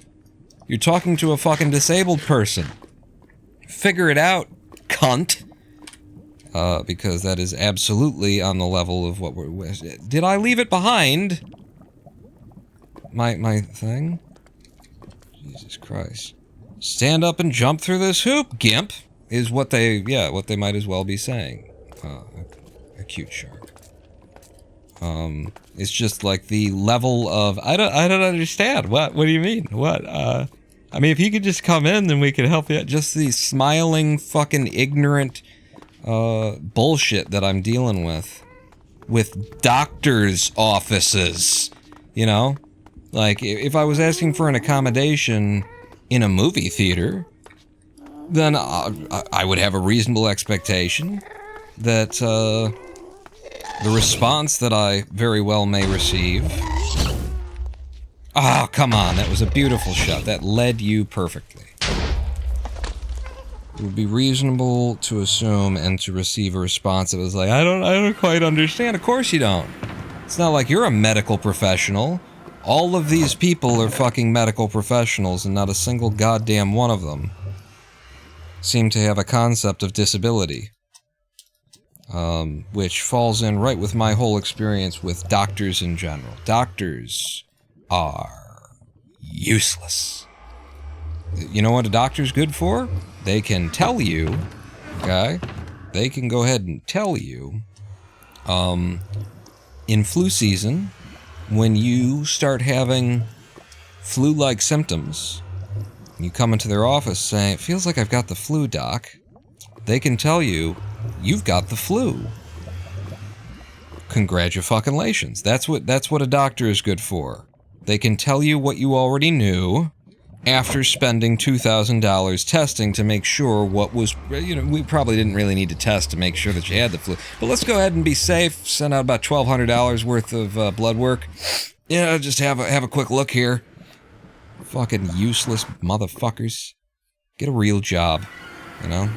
I've gotten to the point where I am there. I am at the get a real job with the medical profession, because I just look at it now as these people... There's something wrong with you. There's something wrong with you. You're an MD. Oh, you are. So how many years did you spend in school? Really? That many years. And you stuck with it. And also college. Also non-medical. And then the medical. And you did all that, huh? Who were you trying to prove something to? God damn it, I left it behind again. I meant to bring it with me this time, but I was doing the thing. My thing is, who were you... Like, the psychological fuck-uppedness of your average MD and DO... is massive, because sadly we do not, you know, seem to live in a world where people regularly go into, you know, a profession for an altruistic reason. These people were trying to prove something to their parents. They were trying to win the love that dad never gave them. They were trying to... That's my impression at this point. They are so egoistic, and they are so fucking, like, the entire industry is designed in such a way as to make things that are simple and understandable as opaque and difficult to comprehend as possible, so that you know, so that they can keep an insular environment of knowledge and then feel very special and very powerful. Break the other... Oh, I'm supposed to break the other portal down. Yeah, as long as I'm back here near the beginning. Thank you. This is my opinion of medical doctors at this point. I have myalgic encephalomyelitis. They all psychologize it because they can't be bothered to look up information that they didn't learn already in medical school. You know, so if you have a disease that medicine didn't actually know everything about before they went to medical school, and the information is being changed and updated and that kind of stuff, you're just fucked. Wait for the next generation of medical practitioners to be born, is where we are with MDs in the modern world. They are useless, horrible people who are not doing this for any other, you know, altruistic reason. And mainly, they ended up where they ended up because they were trying to prove something to somebody. They have deep psychological issues, and now society thinks something really super special of them, which is what they desperately, desperately needed. Now they've got it. So, good for them. But they haven't helped me. The number that have helped me, few and far between. Cool, I actually picked up that piece of obsidian. That do no harm part isn't doing much anymore. No, it isn't. You don't find a lot of doctors who you know, give a damn about the Hippocratic Oath, who see that there's a bit of a conflict in the way that the medical insurance industry is working with the medical profession, and then stand up for it, right? That's what you would do next. You would be like, well, you know, I can't keep my oath to do no harm. I can't keep my Hippocratic Oath. None of these things can actually be accomplished if medical care, if I'm depriving people access to my medical care based on which fucking based on what money they have available to me at the moment. That is the opposite of the oath. But hey, it works out for them, right? They're making the money that they wanted. I have no respect for a medical practitioner until they earn it, and most of them don't. I will say good things for Dr. Maureen Anderson of Royal Oak. Royal Oak Beaumont, which they've changed their name, so I don't know what it is now. But Royal Oak Beaumont, Maureen Anderson, she's good. Nurse Deanna Harris, she's alright. And from there, I can just tell you, neurologist Natalie Steck is an idiot. Useless waste of skin.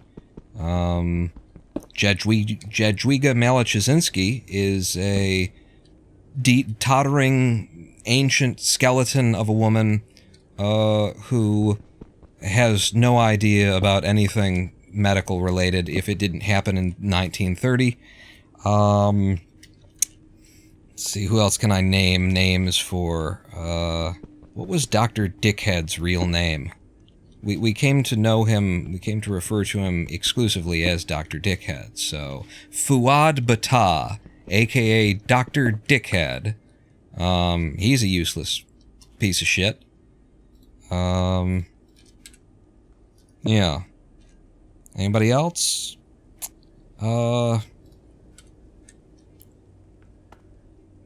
Edward Conley.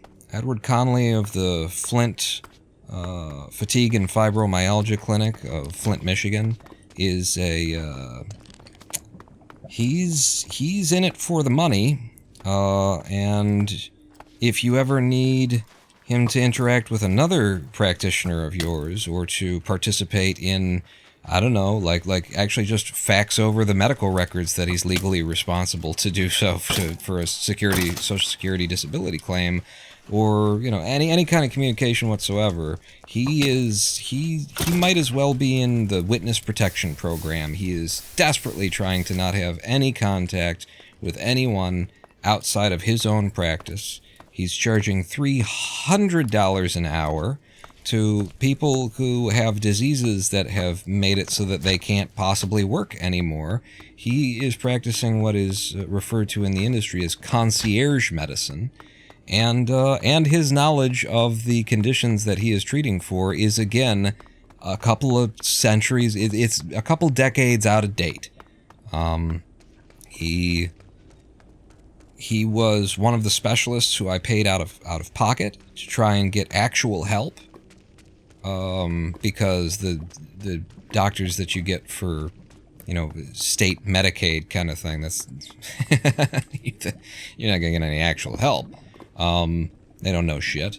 He was a specialist. He was hard to find. Somebody who claimed to know something about my disease. Tracked him down. Very, very affable, pleasant fella. You know, especially when he's convincing you to sign up with him so he can get your money. Very takes you very seriously. And then once you're into him for a couple of $1,000, you know, it's you start to realize that this isn't really getting me anywhere. This isn't going anywhere. The information that he's bringing to me is I already know.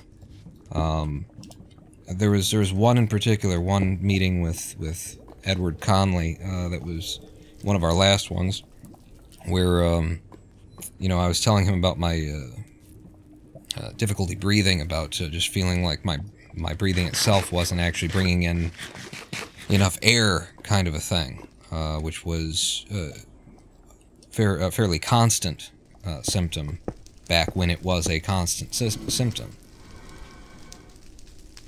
That's a blaze, and that means we're near a stronghold, or a fortress, another fortress. Yes, I'm running into the goddamn thing right now. Okay, we've found so far a bastion and a fortress while we've been out here. Let's hit him with arachnicide. And there's one over there also. No harm. We've got extras.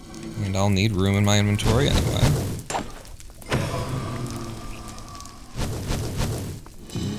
Can't hit nothing.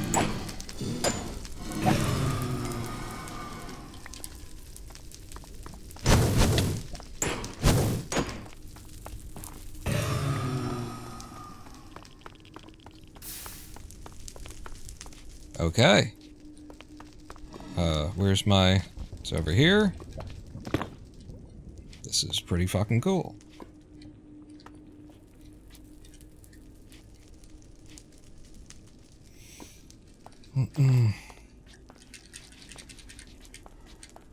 Problem with doctors is that they're human beings, which is why I can't wait for a big mommy Dom AI overlords to come and make us their pets. It's not that they're human beings, it's that they're not human. It's that doctors tend to be, you know, more on the sociopathic scale. I think that's your issue. You know, that's the issue I'm running into. And, you know, that's just the way it is, and things, you know, that kind of a deal. But it's fucked up because they have such an exalted position in society, and my God, they just don't really seem to have to do anything for that position. Because in my experience, they're not smart. They know what they've studied. Congratulations, everybody knows what they've studied, but in terms of like being able to make a fucking logical conclusion from 7.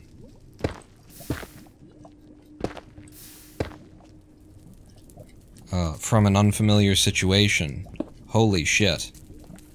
Doctors are not the ones. So you know, it's just it's just another profession. They might as well be mechanics. They might as well be fucking janitors. It's just another profession. There are some people who are good at what they do and take it seriously, and, you know, regardless of who they're working with or what they're doing, they take it seriously and they do it to the best of their abilities. There are some people who are like that, and then there's the majority of people who are not like that, and the majority of doctors are also not like that. And yet, because they have memorized the Latin for big muscle in back, you know, they get an exalted position in society and an assumption of competence and all this kind of shit. And it's like, they do not deserve these assumptions. They need to prove. My God, do they need to prove. You know, the fact that so much is riding on the decisions that these people make, and so much is taken of the notes that they leave behind them and stuff like that. The authority that society has given these people is awful, because they are not worthy of it. Just because they're in that profession. Clinicians are barely scientists, just so we're clear on that. A doctor who is a researcher, a doctor, a clinician is a human body mechanic. They are barely scientists. They believe as much in faith-based fucking, you know, they make giant leaps of conclusion. They refuse to acknowledge something that they didn't already know. It is a theocracy, the field of medicine, of clinical medicine. It is a theocracy more than it is a scientific practice.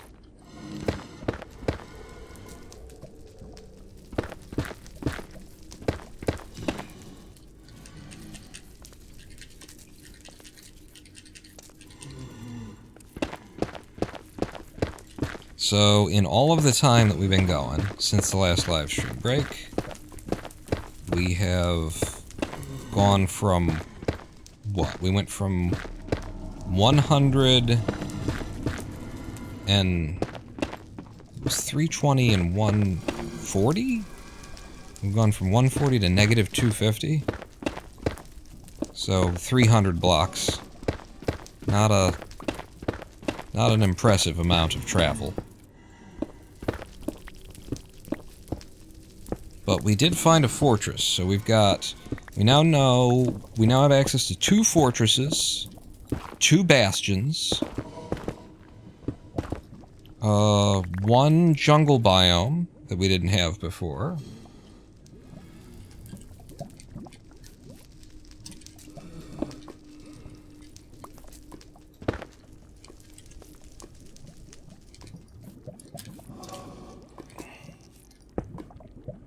When we do start searching for netherite, we're going to be much better off. We now have melons, which is pretty cool. I think this is the first significant amount of blackstone that we've ever collected in 100 and whatever hours.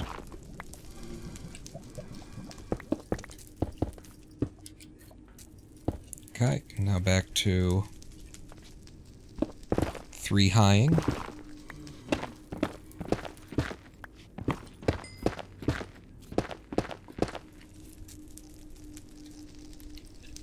What am I throwing behind?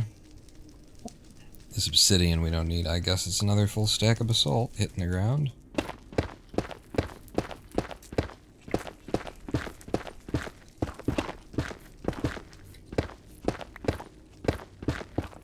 I mean, we're looking out that it's underground, I guess, right? Like, this is faster. It's a lot safer, but it seems to me as though it would also be faster than laying down flat tracks over giant lava pools. Crouch walking backwards across a bridge.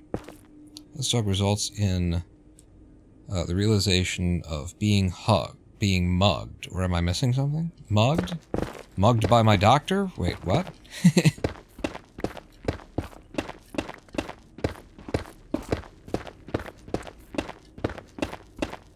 You have to explain what disability is to a medical professional. You know, I don't know. You can look at this world and say we're living in 1984 in Orwell's, you know, book. Just everything is so fucking ridiculous and off the rails. Nonsense. Mugged by life.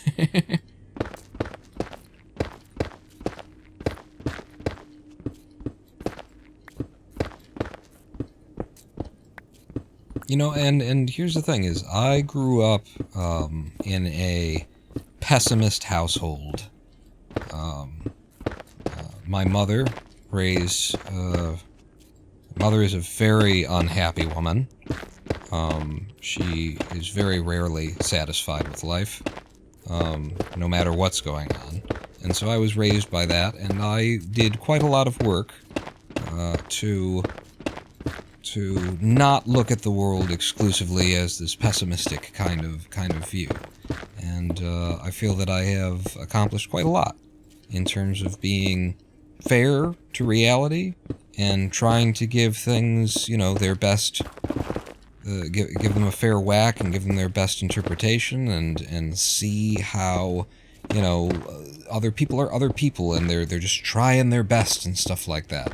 And having, you know, having worked in order to not just see everything in the world as a reason to bitch and whine and moan and complain. I stand where I'm standing right now and saying, the things that we are living with right now are fucked up. You know, like the general state of culture, society, everything is fucked up. And that is possible. Like, it's not a matter of, oh, you're just looking at this the wrong way. It's a... Stop.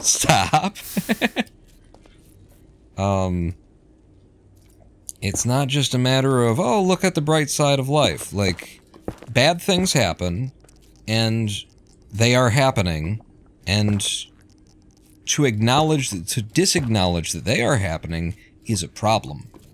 You should not be doing that. You need to acknowledge the bad things that are happening and not, like, blow up, you know, not hyper-inflate every situation into the worst of what it can be. I don't think that I'm very critical of myself in my pessimistic outlook, you know, where I'm being pessimistic and things like that. I'm very critical of myself. And I don't, with that in mind, I don't think that I'm being just a glass is half empty person. When I look out at this world, and what we're all living through right now, what our shared experience is, and say, shit's fucked up, yo. Shit do be fucked up, though, yo. Where the hell? It's ahead. Yeah, it's just a little bit more. Here we go. What am I looking at here? This looks significant. It's fine, you just... That should get you through it.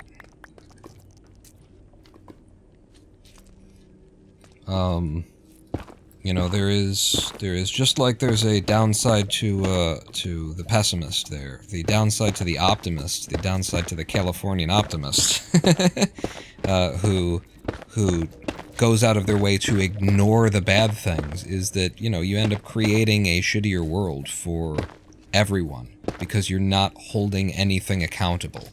You're smiling and trying to just put the best turn and face on every situation, and without accountability, nothing that is bad gets better. If no one is standing up and saying, this isn't right, then there's no reason to change it from being wrong.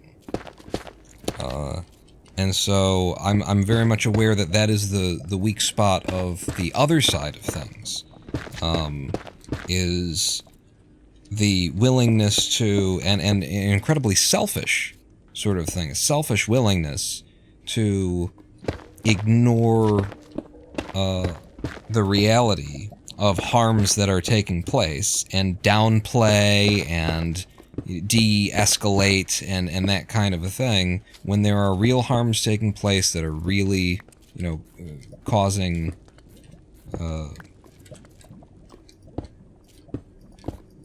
that are really harming people, and that California optimism that, hey, everything's sunshine. Yeah, it's sunshine in your backyard. What do you make a year?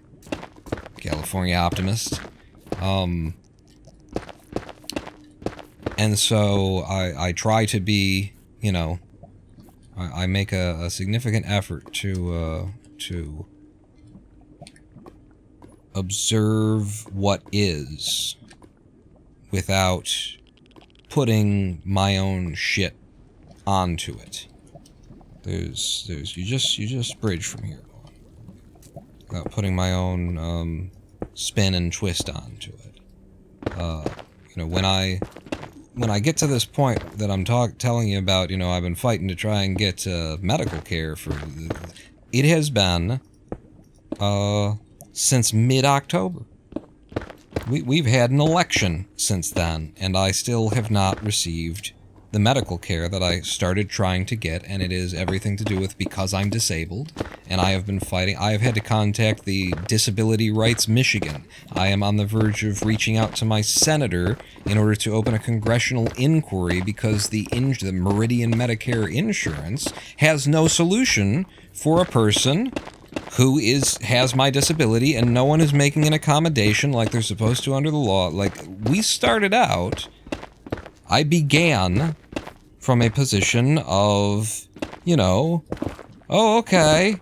You start out talking to people on the phone, and you hear what their position is, and you know, share your position. You say, well, this is what I need to happen. This is what I'm looking for, and I understand that you guys have certain requirements and things, and so what I'm looking for is do. You start there, and then at a certain point, like, you have to fucking get angry about this shit because it's fucking. I'm not the first one. I'm not the only one. I'm not like this is a problem. This is a problem that I would like to have thought we had addressed. That disabled people had equal access to services as anyone and everybody else, within reason. But what I am finding out now that I'm a disabled person is no. Mainly, what we have done is we have created enough organizations and put enough like letters on the fronts of buildings and names and things so that if you aren't disabled, you can live in that state of ignorant bliss, assuming that we have solved these problems. I mean, look, there's an organization over there that's dedicated to it.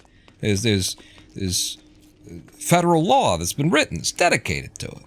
Surely it's fixed. It's you know, we don't got to worry about that. It's been taken care of. No, it has not. They put some wallpaper up over the problems, so that middle class America, who's doing just fine and doesn't want to have to think about it, can go on not having to think about it.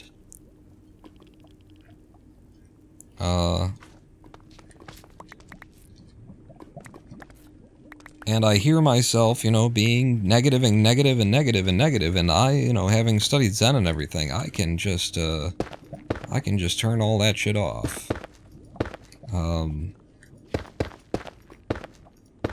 If I crank my practice up, I can just eliminate that entirely. But the problem with that is that it's happening. It's real. It's not a personality defect. It's not a failure to interpret the situation. The situation is being correctly interpreted, and it's bad. And it doesn't seem to be getting worse. It doesn't seem to be getting better. It seems to be getting worse. Anytime we talk about this fucked up shit, I like to think back to this really amazing quote. We are a species with primal-like emotions, medieval-like systems, and god-like technology. That sounds very, very sci-fi, very Babylon something, or, you know. It's a good one. I like it.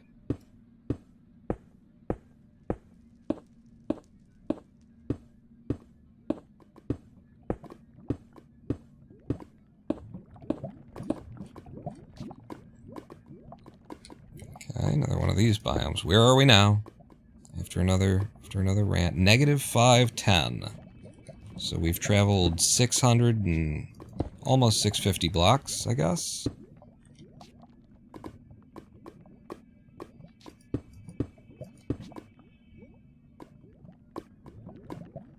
That's a little tricky. Wow, I should never be in the Nether without one of those in the hotbar. And again, you were underground, mostly. How?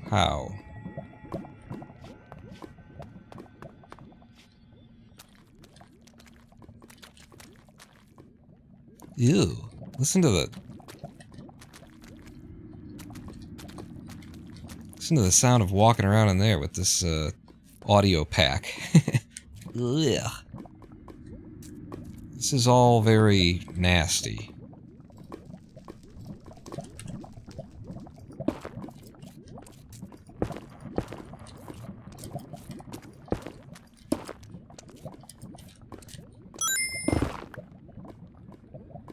Cut the trees and make ladders. Damn it, Dramasian. Your solution to everything that involves me having to get up to a higher place is ladders.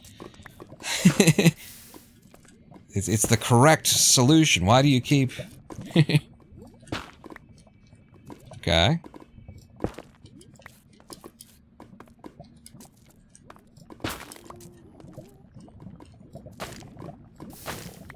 Ladder sexual.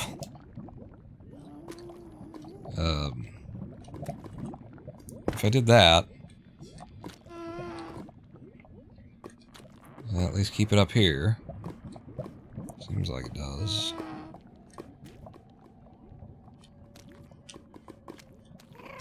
Just watched, last night I watched, People Will Talk again. Which is a 50s movie, I want to say?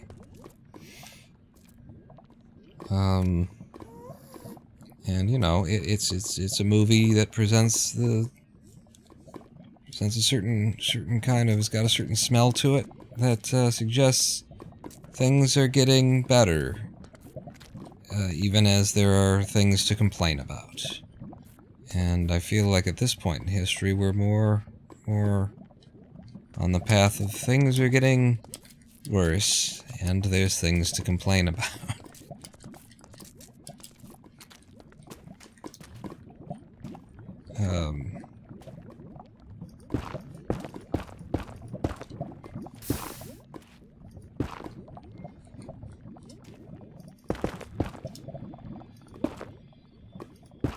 I think that will do it. Head back down and see. Yes. Yes. All right. We've cleared the way.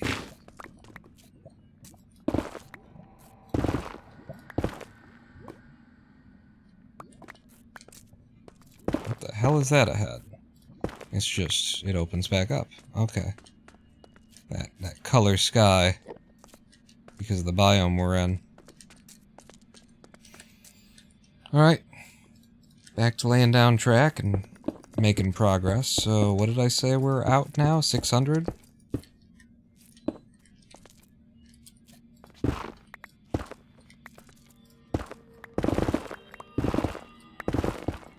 Man, the Nether is really going hard on sound and spooky, though. Is there something like... Is it this biome in particular? That has a lot of... kind of stuff? The, Enderman biome?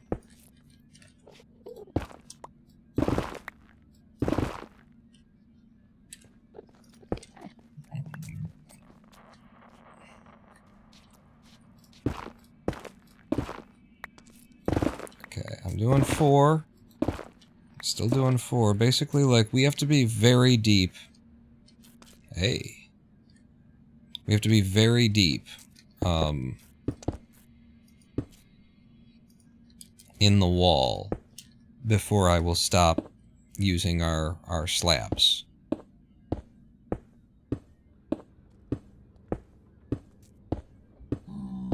Great song once said, there's too many men, there's too many problems, and not enough love to go around.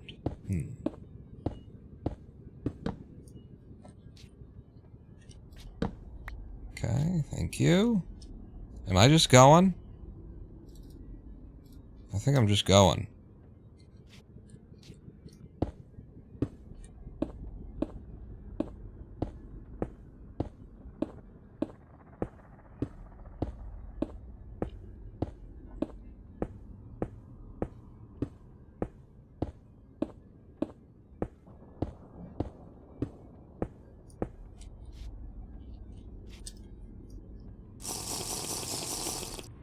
Yeah. Now I'm just going.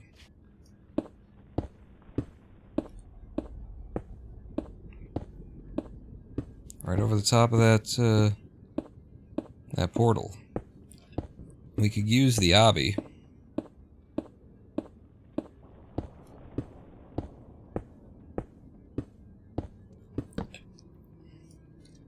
Out again. Out for real. Not for real, but for real. How am I doing? Am I safe-ish? Because I need to drop my, chest. And grab some more. And silk it.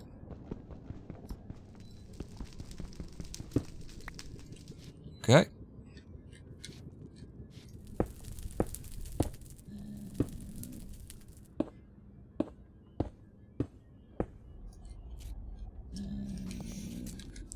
Okay.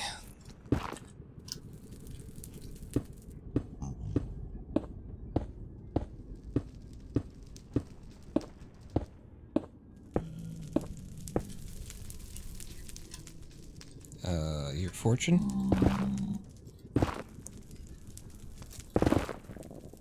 Is that 4? Nope. It's 3.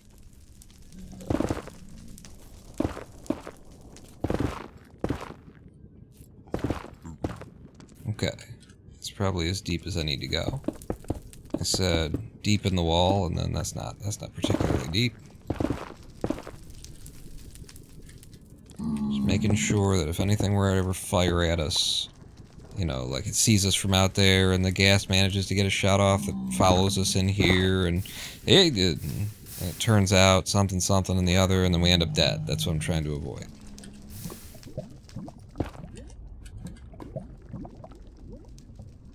Almost out of fire res, too.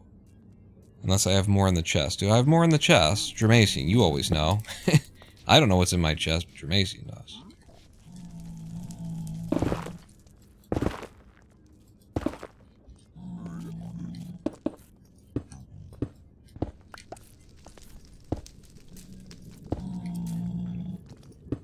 Alright, now we're deep enough into the wall that I feel okay to not bother laying down tracks. I don't know, man. Probably when you're on this kind of terrain, just netherrack is so soft. I don't like the idea of being able to fall through.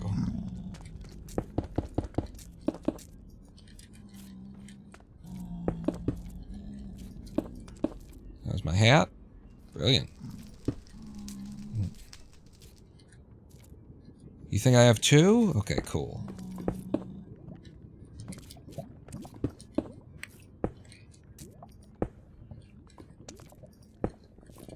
Have we hit negative 700? Yep, negative 707. So, if we go out to negative... Oh, there's another... Yep, Jermacian saw it first. Another fortress. Another fortress. I didn't even see this part. I just saw the blazes out there. Yep. Well. I don't know what they're good for, but I guess, you know, if we want, like, a lot of saddles.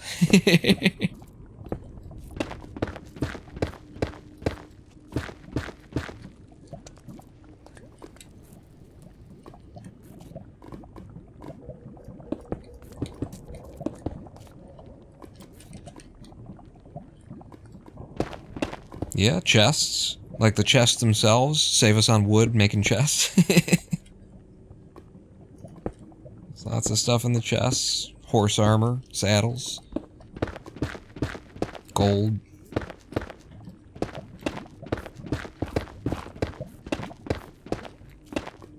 Maybe name tags.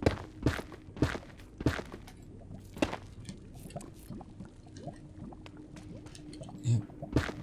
It didn't stay in the wall, so it's all gotta be brick. Well, we're gonna pass right by it, aren't we? It's gonna be unsafe.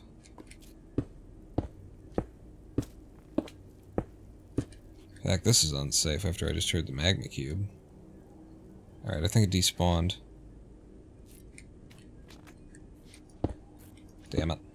Waste one.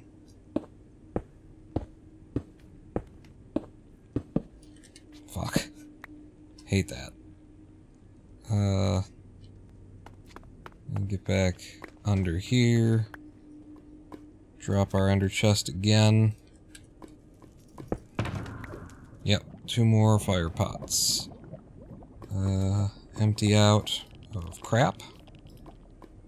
Including you, your crap. They don't need to be carrying the shears around. Okay.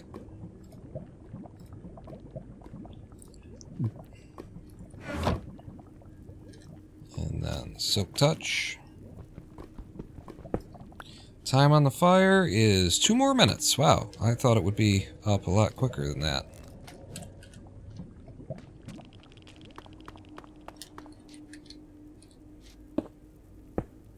But now there's blazes out there, and they shoot in random pattern, which means they've got a better chance of knocking me off than a ghast does. You know, a ghast isn't that much to worry about when you're bridging, because they fire at where you are. And so you're always moving, and they'll always be shooting past where you are. You know, where you are now, they'll be shooting where you were, unless they're really close. But blazes shoot in a semi-random pattern, and so that means that when they shoot in your general direction, they can go ahead and knock you right the fuck off.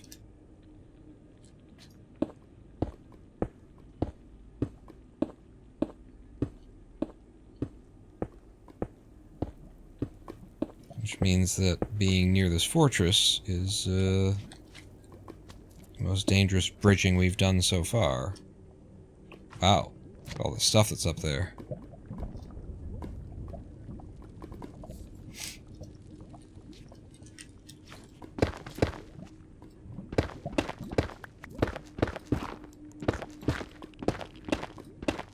Back into this terrain.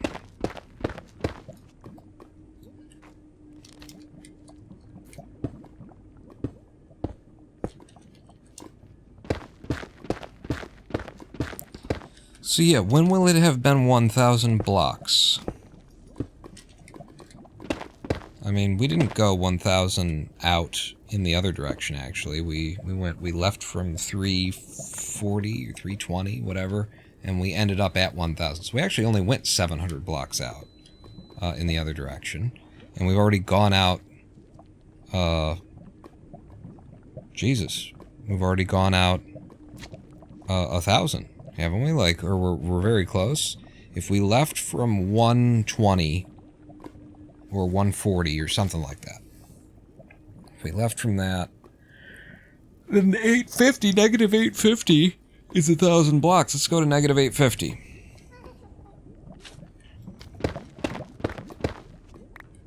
It was 140 by 320.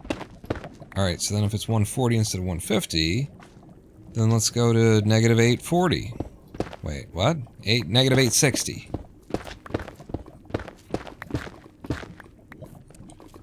Negative 860? Is that how that works? Does the math work out there?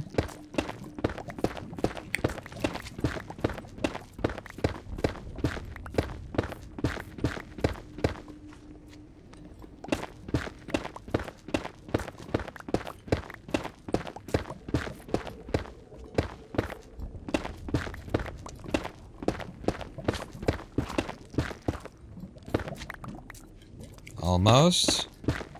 6, 7, 8, 9. 60. Okay. Yeah, right on the negative 860 mark there. So then go ahead and grab our obby, and this is where the floor would be. I need to take the floor back.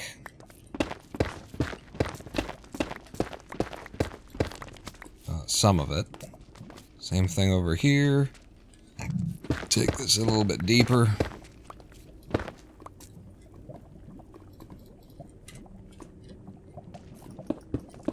And we're ready to pop back out into the overworld and see what all this nether travel has produced for us. So you're the negative 860 mark right there. I'm going to do it on negative 861 because it'll be easier to build. Curses.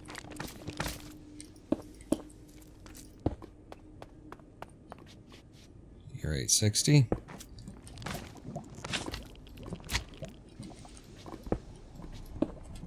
So this is, no, the ice will be up by 1.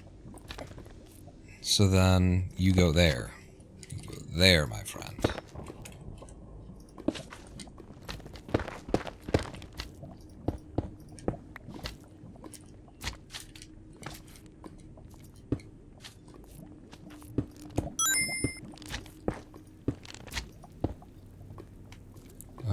Make a poll?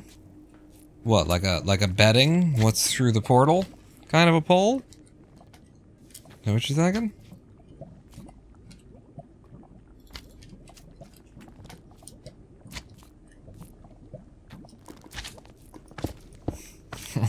Yes. What would that's what the hell would I put in the poll? Okay, I guess the poll would be as simple as something or nothing. Is it something useful? Something that we didn't already have? Or, you know, something that actually benefits us. Something, nothing. I'm gonna name the prediction. Are you a pessimist or not? What's through this portal?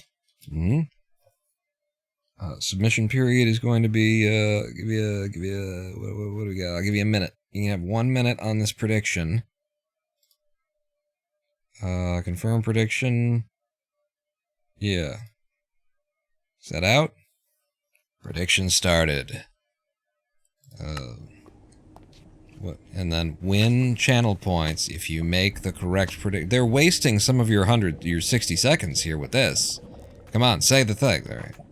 Predict with channel points. What's through this portal? And the portal that is in reference here is this one. It's this one. And you know what? I have never done a /seed. Yeah, I don't think I've ever shown /seed. I don't know what the seed is, so you don't know what the seed is. And that means that nobody can cheat either. Nobody knows what's through this portal.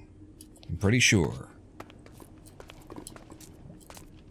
Not that I would really care that much if you've cheated, if you've managed to keep track of the seed and you're cheating. That's just, I mean, you beat the system, kid. You need a third option, though.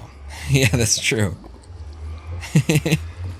Sure, gotta have green. We gotta have green. Can't be on black and red alone. That's how the house always wins. Is I gotta have green. Something, nothing, or some nothing. One mock. Welcome in, just in time for a prediction. We have traveled 1,000 blocks to the west of our home via the portal. We have traveled, so 8,000 blocks west of where we live in the overworld. I'm about to step through and find out what's out here. Dun dun, dun dun dun. Wait, no, that's fine. Dun dun dun. We're doing it. The submission is closed. Everyone has voted that there's something on the other side of this portal. Now I get the subspace bubble? What? Is that because, do you have to travel 1,000? It is something! It's a winter biome, and ice, and a fucking village! Jesus Christ, it's so something! There's a village here, and the biome that we needed, and it's right on the edge of it, and we can make our own ice here, and there's ice to be harvested from here. What kind of ice is it? I got the Silk Touch. Is this blue? Oh, Jesus Christ. Is it just regular old ice? What am I looking at here? That's packed ice. That's packed ice! Hey! I don't know how these things... Is there a biome where you get blue ice for free? Look at all this packed ice. So fucking much on that. I did, didn't I? I'm choosing the outcome. The outcome is there was definitely something. Are you sure something is the correct outcome? Once you choose the outcome, viewers who have chosen the correct outcome will be awarded 31,229 channel points, and you will not be able to reverse this decision. That's, yep. Yep, there was something. Only had to go 1,000 blocks away in the nether. Only had to go 8,000. Check out where we are, F3. We are negative 6,886 by 2,558. And there it was. And there it was. Let's go say hello to our new neighbors. Make blue ice. I don't know if I'll be making blue ice. We're going to need a lot of packed ice. For our nether stuff. So, no. Cute Shark only gets 51 points. What did you bet? What did you wager? What did you put down? The reason why you're probably getting stiffed a little bit on the points there is because nobody bet against something. I believe the payout system works such that it relies on, it will pay out more from other people's from what other people lost. I think that's how it works. Yeah, it's rigged. That's what I meant to say. It's rigged. I was saying a lot of words, but what I meant is it's rigged. You want to recount?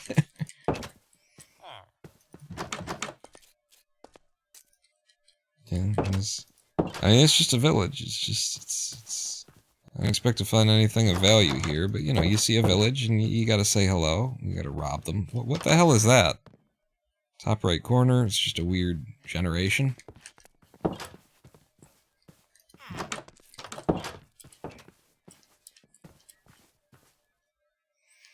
Well, okay. What kind of biome is that? But that's all ice? Holy shit, maybe we can make blue ice. I only really took, note of the field that we were standing on, the field of ice that we had. But there's also that. That's a lot.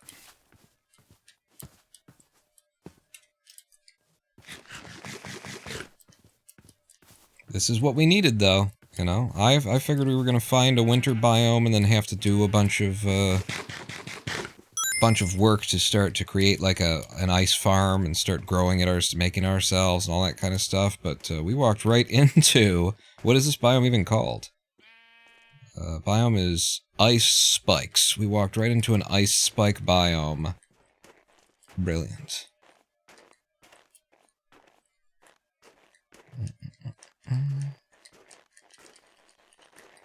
Now don't get trapped in the packed snow.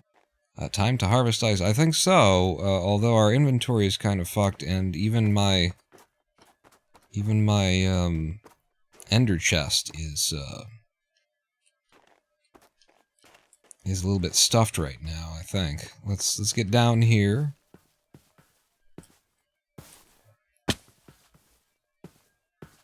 and lay out the chest. Fucking grass. Yeah, that's what I did. Thanks. Yeah, we're a little stuffed here, but, you know, some of this stuff is useless, probably. A single black stone. No, now it's more than a single black stone. And then some basalt, and throw you in. Just shove all of the things in the inventory that can be shoved in the inventory that you don't need. Well, we probably won't need any more slabs, having come out here at this point. I can put another one of you back in. I mean, yeah, nothing else was going to stack or anything like that. Alright, we've got a lot of inventory space to work with here. I will need to... Is this the... Yeah, I've got the silk. Build a house here? I mean, they've already built many houses here. I could just sleep with, you know, whoever's lucky tonight. Get me? Yeah. Let's, it's time to shave this field down. We can get a whole bunch of packed ice and be able to immediately, you know, improve our Nether Highways. How deep do the spikes go? I don't think I've ever harvested in a spike biome before.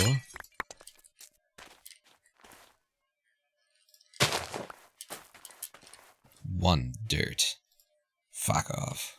Oh, also, never carry the silk shovel. Okay, yeah, I'm just, I'm running and gunning for all the ice here, then. Take it down from the flatlands first, and then we can go up on the mountains and collect that when, you know, when we need that as well. Maybe this is possible blue ice kind of territory, I don't know. I just... You need... It's just 9 packed ice for blue ice, right? And this is all packed ice, so yeah. This is actually what we need. We can do blue ice, can't we? Maybe. And it's still a lot. It means you get... What do you get, like...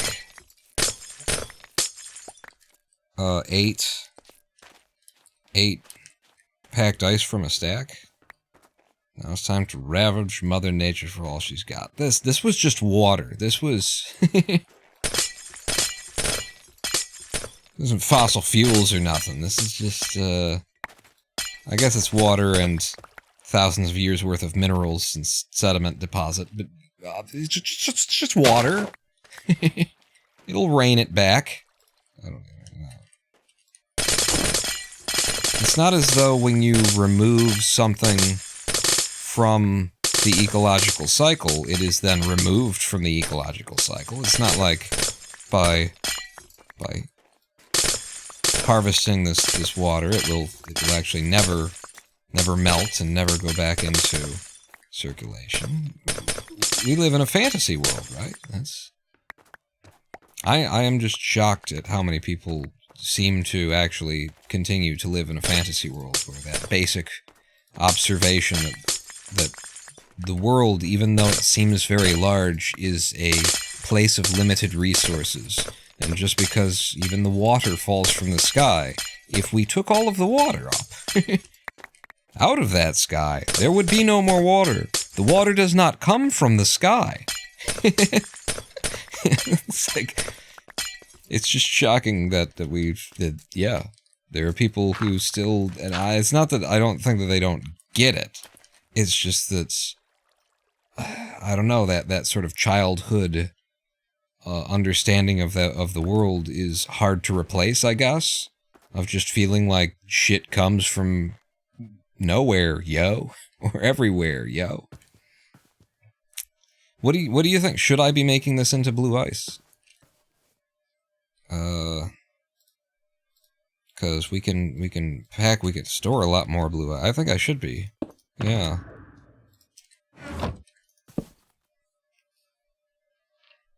We can be out here harvesting and just packing it up and packing it up and packing it up. which means I will need a crafting table.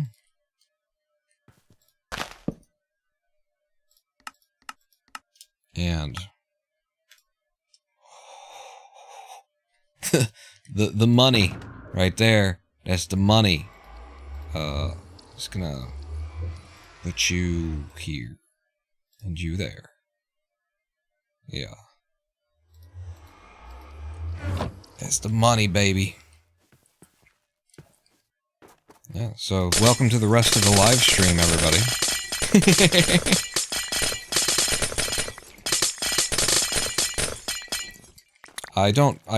I would presume that you cannot break blue ice back down into packed ice, right? It's a one-way process.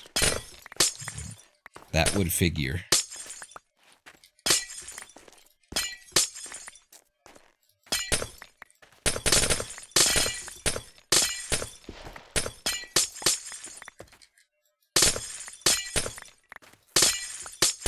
You like the sound of this, Agushark? You like sound of things shattering?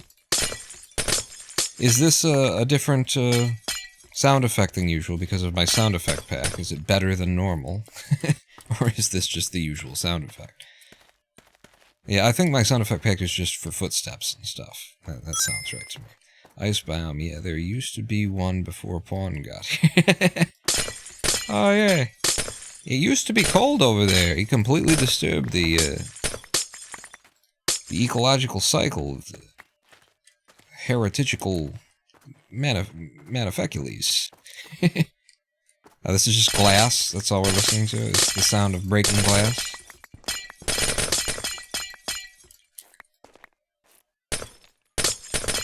Till the white man came and took all of the ice.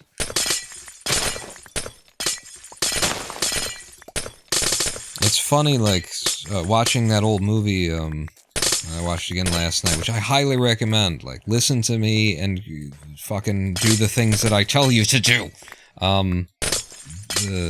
What's it called? People Will Talk. 1950-something, probably. It makes you reflect on how near we are, okay, in relative history, in the passage of time, to refrigeration in your home not really being a thing. Like, let that sink in with you, you know? Refrigeration of food in your home not being a thing. No compression of gas via, you know, in order to act as a heat pump in a environment. No. What we would do is we would buy large chunks of ice and bring them home to the ice box or the ice shed, depending, you know, that kind of a thing. It's just like, wow. How close we are to an era of such lesser convenience than the one that we live in.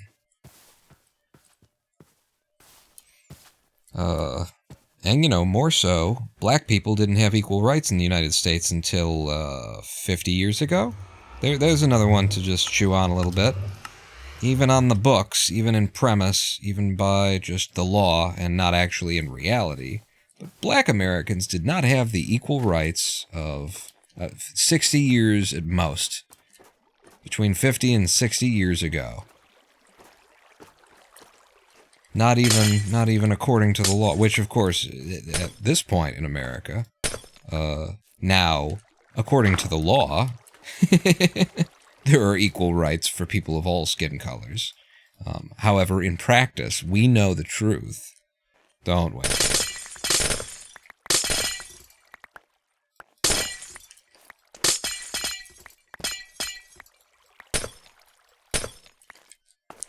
But the, you know, like, Oklahoma, was it Oklahoma? Oklahoma still had on its books anti-miscegenation laws preventing white people and black people from being married, as of 1967, and in fact, they had that law on in their constitution until 2000, 2005? Maybe it was just the year 2000. But they were still enforcing it up to 1970, even after the Supreme Court told them you can't. That's, you know, just trying to bum you out. What am I looking at right here? Is that just stone? It's probably just stone, and it's the color of the sky in this biome or something that's making it seem quite unique. Yeah, it's just stone. From up here, it's much clearer.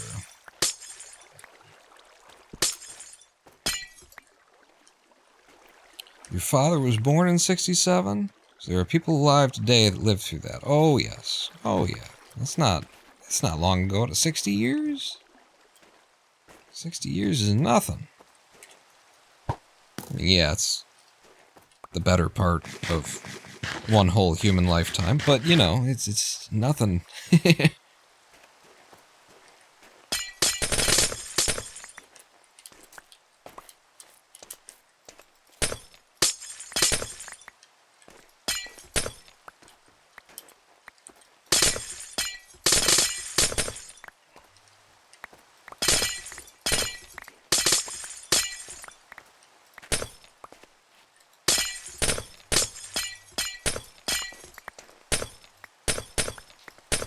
And just, you know, be aware that some people's economic philosophy is that the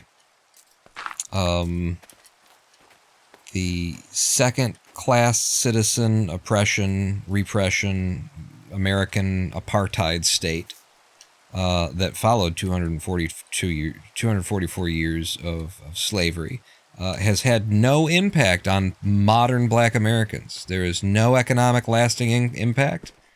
Yeah, it's the reason why black America lives at twice the rate of white America's level of poverty, according to these people, is culture, is how they like to put it. These racist fucks. You know, we're sitting here reflecting on how until 1970, Oklahoma was trying to make sure that the white blood was not polluted with black seed. And there are people amongst us today who will stand and argue seriously, and not even as a joke, that there are no lasting impacts of slavery, apartheid, oppression, for an oppression that on the books only, you know, in theory, only in theory, ended 50, 60 years ago. No lasting effects, which is interesting. Those people have not, are you know, retarded, but more importantly, they don't read research. They don't actually know what they're talking about, because, of course, the Congressional Budget Office of the United States of America has established in no uncertain terms that wealth in America is based on inheritance. It is not based on what you do. It is not based on, you know, the choices that you have made in your life. Like, it can for individuals, but by and large, en masse, for the public at large, the American public's wealth comes quite specifically and exclusively from what your family had before you got here. And then you might be able to add a little bit to it. And then, so then your children get that, and that becomes their wealth. But wealth is inherited. Wealth comes from, you know, property ownership, land, home, that kind of stuff. It comes from real property. It doesn't come from your wages. It doesn't come from, you know, people tend to use the money that they earn, is basically the observation. And so what you earn does not typically end up contributing to your wealth for 99% of the populace. And so at the same time that fact is known from research, as well as being incredibly fucking obvious, that you don't really need somebody to look into it. At least if it's not disturbing your preferred narrative of reality. At the same time that is an obvious fact that we know, there are nonetheless people in this world who will argue that in a nation where wealth comes from inheritance, a group of people who were not allowed to generate any revenue, any income, for 244 years, and then thereafter were not really allowed to participate in the acquisition of property and real estate and land and home ownership for another 100 years. None of that has had any impact, they will argue.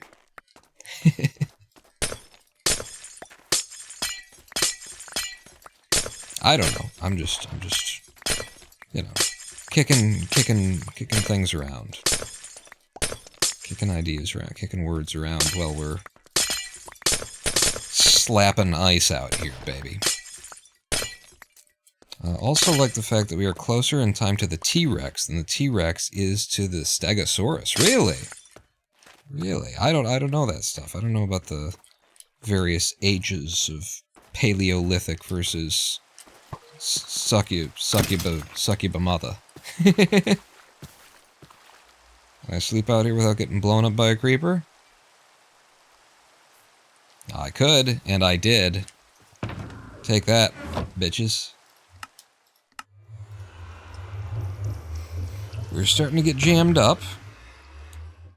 No we're not, because we've got some stuff that I can throw away. Wheat seeds, dandelion, hoo-doo-hoo. Okay. We're still going. So we've got over 2.5 stacks of blue ice. And how's this pickaxe holding up? Seems to be working.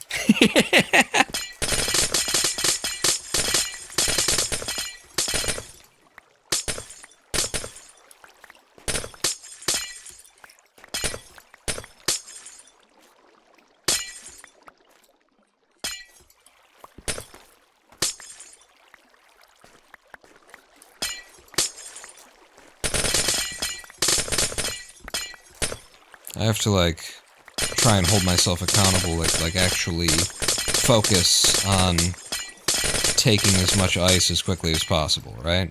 I'm sitting here sort of watching myself do it, and every now and then I get into little, and you, and you, and you.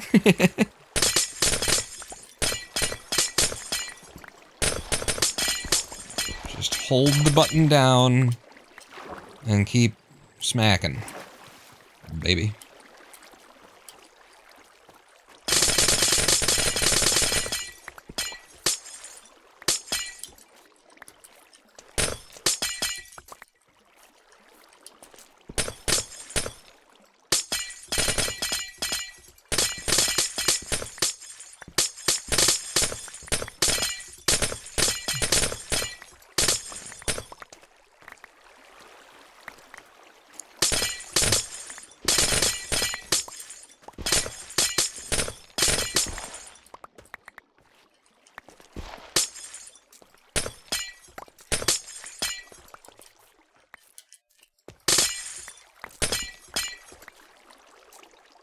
Do I have anything that I can throw out? Nope. That ain't gonna, that's not gonna do it, Bon. Okay, the snowballs should just melt when they hit water. That's how that works. Actually...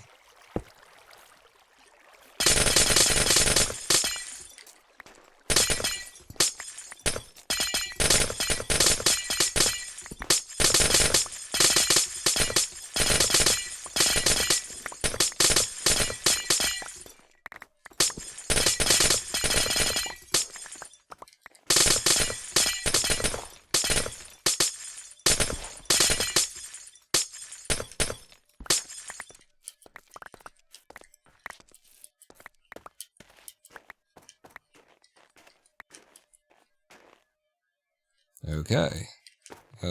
No. Pack this up. Tommy gun for ice.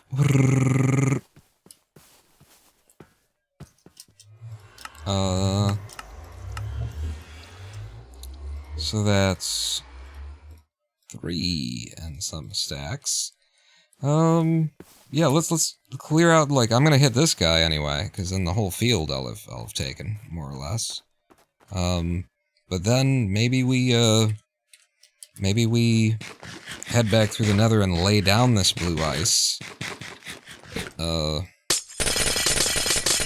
And our fences and everything like there, our walls rather, that we brought. And actually make a path. Because, you know, now that we've got the blue ice, we'll be able to get back here in a hurry, is the idea there.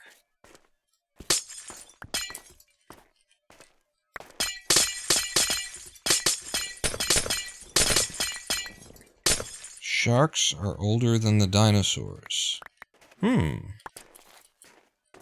That doesn't feel surprising to me. It's weird which things do feel surprising. Like, certain things that are incredibly obvious, you hear them and you're like, wow, that is true, isn't it? But sharks doesn't hit me that way. I'm sure, like, what other animals probably would.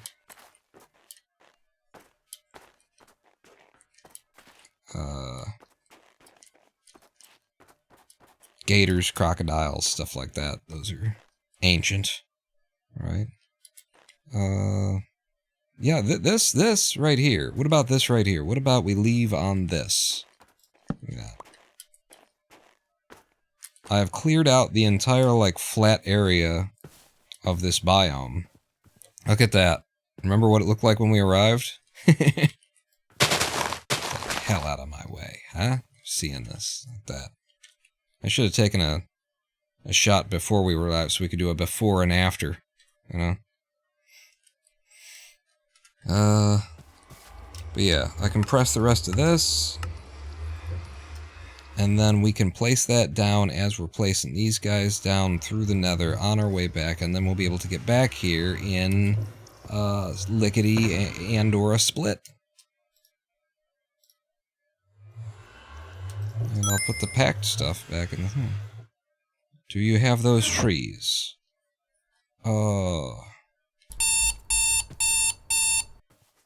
I think so. I think I've got, yeah, just the biome that we're in is like a pine biome, pine tree biome. We just grow ours, you know, super thick.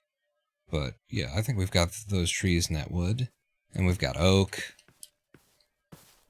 I don't see any trees that we don't have, I don't think. And in any event, we can come right back and get them. If we didn't. Sharks are older than trees. Did you say that? Sharks are older than trees? Now that does actually hit. That actually does kind of hit.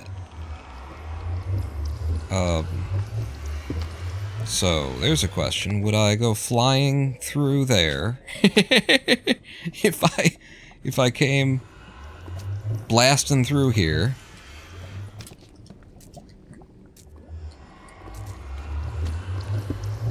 Oh. I'm just gonna go ahead and make it impossible for that circumstance to ever play out. You came blasting through here on a boat. So, first off, I'm gonna do every other. You know, sure, we've got ice for years and days and years and whatnot, but I feel like we should start with every other block, and then fill the rest in eventually. Or is this a horrible idea and I'm gonna hate myself later and I should just try and fill in every... That's why I stopped when I did it, making the blue ice. It was because in my mind I was just gonna do every other block. And actually that being the case, then we need to widen out these walls. Yeah. Back to fortune. Oh, Jesus. Oh, fuck.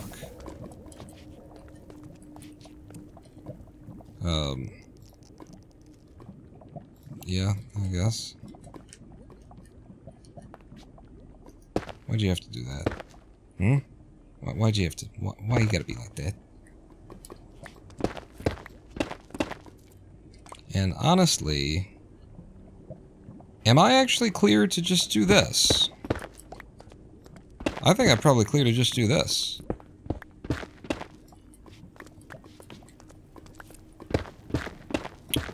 No, you're not. You need to take this out, too. Yeah. Because otherwise we'll get friction.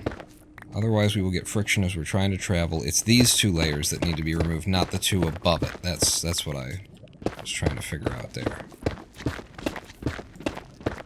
But if there's a block at the same height next to it, then we will get friction from it. Just like this. And I guess actually, since this is end of the line, nah, don't worry about it. These two.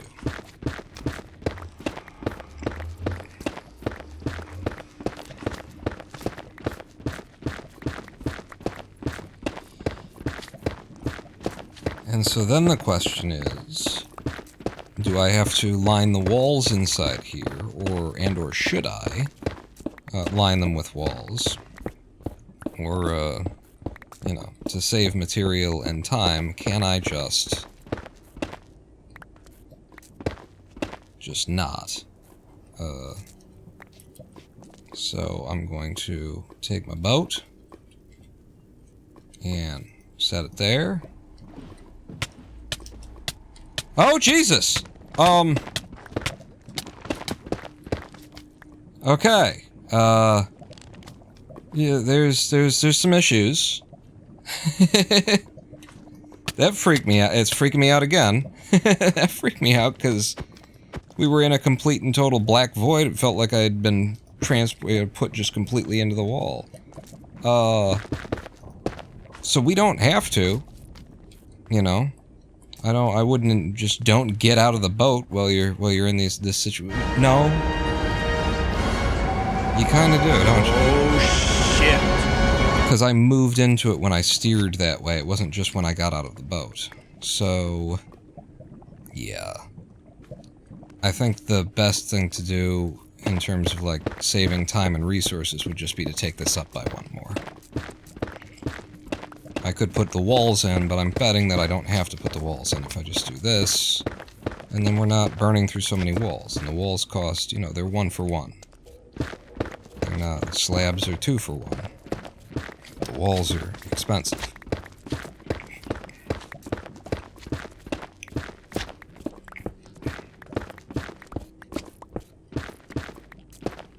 Alright, one more time.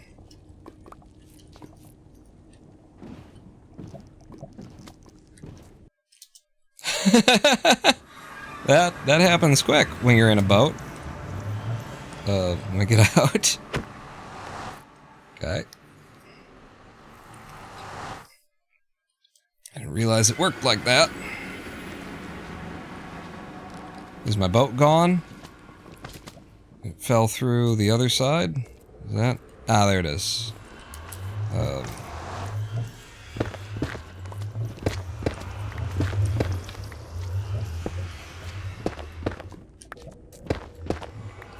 There's my boat.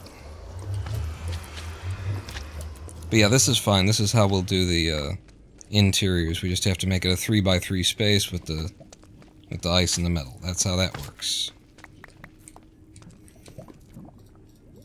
And so now we're gonna get back to this crap. So I'm gonna go ahead and drink a fire pot. Get myself fully fed. Pause the game, have a drink.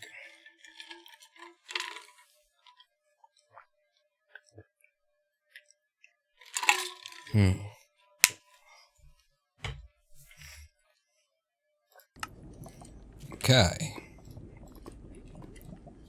No, we're not really doing ice right now. You gotta do... Yeah, where are you? You gotta do, the thing. What thing? The thing, which is like this.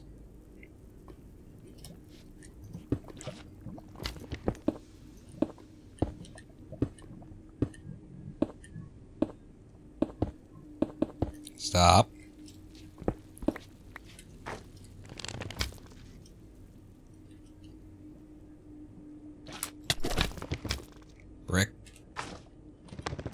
Yeah, you can't get me. Unless you can, in which case, don't. Don't be that guy.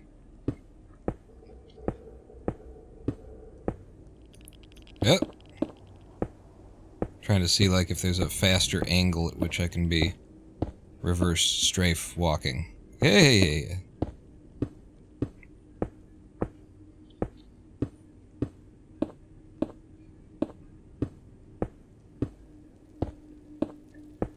Guide block every 3 block distance? What?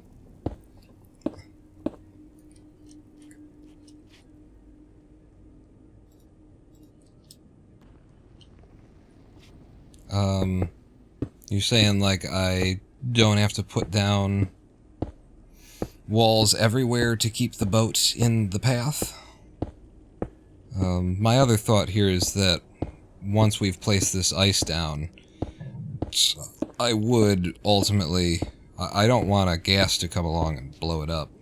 So I want it to be sort of, you know, secured from several angles, if not all of the angles, several of the angles where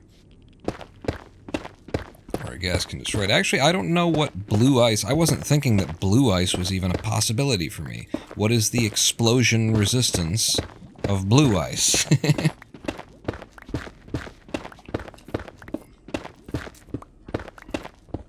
And, I prefer the metric where... I found out today another inconsistency in... What? What were you... Oh, you were running from them. I thought you were running at me, bruh. Watch it. You almost got, you know, gatted or something. Ganked.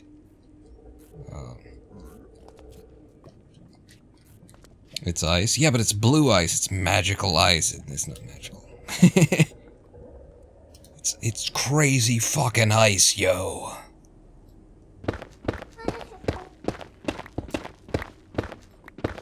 Okay, yep, that's just walk away.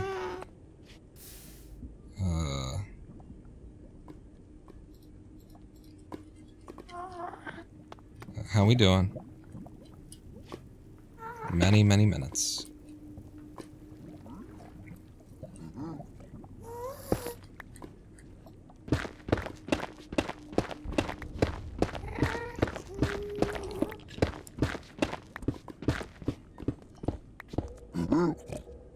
Hey, bud. What's up? Yeah, we're cutting a highway through here. Yeah, we gotta stop.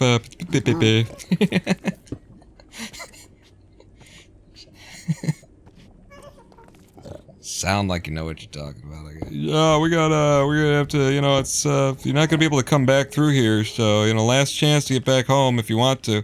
You can't stand there. It's a construction zone, dangerous for you. I told you needed to leave. Yeah, so that'd be like that. And, you know, in these little sections, maybe we'll end up putting the walls just so we don't get stuck kind of a thing, but, yeah.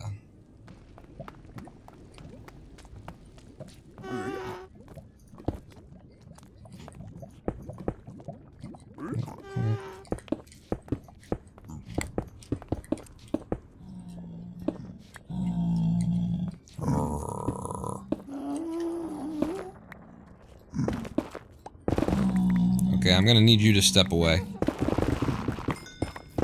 Told your friend there, it's a construction area. Can't have you civvies walking around in my space. What the fuck? It's just the sound of fire. Heavy equipment zone.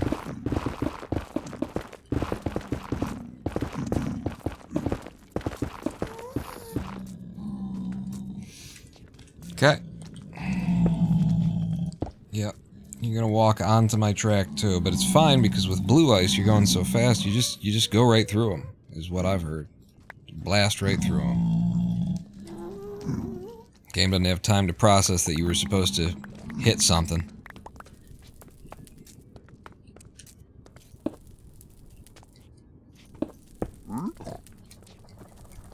Oh, were you trying to get home? Your wife and kids?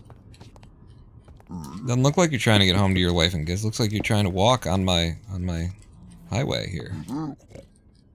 You think I won't knock you off into the lava. How much longer we got? 2 minutes.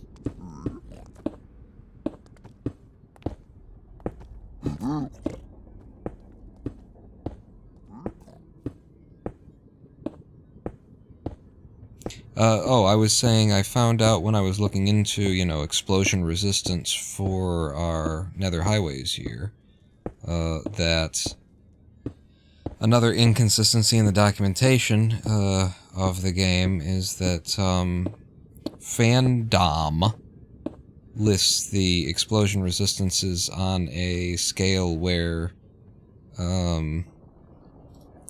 stone and brick and stuff like that are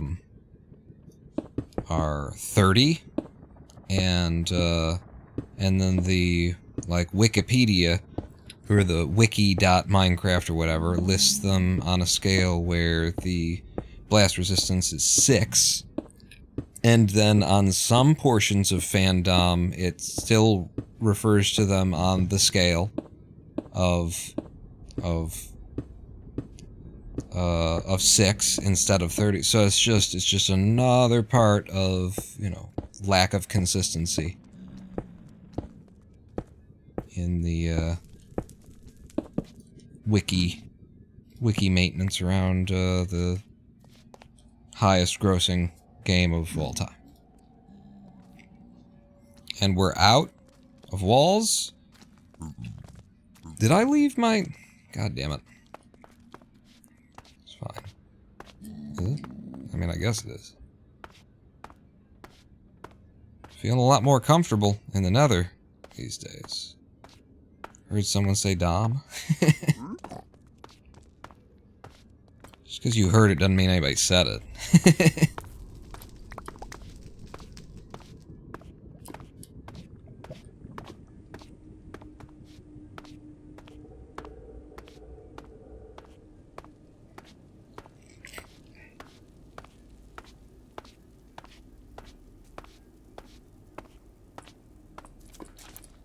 Ooh! Where's my did I leave it in the icy area?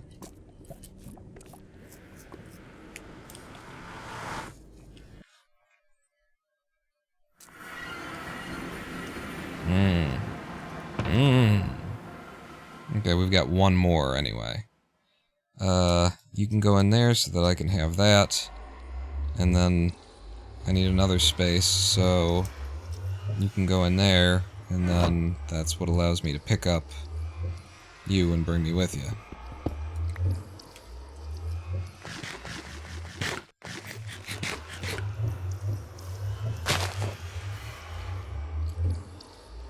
Okay.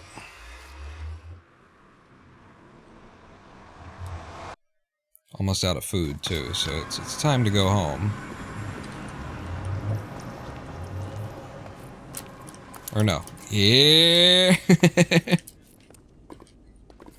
And I guess I'm still just committed to doing one side at this point.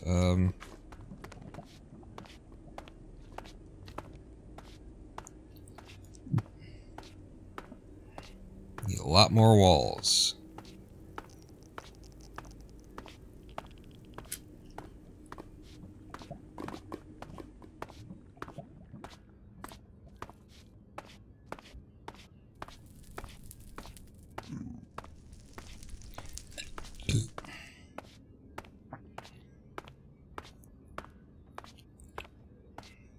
Oh, I should have been laying down the ice this time on this path. This pass. It doesn't matter because you couldn't have safely used the boat until you put up both walls. So actually, it's probably best that you didn't. This would have been kind of tempting to be like, I can halfway use it.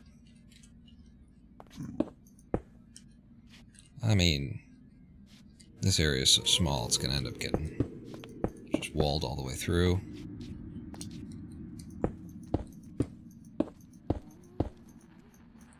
Yeah, this biome. This biome gets creepy with its music, or at least this area. I don't know. It sounds.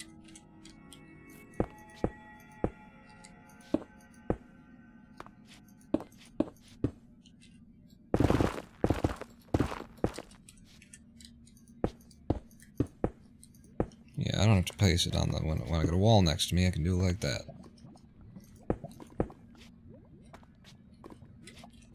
Let's go ahead and drink this now. Now that I'm walking backwards and doing stuff. I mean, sure. You can stay there, I guess.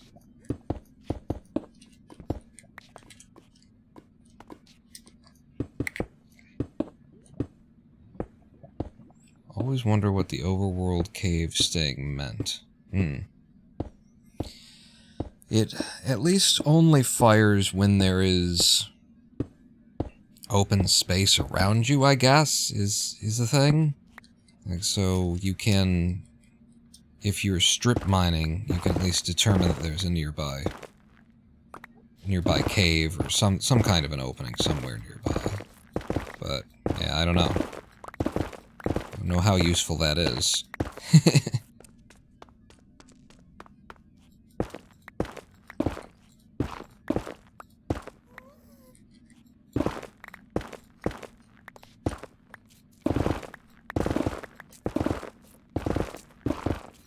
I guess I found it very useful in Might, you know. Might was so terrifying for a whole bunch of other reasons. So if you heard that sound and you were underground, then it's like, that's an unlit area somewhere around me that I haven't been to before. Oh shit.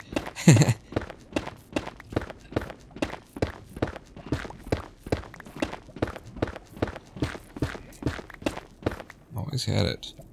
Fire when you were already in the said open space. Less useful then. Oh, is this... Yeah, no, you would have to take at least some of this back, so go ahead, keep going.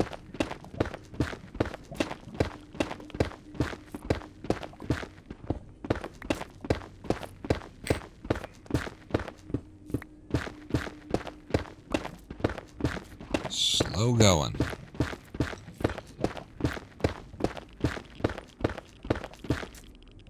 With the efficiency 5 tool. Okay. Need to do the other side too. There's a lot of this to cut actually, isn't there? Oh man.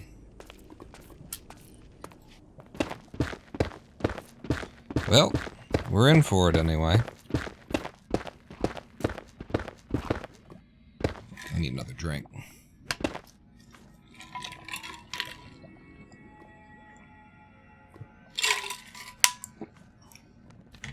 And another Mento. Are you supposed to call a single Mentos a Mentos? Or is it a Mento? You know? Is the term Mentos plural? Or is Mentos the singular? And so, should we all be saying, I got a box of Mentoses? Because a single Mentos that's the Mentos. Or maybe it's just Mentai.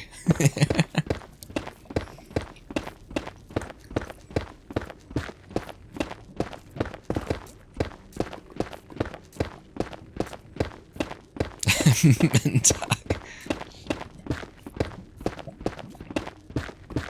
Mentosis.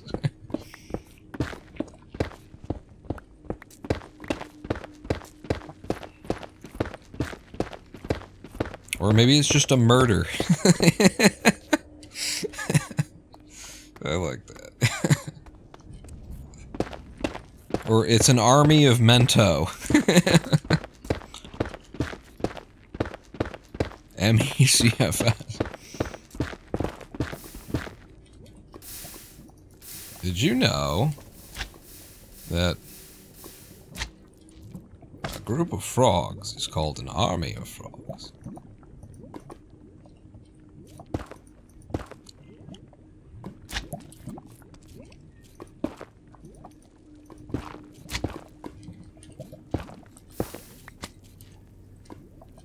Is it? Yeah. Yeah. Pretty sure. Sure, you know. Murder of crow and an army of frog.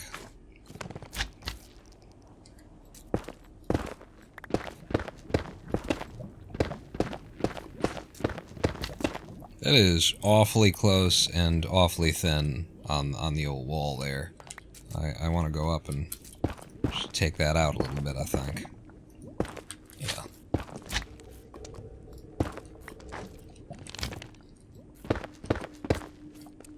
Group of pugs is called a grumble. Well, that's just invented by, you know, housewives. Rich women who that's I don't even want to think about it. The horrible things that had to occur in order for these various breeds of dog to exist. The fucked up eugenic weird shit that Victorian era rich people were doing to pass the fucking time.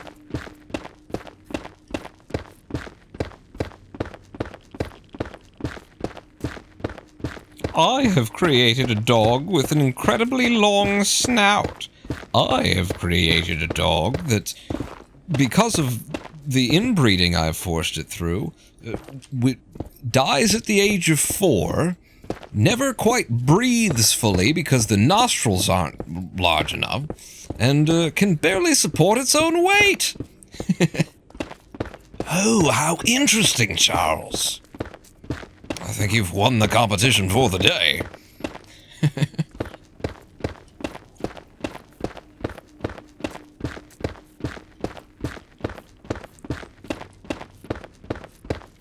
Also, their eyes can pop out of their own skulls. Yep. What was Andy? My mom kept those kind of specialty weird bred dogs where they have just all the health issues because of what was done because of the genetic manipulation due to breeding. Weird fucking breeding, because it's exactly, they were trying to force life to take on a certain shape that they thought would look neat. I can't remember what Andy was. Lhasa Apsu? What are Lhasa Apsu?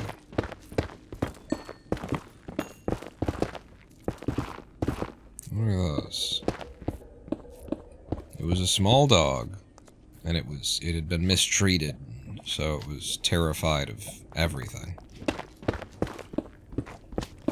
Terrified and loud, you know, that's the fucked up thing about dogs that have been mistreated and are like that, is that they're constantly yelling to, like, scare everything else off, barking. And then if you walk anywhere up to them, they just fucking shrink and start pissing themselves. Most breeders, at least the good ones, are trying to fix that. Breed all the defects out of dogs like that.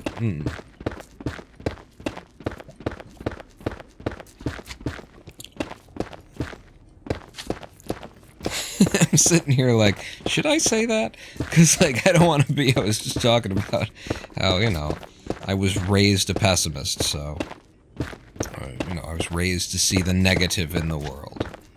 But, my mind immediately went to, that's a nice thing, and then my mind went, isn't that still kind of selfish? Like, wouldn't the thing to be to just, like not continue breeding these dogs that were created from this kind of, like, just let the ones that we have live their lives out, get them all fixed, and then not subject them? Isn't it still like an act of, yeah, but they're so cute? Which is exactly the mentality that they were created, they were Frankenstein into being in the first place. Isn't it still just a capitulation of, like, well, maybe over time, if we subject several million more animals to harm and cruelty of having to live in this state, we'll eventually get to a version of them that's okay again. It's like, couldn't you just stop breeding them? Isn't that an option? No? Did we? This isn't... We didn't have this open. We didn't know that this cut straight into it before, right? Like, we're gonna run into another spot, but that's just That's just cool that we just and it opened right up into it. It's just neat. There's so many in the world, it would be kind of impossible. I mean, for professional breeders to I'm just saying what you're saying is there are people out there who feel bad about this and understand where it came from, and their solution is to keep doing it, but try and make it better over time. So it's like, I still want to sell these dogs to people. They're still, but maybe I can make it, you know, maybe eventually over a couple of 100 years, fucking with the genome, we can, like, it's still fucked up, right? It's still fucked up.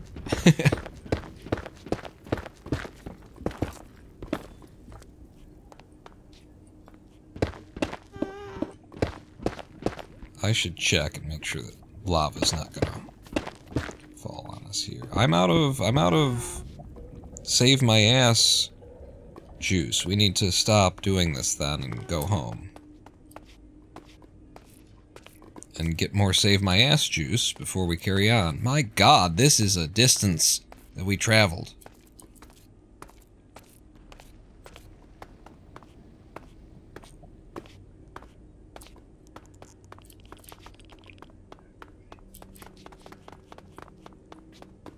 The goal is to make better, healthier dogs rather than make money from them. But the answer to would be... okay, so eventually you'll be able to... You put them out in the population, and then the general population of dogs that are out there will also get the new genome that helps them to fix their problems. That is a long-term plan. That is a long-term plan. And it really sounds like I don't know, it seems to me like the solution would be maybe just let the cute dogs, you know, not maybe stop breeding them. Like, especially with those specialty dogs that are, you know, it seems like the ones that are the most fucked up are the most, like, expensive specialty dogs, and so it's not like, there's not a lot of people, the people who have them have money and shit like that, and it's just, it sounds to me like the main influence on the choices being made there is that we can still make money off of these things. But, you know, we feel bad about what we're doing. Not so bad to stop it, but we can do it in a way that's less cruel.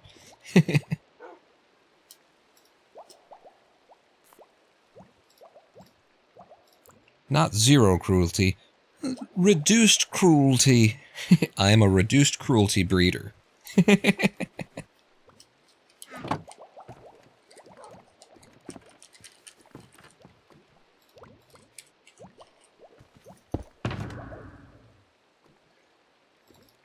And we'll need these glass bottles so that we can make some more. Signs for marking which path goes where. Yeah, we could do that. I'd really like them to stand out, the signs. And this would be the kind of wood. Maybe we'll get the wood from the warped stem, you know, maybe we'll get it while we're out there. And make the signs while we're at large in the world. If I remember to. I mean, that's how it will end up happening, is what I'm thinking. What am I doing? Well, you need to kind of empty out and stuff. I think we're done going off in any of the directions at this point. So I want to, like, set these aside, but I think probably down in the basement. That's where those go. And we're full up in our nether chest.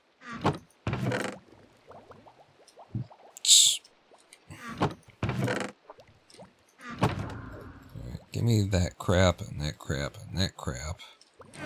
So, wow. It's just, it's always a problem for tomorrow pawn, isn't it?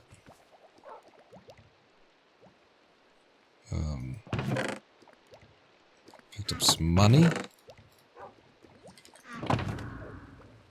So all of that mossy though. Mossy. Wait, did I get it? Where the hell did it disappear to? Christ almighty. You don't stack. Alright, you're in there. Twisting goddamn vines. So you guys are doing that. Blaze Rod goes upstairs. Gold Nugget goes upstairs. Hey, we had another one of these. The Obsidian. Yeah. And then Potion of Slow Falling, and that, and that, and... Yeah, the rest of this can stay in here, I guess. Get back up with the Silk Touch. I know there's some stuff that I'm carrying that goes upstairs. What was it? Well, you want to make this too. Right. You go in there. Gold go in here.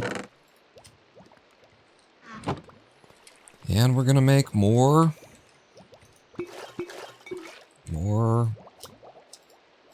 nether juice. That's what we'll call it. More nether juice. So give me 1 to a U. 1 to a U. 1 to a U. And go ahead.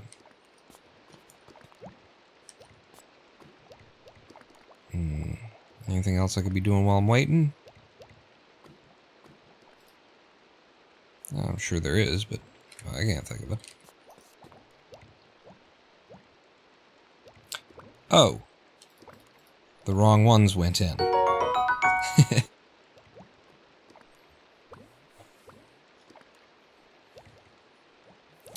One mock with the 500-bit cheer. Thank you so much.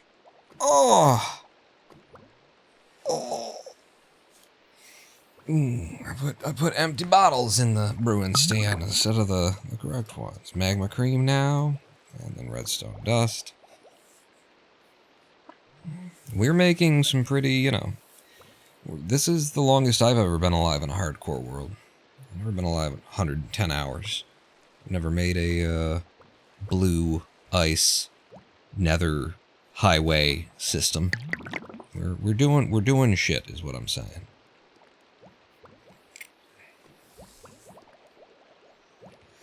And we're setting ourselves up for victory tomorrow. And so we've gone out by 1,000 blocks in one direction in the nether.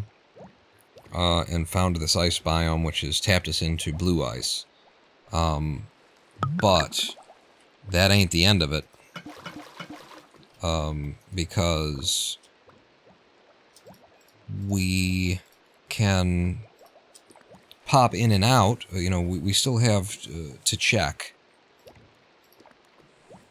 Like once every 200 or so blocks in the nether, poke our head into the overworld, see if we can't find an acacia biome, see if we can't find a desert where we can dig sand and stuff like that. You know, that one direction that we went in was pretty shit, except for we eventually found a jungle and got our melons and stuff. But this one is still full of potential. We found a really good thing 1,000 blocks out, but there could be really good things between there and here.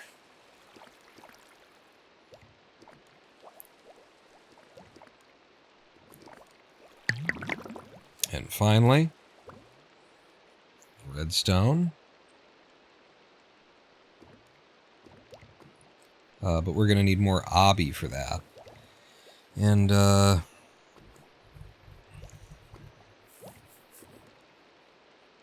don't know exactly what I want to do in order to get more obby.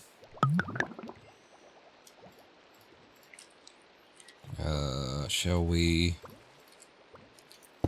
drop you down? Throw 3 in here. And do like this.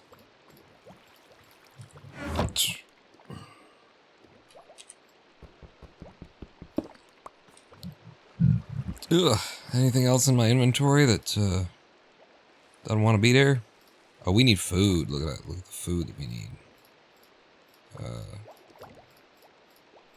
that. Ruined portal to break down. In the nether. Yeah, we saw one of those. I need food. And I cooked it already. Although we haven't been in the overworld, so I don't know if it's actually finished cooking. Well, in all the time that you were doing that, it surely did. 64 stack of potatoes ready to go. I would like to go ahead and take a look in over at the factory, although again, haven't had it loaded in or anything. Goodness. I want to see... Yes. Why are you putting them over there?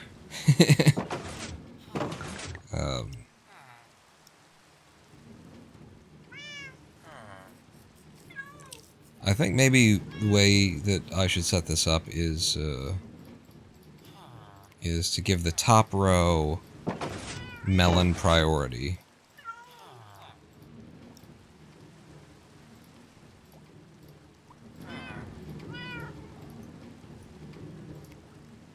Well, I guess we could alternate. That's fun.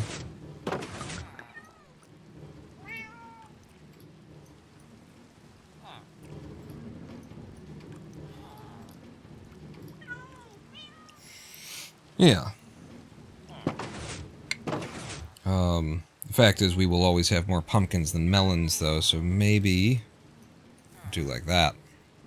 Probably more representative of the way that will work out. Okay. And, we heading back in? Well, I need more stone brick walls. That's a main thing that needs to happen. And, oh, we do have some stone. Oh, yes. Thank goodness. I thought we were going to have to stand here and harvest more.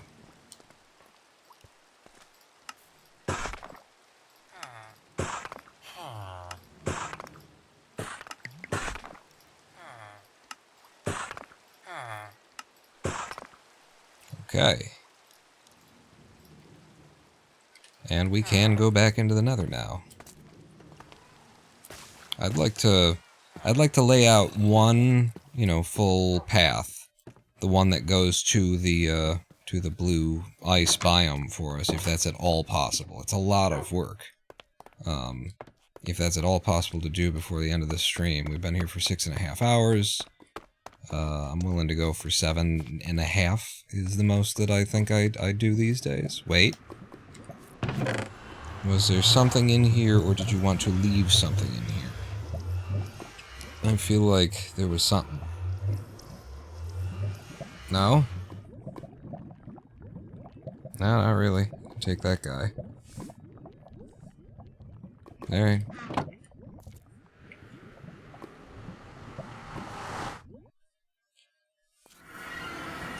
We are, certainly tearing through our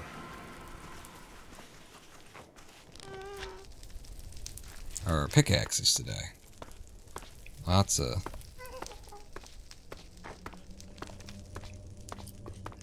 damage being put in on the pickaxes. I mean, what are you doing if you're not doing this?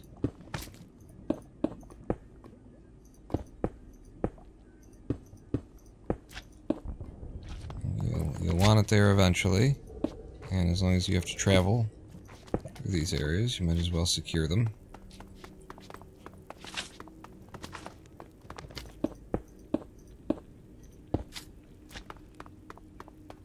Come back for the digging it out and stuff. Yeah, alright. Let's go ahead and... one of those.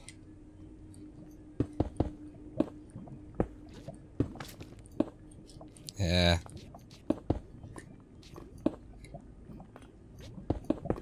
Damn it. I don't know if it's like...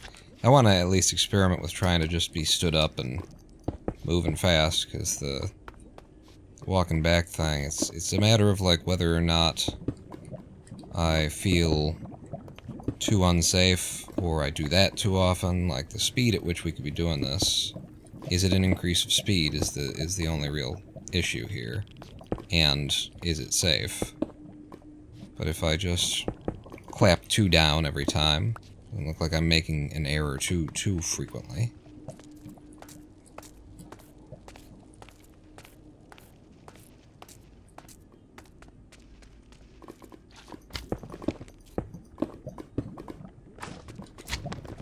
You sound like you're nearby. Oh.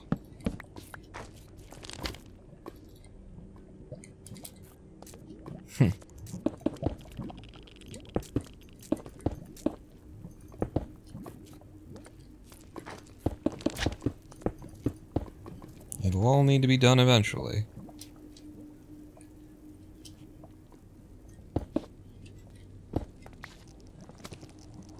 Just gotta get into a rhythm. Is there something behind me? Yes.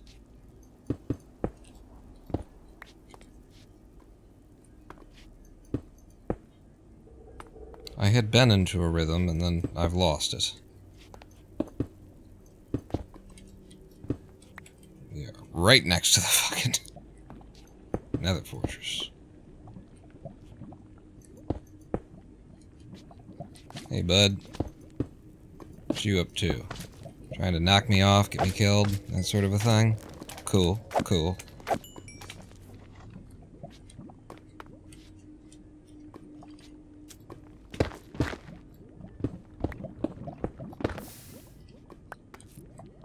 Oh, that fell right down.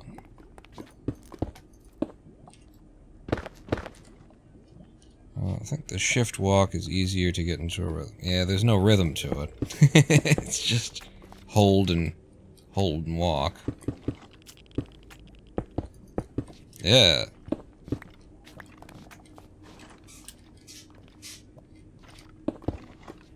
Wither skeleton rattles.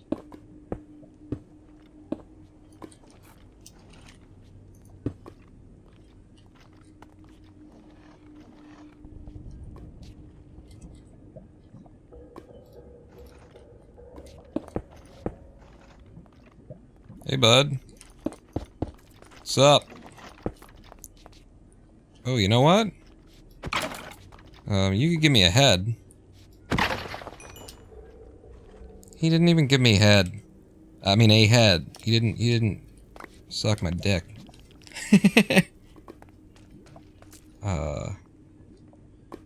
This gets dug out on the other side, and so this area is just open.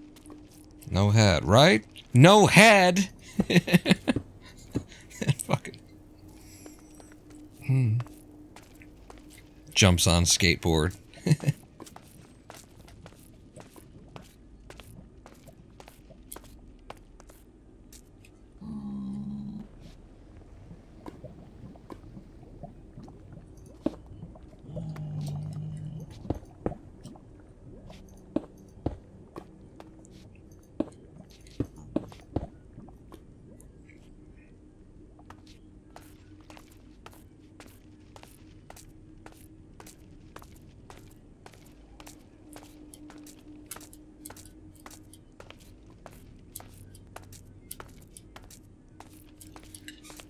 Wow, this is just such a... wow.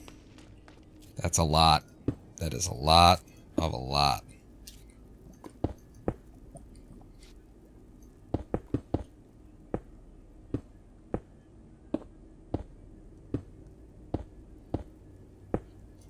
Jesus Christ. I don't like that.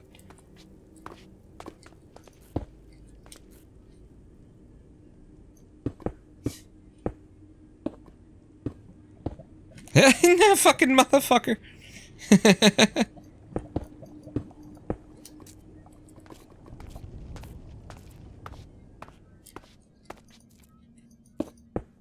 Wow, this is still like look at this. It's a lot of brick walls that this is gonna take. It's a lot of brick walls. I also don't love that there's no ground underneath some of these areas. That's a thing that we're probably gonna want to fix. No, it's not, because as long as you just gotta do that, and then it's safe. Go ahead and go one past it to make yourself feel extra safe, like that. So that's a lot of walls.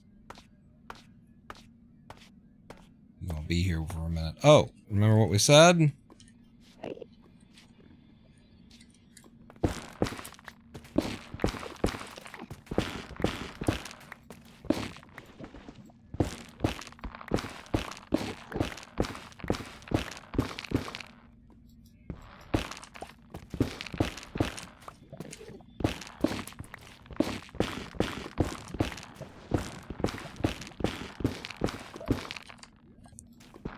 use to have a stack of this stuff lying around.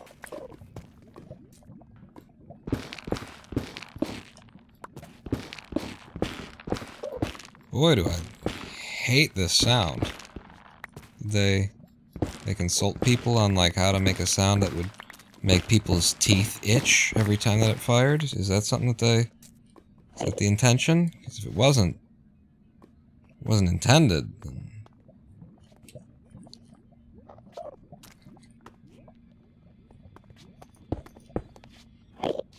Yeah, you go over there.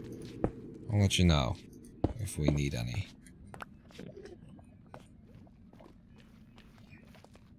Yeah, let's go ahead and get rid of that out of the inventory too. Alright, listen, keep going.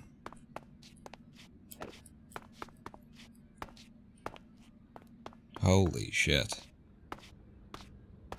Whose idea was it to go 1,000 blocks out?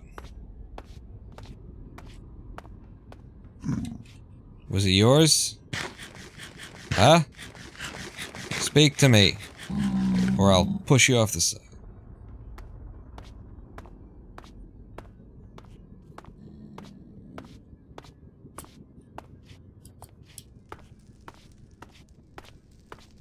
Good God.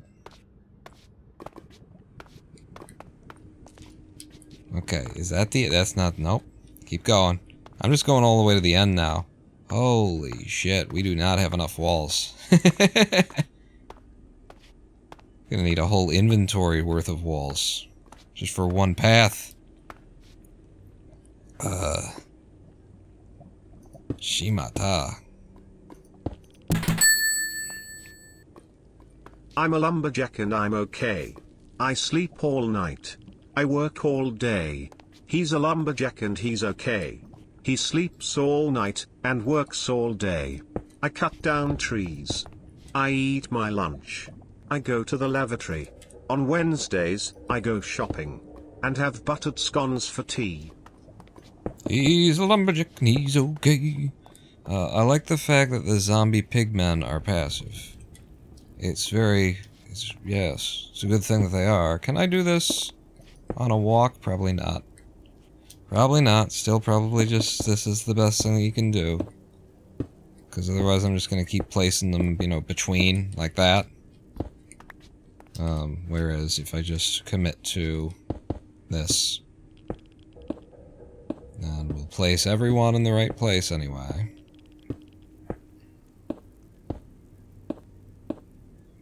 We'll just do it in sections. It's just even these sections are friggin' massive. I am no longer protected by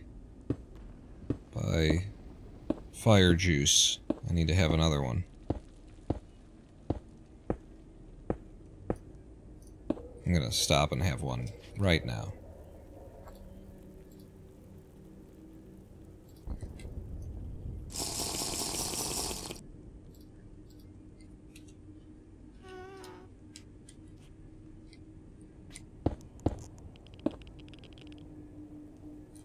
What? Oh, 'cause you're out.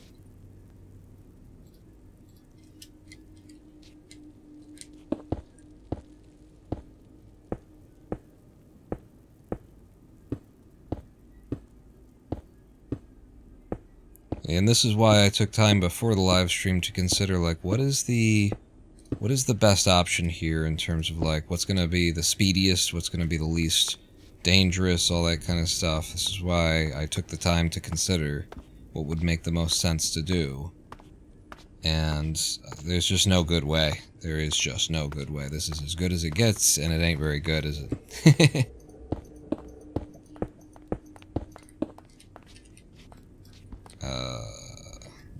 I don't know that it needs to be anything special. I think ice is just ice, buddy.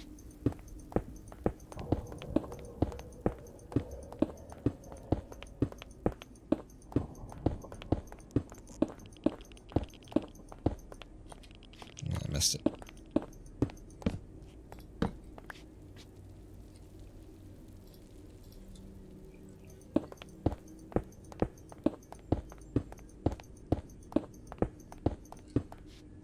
You see why I wanted to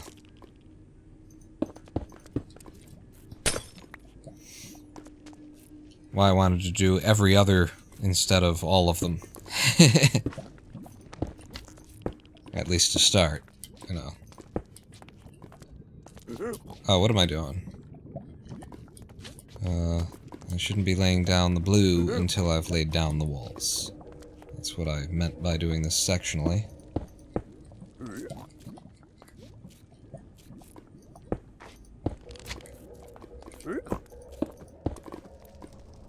That's lava. Yes, it is. Yes, it is. Hello, child. Did you want to be run down by the train later? The monorail. Monorail. Monorail. Ever since they added them in the game, when every other monster is aggressive towards the player no matter what, they're chill if you don't attack them. Same with spiders in daylight. That's why I kind of feel bad when killing a spider that turns aggressive when the sun goes down. Yeah.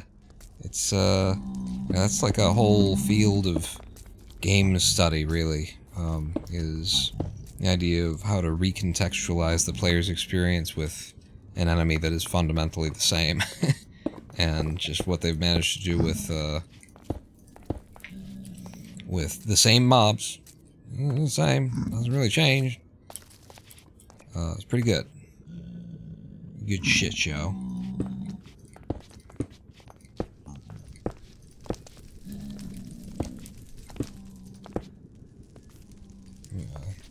I wanna walk off here. I know when I get to the place where I need to be doing the walls again, which is apparently right about here.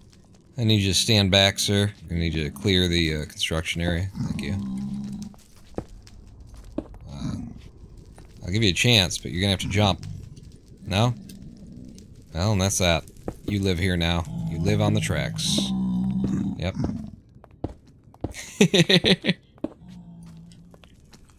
Oh, you made it out. Wow, congratulations. Oh, but your friend decided to get in. They're all getting in on the action here. Okay, now we're on to a big old friggin' stretch.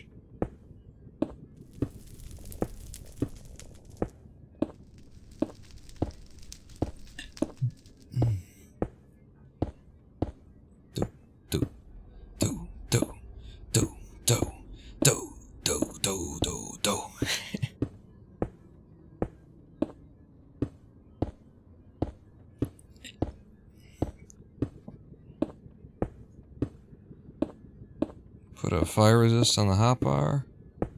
That's smart. And get through this stack. And then you can have that slot and... Okay, well. We ran out of walls a lot faster than I thought we would. Holy.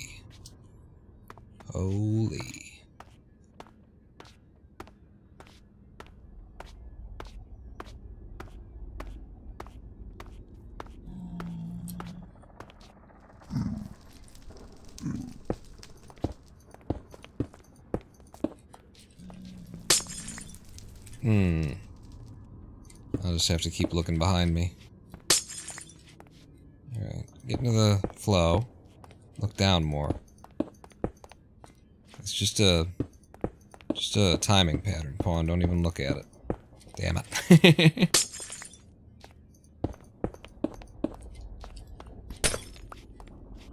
Just gotta figure out the rate.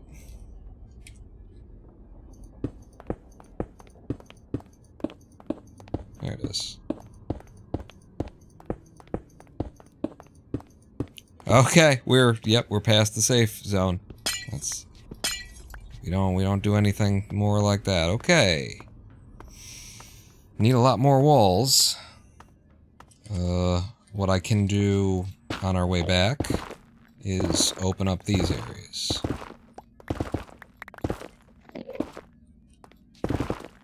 They're gonna need to be 3 wide.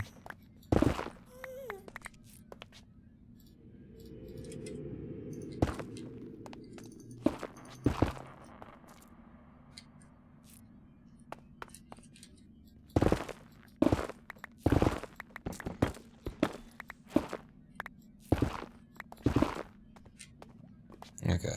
I didn't look at you, apparently. Good.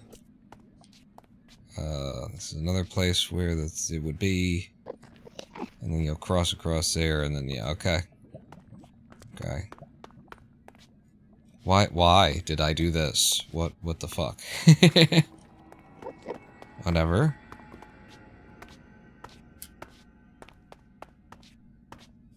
This whole area could be iced. So you get back to here, and then you need a wall. Cooked netherrack for fort walls that don't blow up.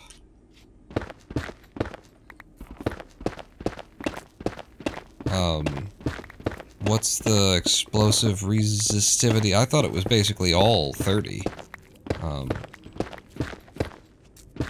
Cook netherrack? What do you get from cooking netherrack? What?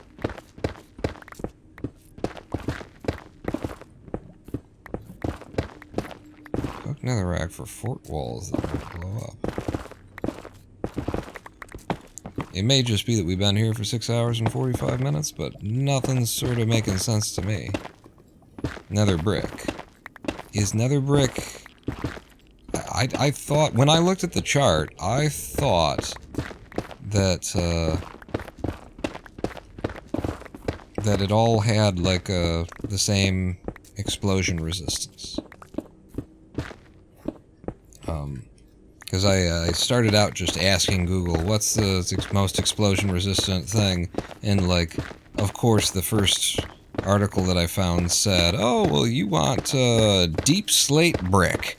Those don't blow up. And then I finally, found the chart, and deep slate brick are the same as cobblestone, the same as stone, the same, like, all that stuff.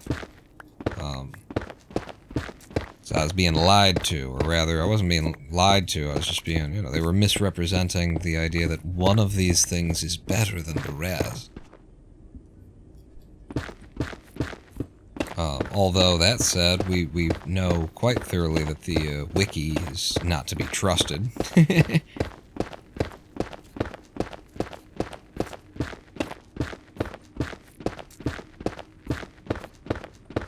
Fortress bricks are tough material.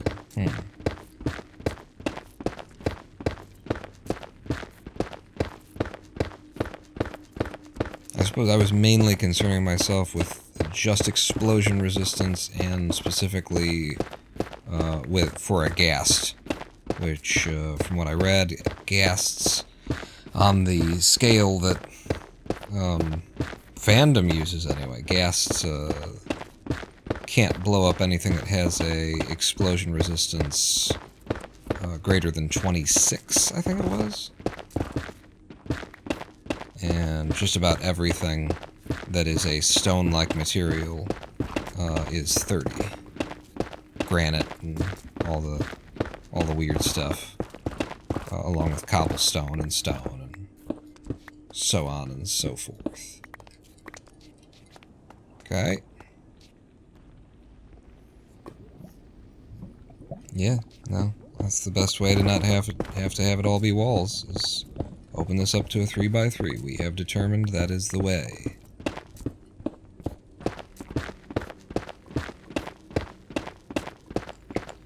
Damn it.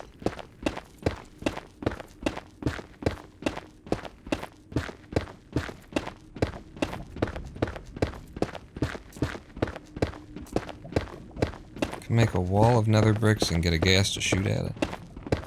I mean, make a wall of... A ghast can't break a stone brick wall. They can't break a cobblestone wall. They can't break a cobblestone block. Is what I found out today, and I did actually test in my creative world, to see if they could break these stone brick stuff that we've been making. I did go into the nether and spawn some. Didn't really need to be in the nether to spawn some, but I did anyway. And confirmed that, yeah, they won't break anything except for the ice of what we've made today. They just can't knock it down at all. And that was my only real concern in building these Nether Highways, was making sure that a ghast can't shoot it out from underneath my feet while I'm traveling.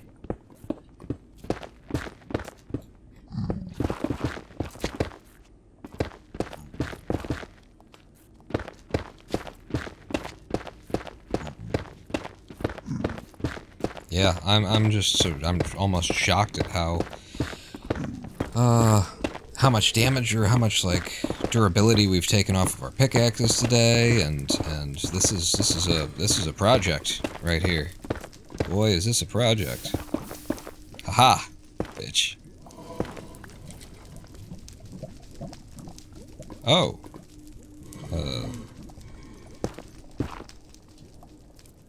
You come get me?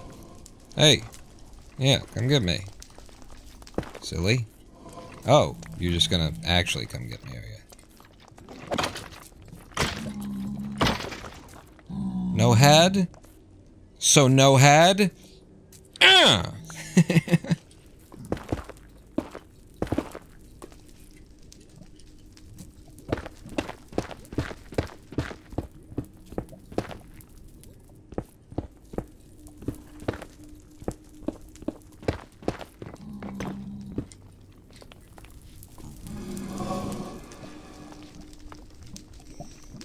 Okay. And this is open and needs wall.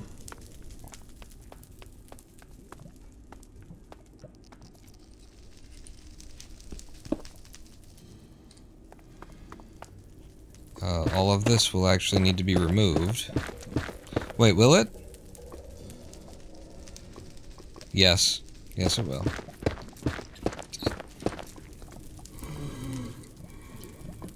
Oh.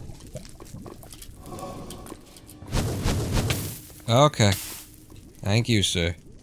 Where were you shooting from? In the corner. In the corner, sir.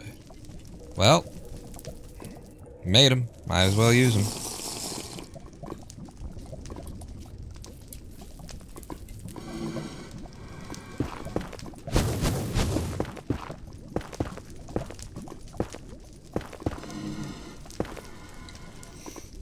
Yep.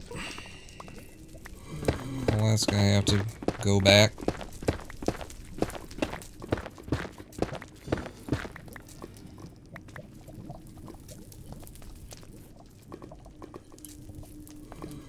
Honestly, looking at what I'm seeing here, I'm thinking this would be better if I recollected these. I need room for it, but recollected those and spread this out. Just make sure that that's high enough so that we're getting the 3 wide effect kind of a thing. Same thing on this side, same thing on this side.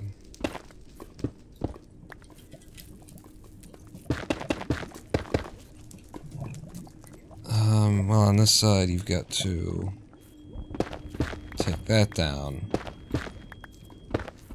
And that's only 2 wide. I don't know, I'm confused now about what's going to work and what's not going to work. I didn't have quite enough time to test everything.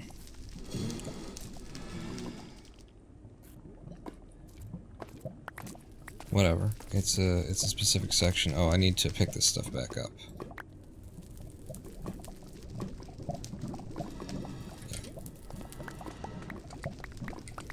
Some walls for us.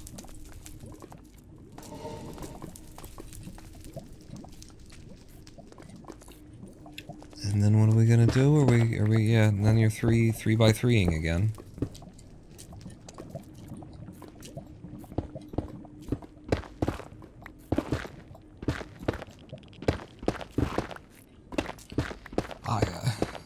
I can 2 by 3, can't I?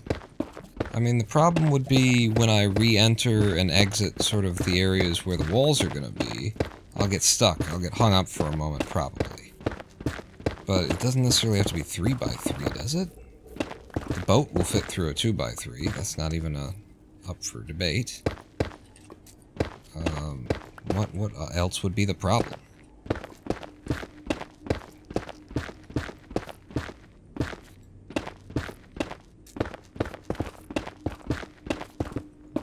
Would end up being the funneling into and out of that should just be a minor nuisance. So you don't want to like flip back and forth with a 2 by 3 to to a walled-in or a 3x3 area frequently, but I should be able to do this and not have to take it back all the way.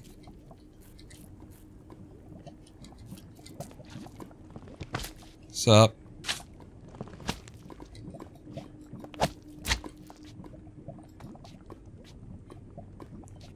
Come at me, brah.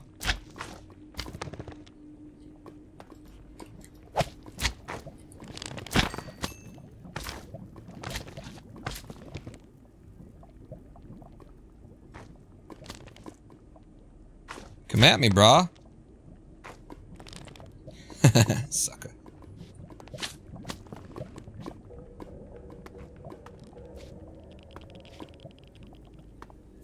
Yeah, I mean, I'm looking at this and I'm saying...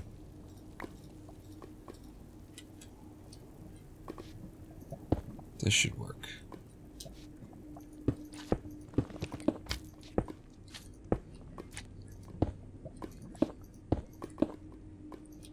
Two, three, four.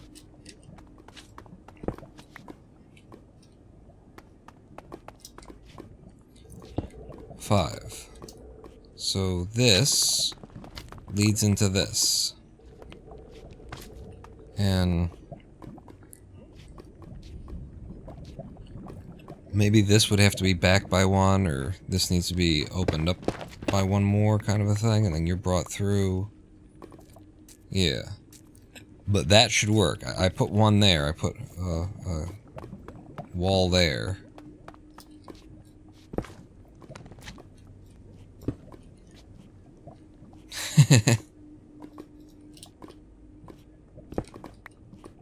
Go. And then when you're coming through on the boat, blue ice, you know, maybe I get hung up here for a second, but I just shift over there, and then we're good. And yeah, that should work. So from now on, we go into a 2x3 column when we go underground like this. How are we looking? It could be either side, so 2x3. Number one is this has to be 3.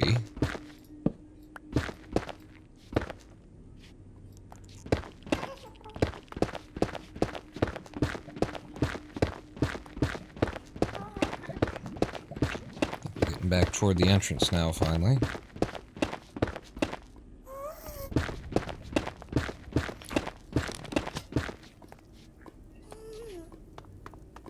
Okay. And then... yeah, there's our entrance.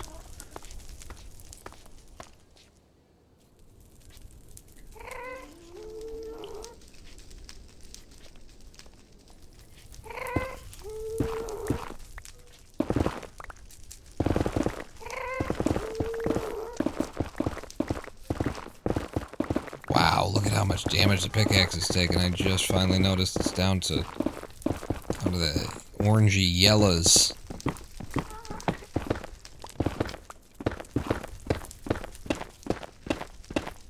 And we healed up all our tools once today. Switch over to the fortune.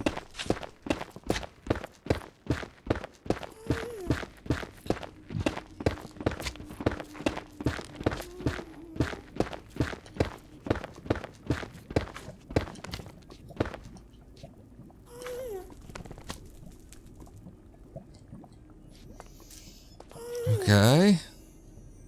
Something, something. Profit. Yeah. Well, we're definitely not getting this whole thing working today.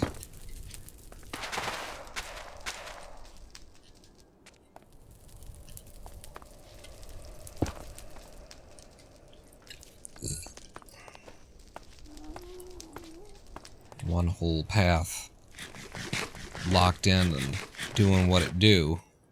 We're coming up on the hour 7 here. I'm willing to put a little bit more time in today.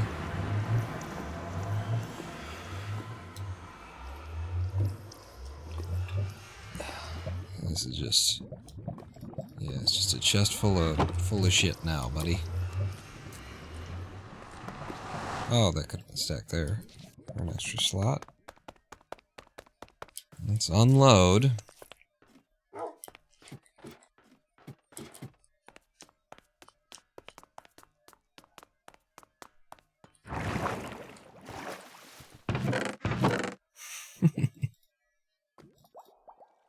Yeah, we're a little bit out of space, is the thing.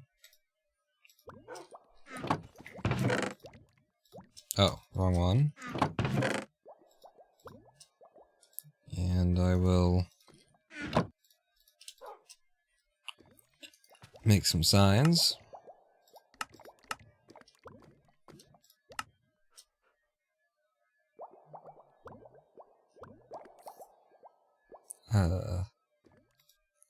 Yeah, 3 will be fine for now, I guess.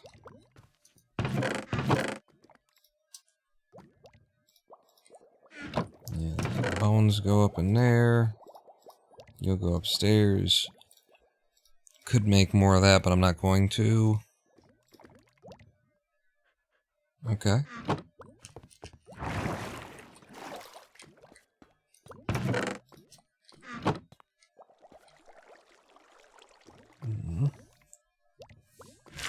Glasses on.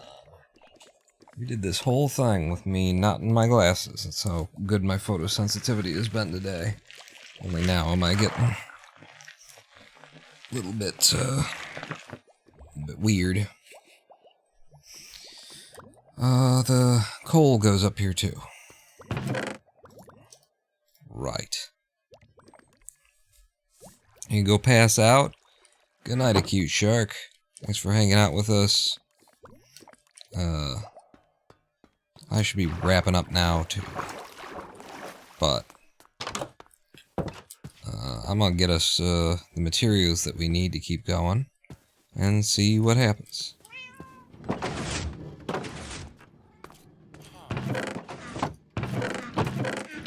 Yep, we're completely out.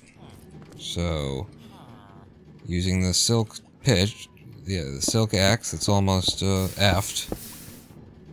I'm gonna reload the textures and release the mouse button now.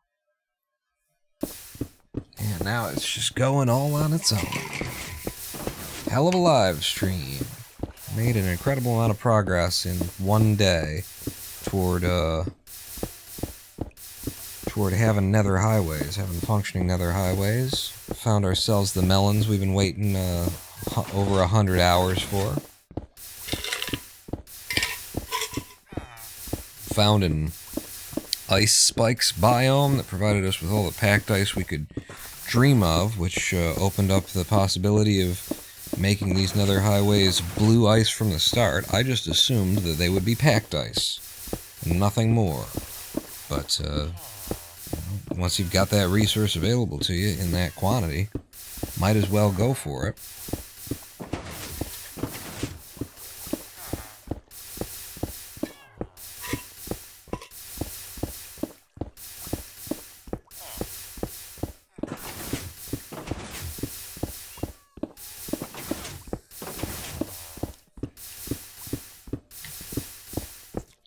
I might have one more Mentesis.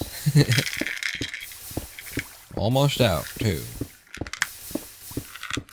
Almost down to the bottom of another container. You remember whichever live stream it was where I said, you know, I'm having the magic Mento. It's the last one. I'm down to 4 now.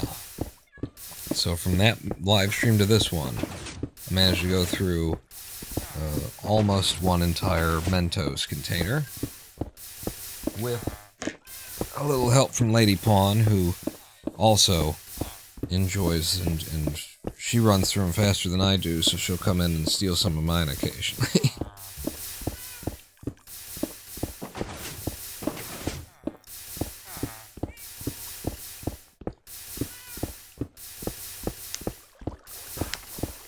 So we need just stacks and stacks and stacks and stacks and stacks of these walls.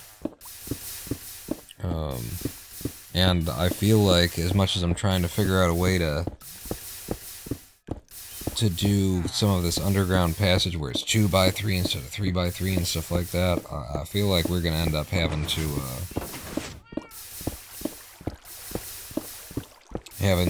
either set a lot more walls down than we think we do, or I'm going to have to open up a 3x3, you know. It would be disappointing to put all of that effort into another highway system and then have it be kind of jank, right? All of the time you've invested, and for want of throwing in another 10-15 minutes of your effort, it's doesn't look good, and it's a little bit... Nobody wants that.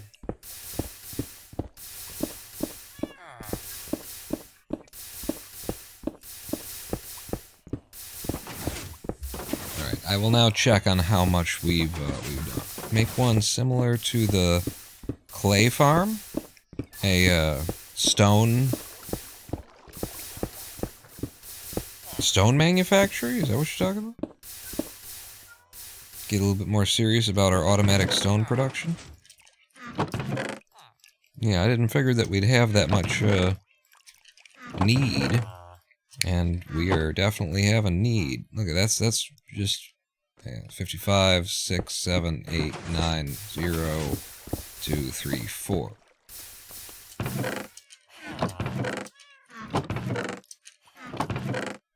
There we go. That was only worth 7 stacks. It's not bad, just saying.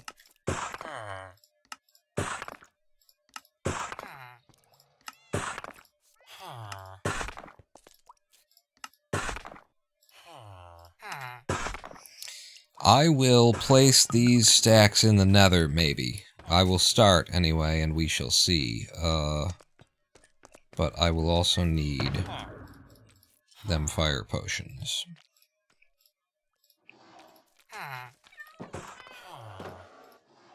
Yeah, we'll see how far this gets us.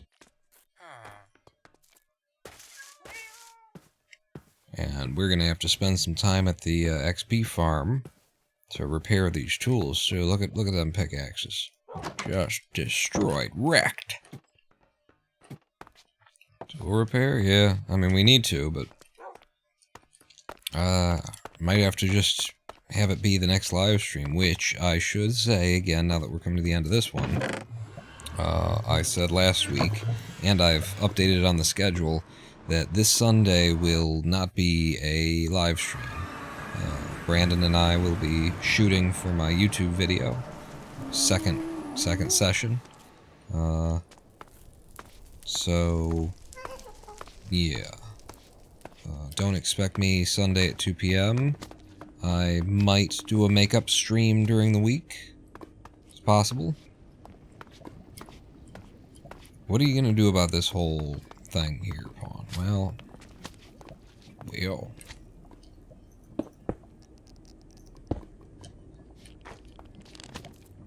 once you hit that side of things, it'll be too tight for the boat. So then on this side, you would have to just knock it out and put some more walls. Trying to math your way out of the situation that we be facing.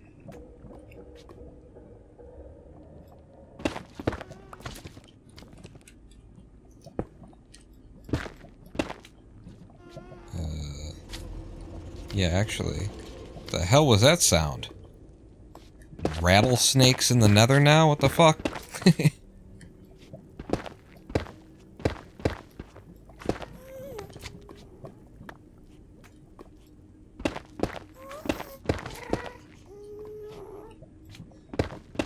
Yeah, hug the one side where you can't fall to your death.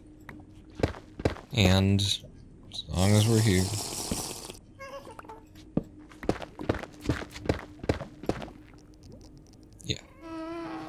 Be sure that that was for reals.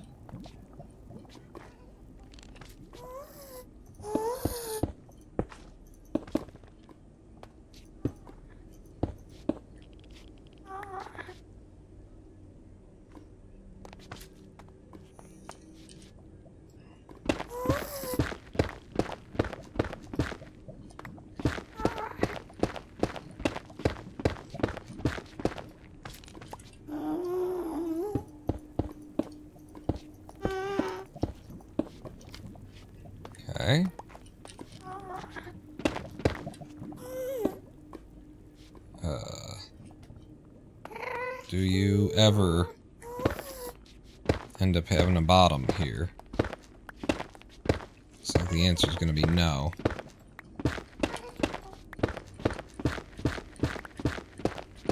So this is all just going to have to be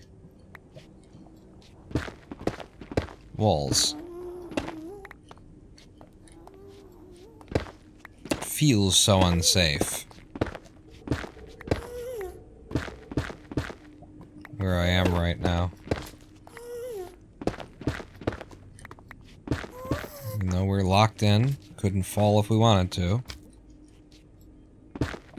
Now I could fall if I wanted to. Even if I did fall, I'd be falling into lava, and I got the thing, so it's like there's no danger right now, but it certainly feels. Switching to the other pickaxe, just so that I'm not putting all the damage in on the weak one.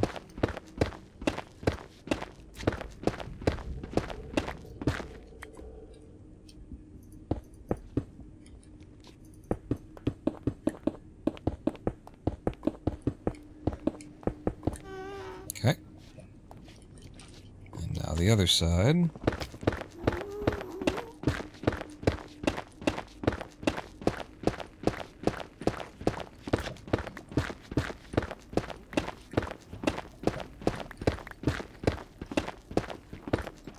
But I am putting myself on a 7.5 hour max for this stream. We're at 7:12 right now. The gas takes a ball shot on you. You are armored. Yeah, even if a gas hits us right now, not falling through because it can't break any of this. I guess, and if it knocks me over there, we're just in the lava, that kind of thing. We're super safe, it just feels dangerous.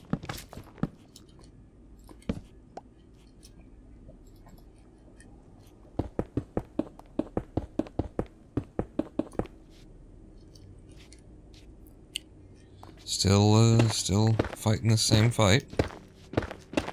Which is that if there were, terrain underneath it, then I could do something. But there isn't, so I can't.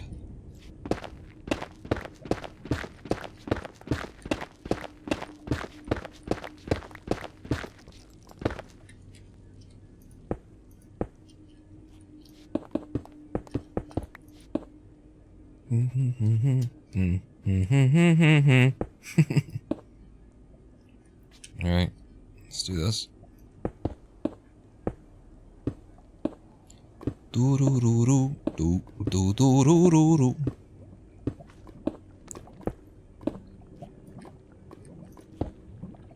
There we go. Head back up here. And all of you has to go now, too.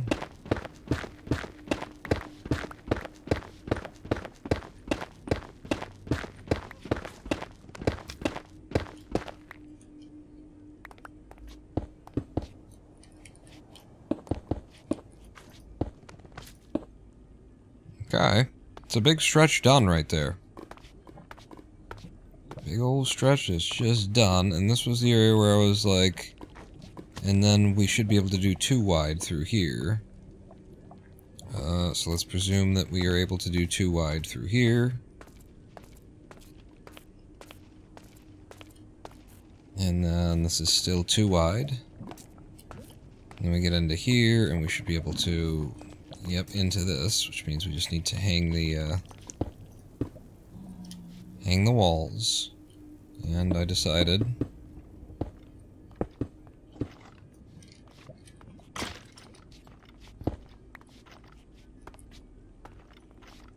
I catch you looking.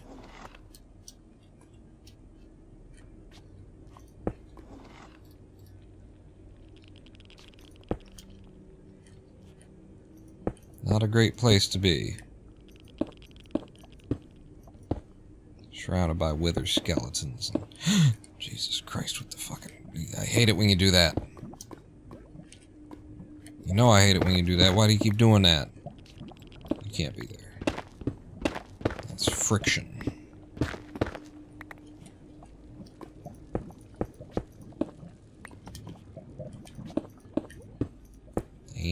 Trust shit.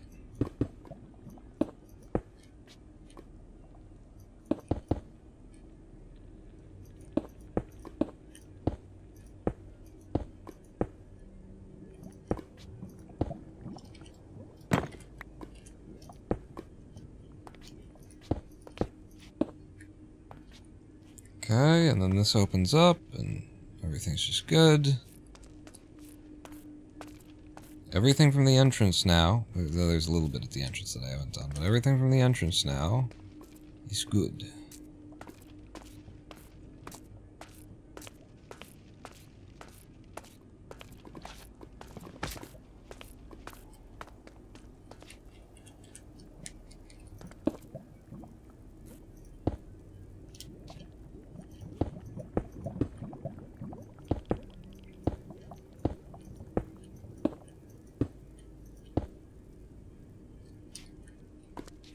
Okay. Is it possible that we could actually finish this in today's live stream? It's we got 14 more minutes, 13 minutes and 7 seconds. I don't know if I could walk home from here in 13 minutes and 7 seconds, but so much of this ground is done. I didn't realize how much I was accomplishing while I was accomplishing it.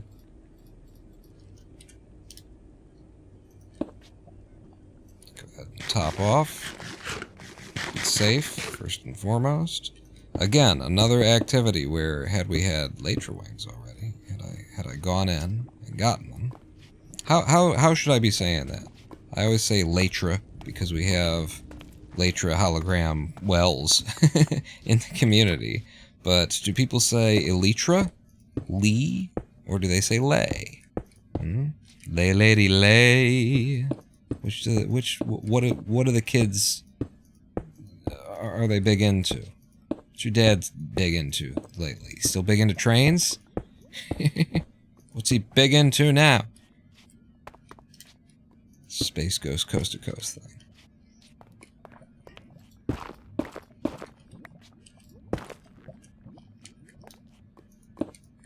Yeah, no. Oh, well, wait, no, because you'll be between the, between the rails here. You don't really need to... However, this could be a too wide... Well, you did need it for this area, unless you were going to backfill it. And then, but this... Yeah. Let's go ahead and just put them down.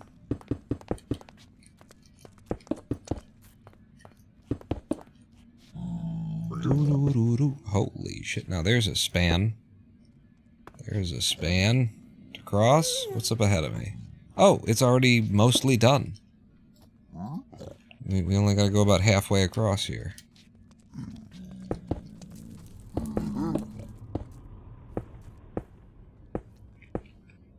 We could be laying down all the blue ice right at the end of this 7.5 hour thing and be able to take a test trip. I'm not sure. I haven't been able to keep track of how much we've done because it's been a lot that needed... Yeah, we're back to the blue ice. Yeah! Holy shit! Well, let's keep working then. I might not have enough blue ice, but other than that, I think this is completely secure at this point. In terms of, like, not being able to fall off.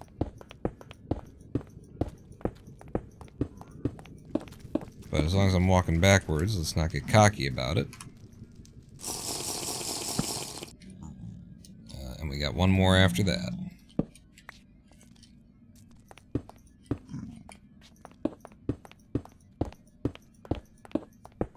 Okay, just keep walking backwards and clicking every 700 milliseconds or whatever this is. Ah, you fucking with the shit in the balls and what? Did I lose blue ice? Don't stand right on top of them when you break them. They do need to be broken with silk, don't they? I think I lost all of those. Yeah, they have to be broken with silk. I did not know.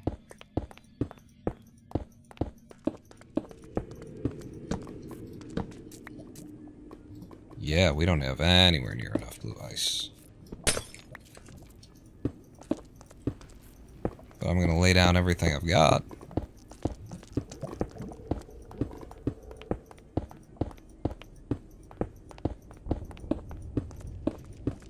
Hmm?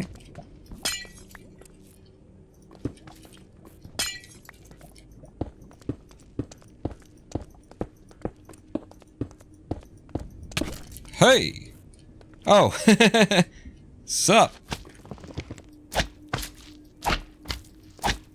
How do you feel about ice? Hmm? As a cube made of magma, what's your opinions on ice? Hmm? You like it? Think it's cool? Big fans?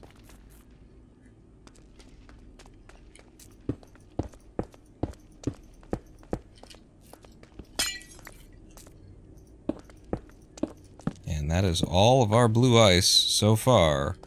And holy shit, there's a lot of ways back there. This should be safe though now. I like saying this should be safe. How's your fire resistance? Let's go. Okay, get stuck on the edge there. I said that that's probably going to be a thing on these changes and transitions. Wow, it's slippery. Can I please get to you? Thank you. Oh, that was actually blocks on the path is what that was. Holy, okay, I'm spinning. Let's just keep going in the direction I'm going.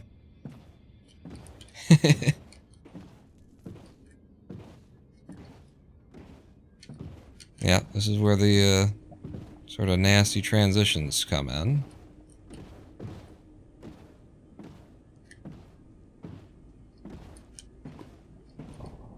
There you go.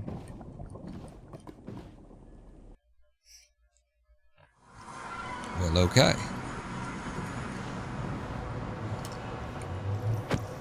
And we're back for more ice. Huh? Not today. We're 7 hours and 22 minutes, but we've tested the premise. It would be better to just... I don't know. We'll see which areas we want to seal in such a way so that we don't keep hitting edges and whatnot. But there's only a couple of minutes left. I said that I would hang out here, so we're gonna have to call it there in terms of what we did, and then we'll come back at the beginning of, you know, the next live stream, which will not be this Sunday. So yeah, either make up stream Monday or next Thursday. Like this. This just needs to all be... Yeah, this needs to be this.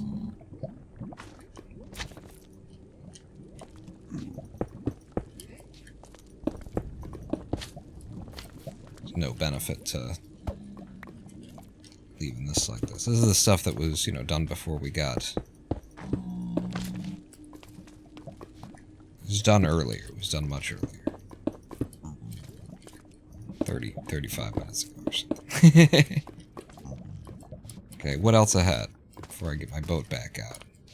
This little stretch. It's too little. It's too little to justify. God damn it. Bouncing my head off of it while we're traveling.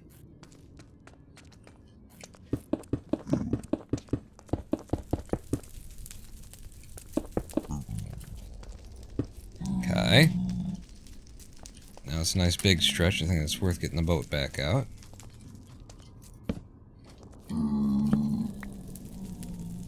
Oh, you're supposed to be like that, friend. Holy shit. What did we run into? Because it's important. Something to slam me to a stop. And I think it's,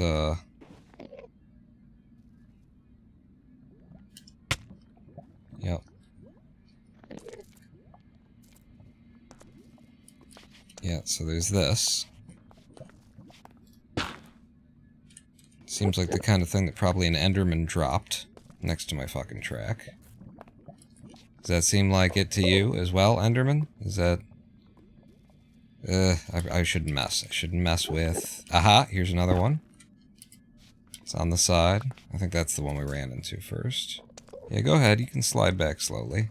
Look at it. Just keeps going, too. Okay. What?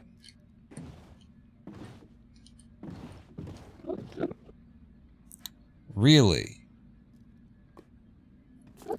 So I can get caught.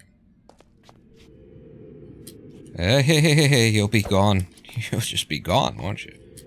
So I can get caught on these edges. Ugh, I thought we tested that. And I guess if you're running along them and they're all those edges, then you won't get caught on them. But, okay. Yeah, that's what I wanted. Thank you. Thank you for that. Fuck off. Oh, good. Just come right back in my inventory. Like I always wanted.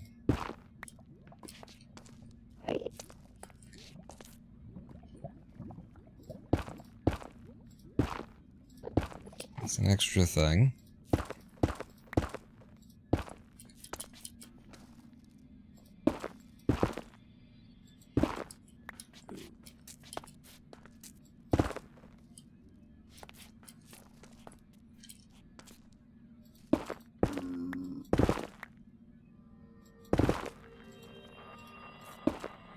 Okay.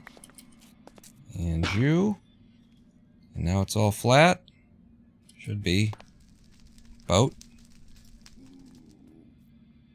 Put it in that slot anyway. Okay, 3 minutes until the end of the live stream, so I think we're... Oh, wait. There was this back here. What happened? You threw me out to the side. There was this. Needs to go. It's wall over the fence, yeah. The walls over the fence, I don't think those are problematic. Good God. This is slick shit, isn't it? Yeah.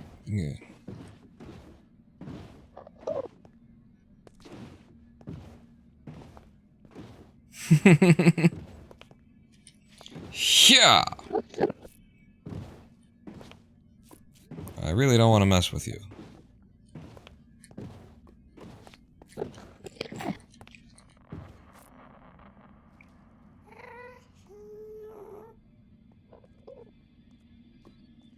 You even go you get a good clip going backwards on blue ice if you just hold into it. Damn it. I thought you could, like, clip through these guys if you got enough speed up. I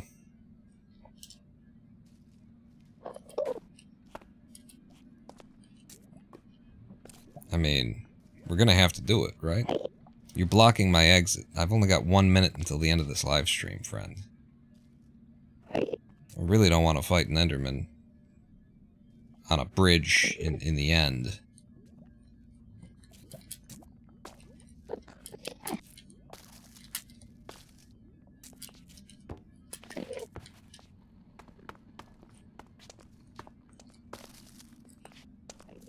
Oh, you know what I could have done? Oh, are you in there now? Did you get stuck in? You are in? Okay. I could have hit him with an arrow, is what I was gonna do. That was my thought, is fire my bow at him. I want to build an arch frame over the open areas to keep fools off the track. Yeah, that's a whole fucking job, isn't it? Stop with the spinning, though.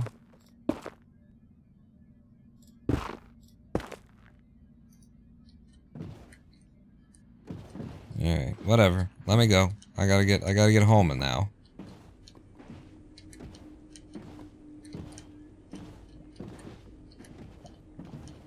Holy shit, it's slick as balls. And that's the end of our icy days. We're 25 seconds over my specified stream length.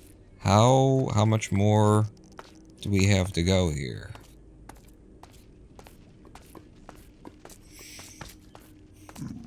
At least all that really needs to happen is laying down the blue ice and handling some of these transitions. Yeah, there's a lot left to go, is what it's looking like to me.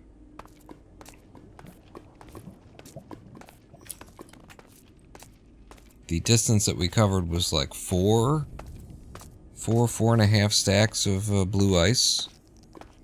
So I feel like we're gonna need another 6. And that's just to do every other one.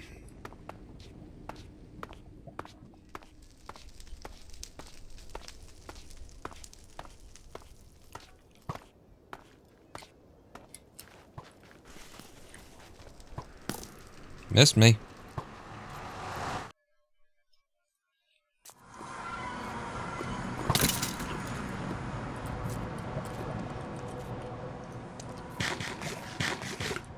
Okay, so what have I got on me and what am I doing to wrap up here? Let's get our inventory cleared out.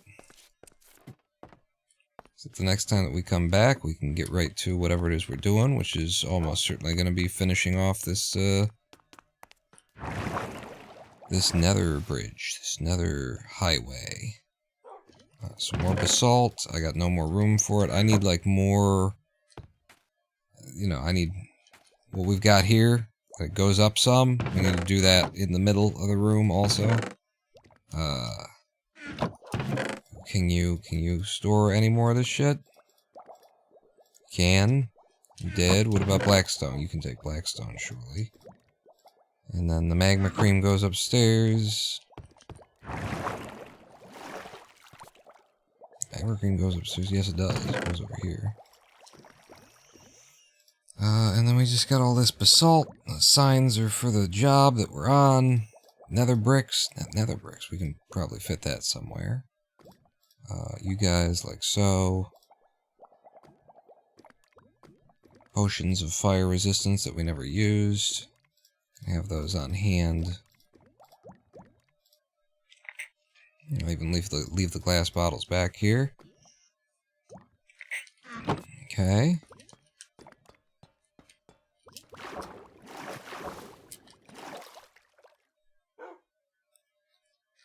I said something would go in here. Nether bricks. Surely I had some nether bricks before and they'll just stack. They won't. I didn't. I didn't and they won't. Holy shit.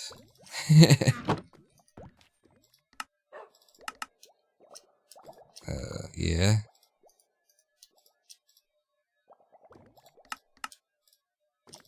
Yeah. So...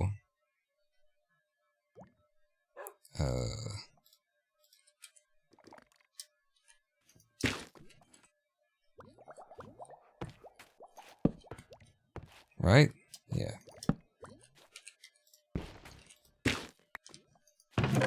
And then what the fuck ever, drop it all in. Back there. Even the wheat seeds can go. And here. Anything else? You go there. That's the stack of what we're working with. That's your place. That is... Okay, we're good. We're good-ish. Magma cream is chest next to bed. There's some in here. Or here. Ah, thank you. That's an empty slot for later. This stuff goes in the...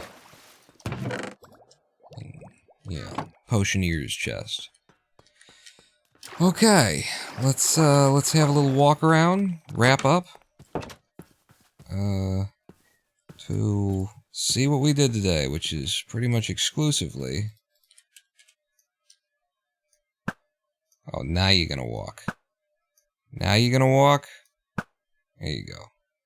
Burn, bitch.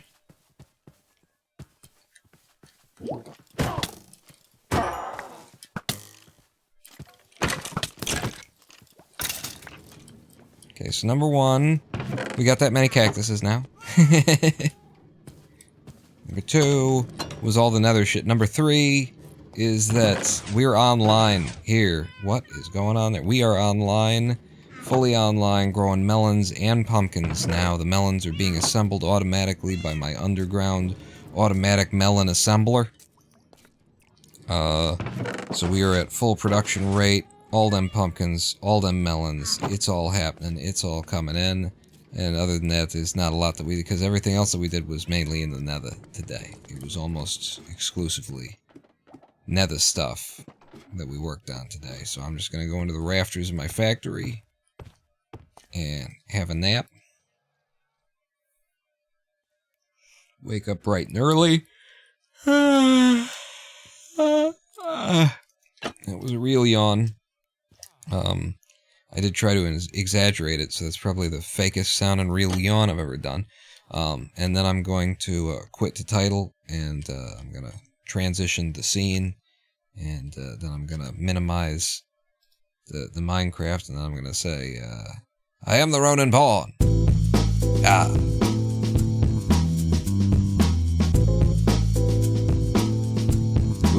Ooh. Either a train just went past, or there's one on its way. There it is!